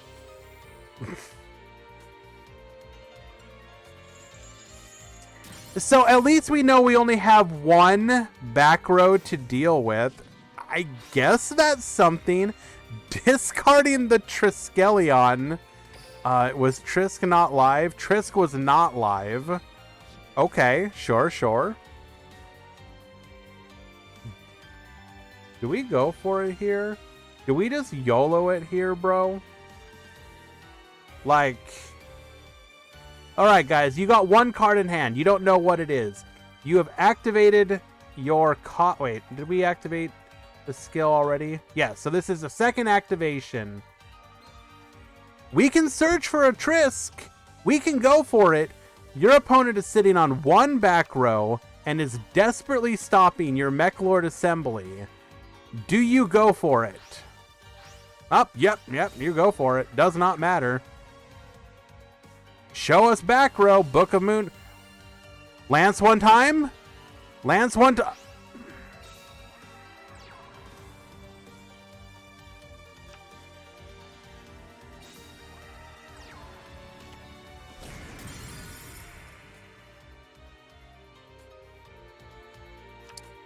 Okay.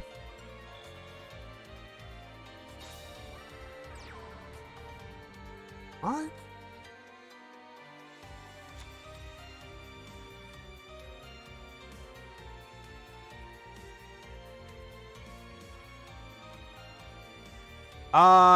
So while this continues, looks like Aaron is explaining that he was having an internet issue. Aaron, I am really sorry that that happened to you, my friend. My heart does go out to you.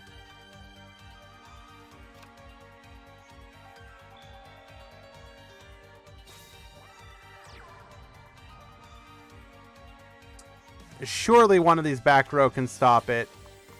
Lance one time. We have Lance now. We have Lance now. We have...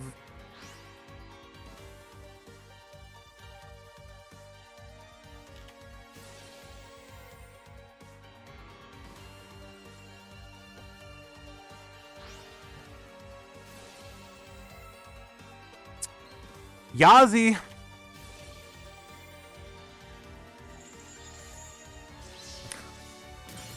Trap Tricks, Trap Hole Nightmare. Okay, all right. I mean, all you gotta do is just go in. There's nothing. There is almost no card that they could have that would win, that would keep them alive here.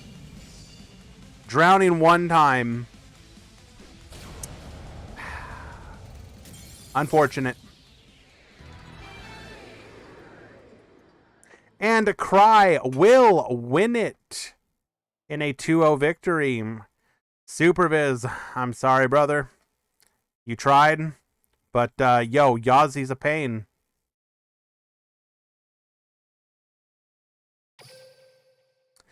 This does mean that your finals is going to be Rose Dragon versus Mech Lords. Despite the hero hype, we return from... Excuse me? Despite the hero hype, we return from whence we came. We were born from the dragon. We were born of the robot.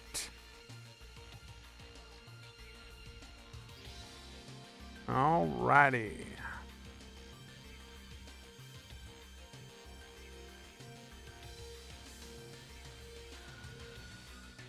Heroes were supposed to win it in the end, but not this week. A moment of silence, my friends.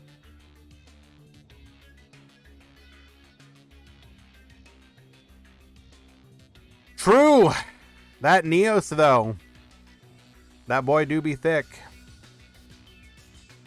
I mean, Kazak's, like, come on, like, you and I would love that kind of rogue deck, but it's always going to be an outside shot.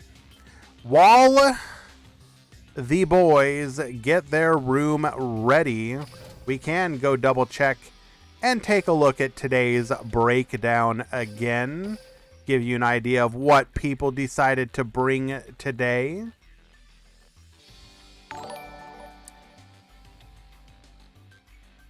Bad Rizaikuru, or oh my god, I butchered that. Can I just call you Bad Riza? Bad Riza, thank you so much for the follow, my friend. Your entries for today: Black Rose and Favorite Hero taking a top spot. Yo, the hype for Favorite Duel was significant.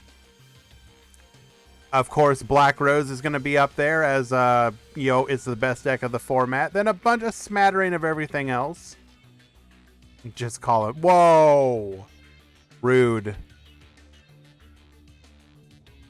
You know who it was, Swag. Come on. And then your top 16 breakdown. Favorite Heroes having a similar conversion rate to the Black Rose. Mechlord and Galaxy Eyes both converting extremely well, but only the one Mechlord making it to finals and one making it to top 4. So Mechlords Mechlords and Rose having about the same conversion. All 3 Mechlords indeed. Mechlord's still pretty good deck. Truly, like you look at this and literally you've got your Black Rose, tier 1, your Heroes, tier 2, your Mechlord, tier 2, your Galaxy Eyes, tier 3, your other heroes, tier 3. Literally, TPC manipulation being shown right before you. It's like they planned this. This stream, this is actually a pre-recorded stream. None of this is live. All of this was recorded before the tier list is because of this tournament.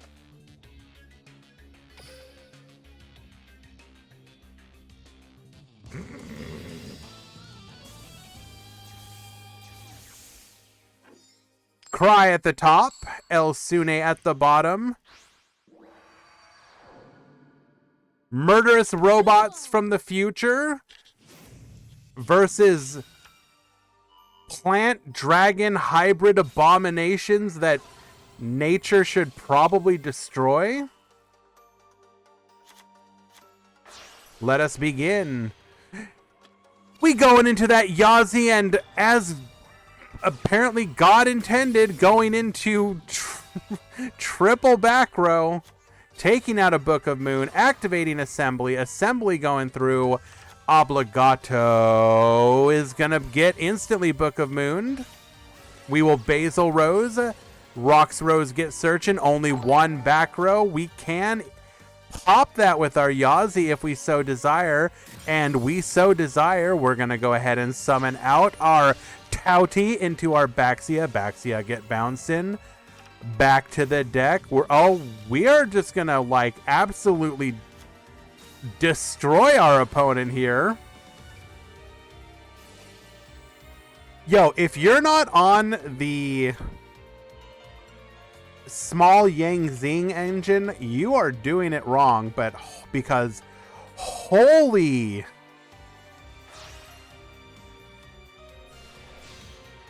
going into the Zeta, but come on, it don't matter.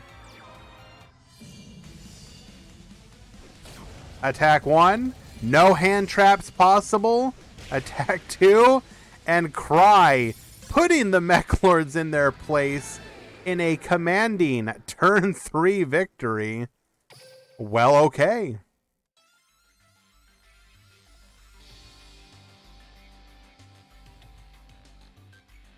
So, Elmaz, we may look at the BA and DDD stuff and wonder, like, what are you doing? The BA specifically was still winning or topping events in Japan. like, they are still kind of like coping on that deck in a way that the West is not. We've kind of all like collectively abandoned it. So that might be why.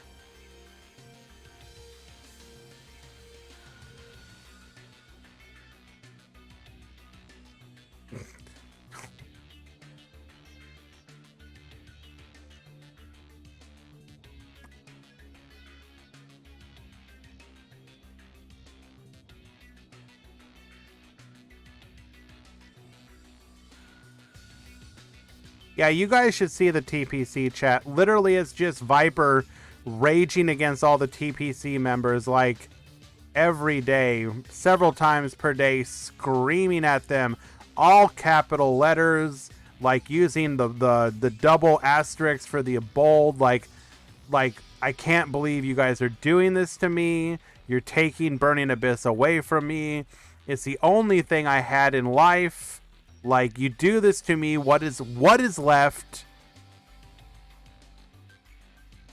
And finally, this week, like, the TPC just didn't care anymore. Game number 2.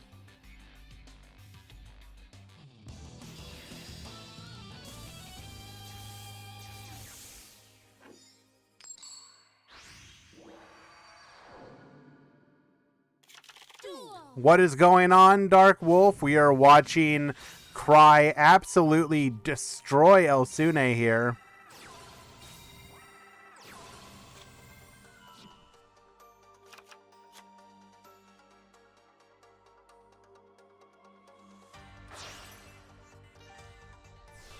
Once again, going into the Yazi.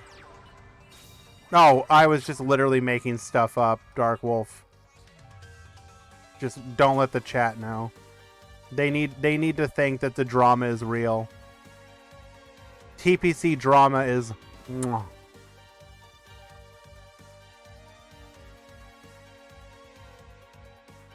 Oh, wait a second. I thought we were in mod chat, bro. Oh, okay, so, hey, what's up, guys? Where were we? You know he hit the Basil route. We didn't hit the Basil route. Yo, Elsune gets to play. 50-50, he calls it right.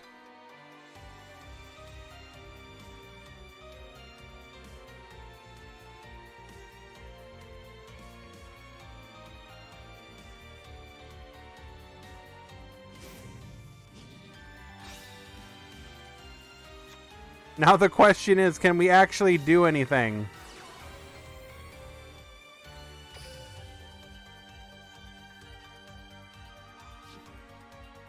Yes.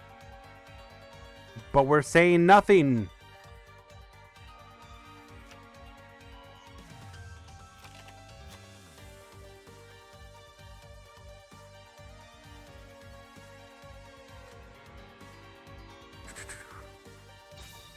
Said 2 books held Basil 1 time. True.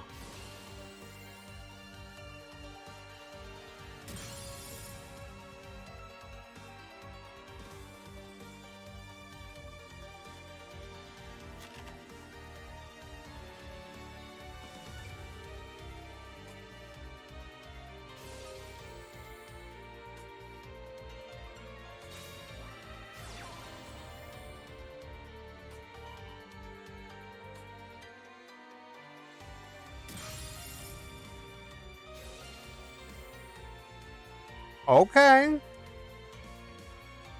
I see what we doing here.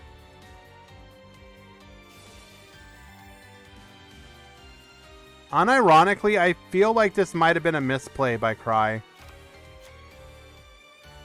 So hello, Friends League. So I unironically think resummoning this Roxrose might have been a misplay. Because now we can go into Dredion. Number 27. Dreadnought Dreadnoid, destroying that Roxrose dragon and ranking up into the Great Magnus. Great Magnus is going to, well, I mean, Yazi will have priority here. So, is this as good of a play as it could have been?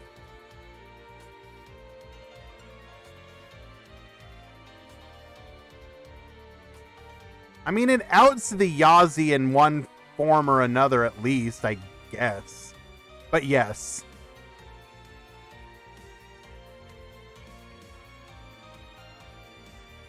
Maybe not a misplay then. Who am I to doubt? Kzax, I imagine almost assuredly.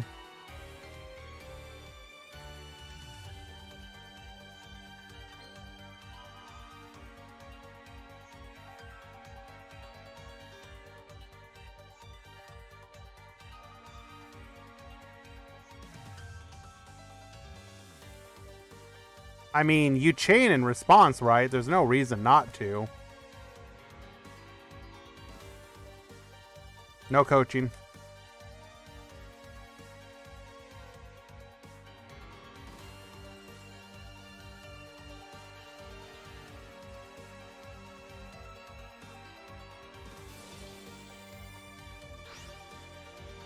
Zeus into, or Dredion into Zeus would be wild. Because isn't Dredion into Zeus instantly 2 activations? That's kind of toxic. I don't think you could do that, dude. Because you'd have 2 materials, the Dredion itself, Dredion destroys, rank up, so you've got 2 materials. Wait, no. That's 3 materials. Never mind. But wait a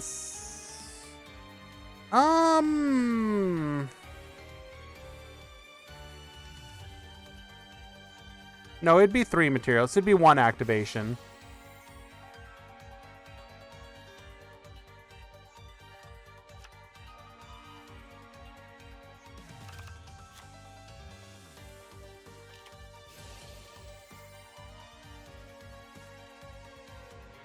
Am I? Okay, wait a second. Dredion has 2 materials. Dredion attacks. You go into Zeus, so you have 2 materials plus Dredion as material. That's 3 materials. How is that 2 activations? What am I missing?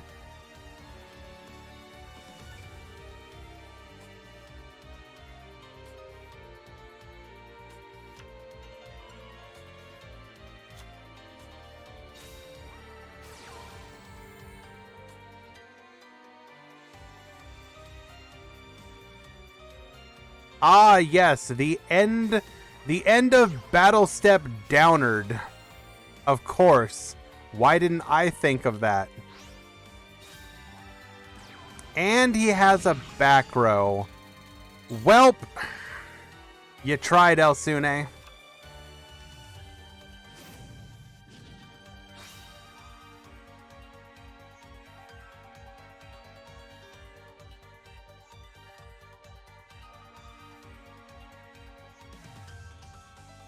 It's time to YOLO! Adding Mechlord Astro Dragon Treskelion to hand. Banish 1, 2, and 3. Summoning into an immediate Floodgate Trap Hole. That's all she wrote, folks. Rose Dragon, best deck. Mechlords, cope as always.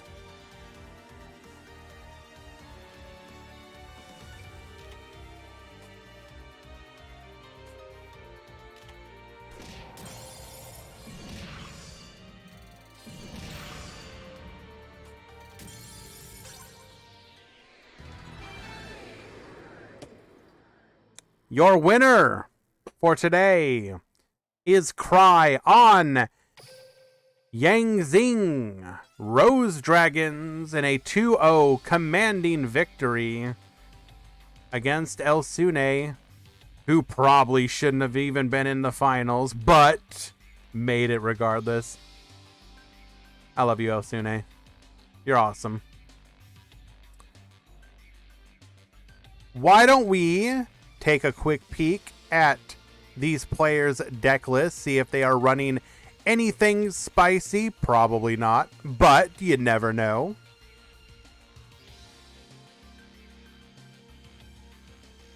Nah, these look pretty standard. We are showing Cry's extra deck for sure, though. I don't think it's tier 0. It's like, it's the best deck of the format, but it is not tier 0. It feels tier 0, but it's not. All right. Here is the winner's deck. We are on 23 cards. We are on 12 tech cards, 3 Basil Rose Shoot, 3 MST, 3 Book of Moon, double Compulse, 1 Floodgate Trap Hole. I mean, if you're talking about numbers-wise, Kudiveli, yes. By that technicality, it is approaching tier 0. Although most people say tier 0 is like 60 to 65%. So by that metric, it does not meet it. However, I get your point, yes. So this is pretty standard for the Yazi version of the deck. I do think the Yazi version is probably, or not Yazi, the Yang Zing version is probably the best version of the deck as a whole. But tier 9. Yeah, Sean out here like, I farm Rose Dragons all day, every day. Like, I could take literally anything. I go onto the ladder with literally anything, and I'm just farming Rose Dragons. Extra deck wise. Yo, excuse me? Are we on that scrap? We on that scrap tech? Hello? 2,700 attack, easily beating out the 2,600 attack of both Yazi and Samurai Destroyer. Cry, are you in the chat? I need to know. Cry, are you in the chat? You are not in the chat. Cry, I need somebody to find out. Did Cry summon the Scrap Archfiend even once in this entire event? I would put money that he did not. But I guess, hey, you like the options. What does it matter? Elsune! This does appear to be a rather standard version of a Mech Lord. We are on 2 Triskelion. We are running the Synchro Absorption. It's a little less than normal. Lux Pro Prio Louis, thank you so much for the follow, my friend. Appreciate that. So we are on triple MST, triple Book, triple Lance, triple Assembly, triple Floodgate Trap Hole. That is clean, and I appreciate that. Diamond Direwolf, Elsune, be honest with me. Did you summon Diamond Direwolf even one time in this event? Tell me. I need to know. I would say you did not.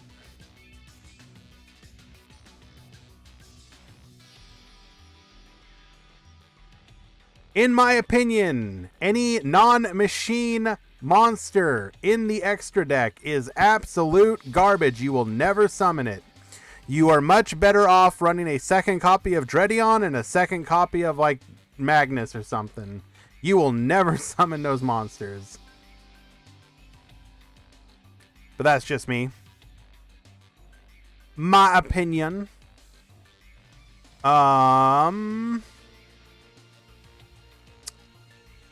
Do we want to see anything else today? Why don't we go we're just going to pull up one of the best running favorite hero lists just because.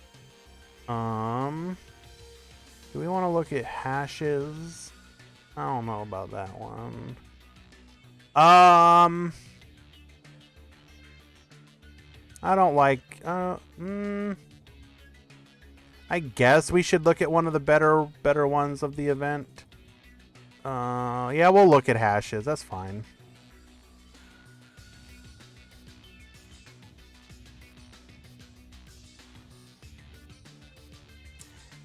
Have a good day at work, Kzax. Work do be the suck, but we gotta do it, my friend.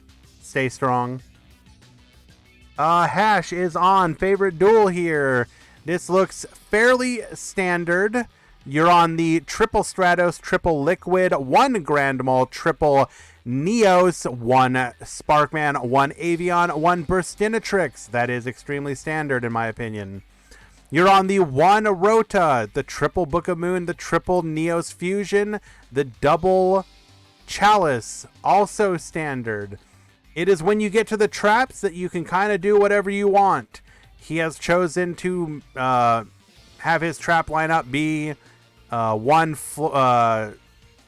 floodgate why am I drawing a blank on it? Swear to God. The endless bottomless trap hole.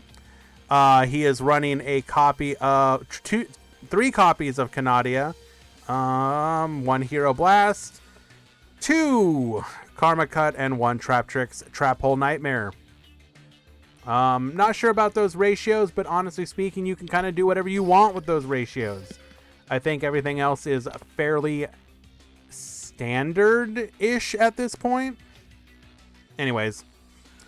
So that will be it for today, my friends. I thank you all for coming out, stopping by, hanging in the chat, just watching, etc., etc. Appreciate the follows, appreciate the subs. I am going to go ahead and send you over to Quantum. Yes. Sending you to my boy Quantum. Hang around for a few minutes. Let Quantum know that you appreciate people like him in the community who are running almost daily tournaments. Metafreakly Wednesday, same time as today. Be sure to show up. I will appreciate you guys. I will see you later.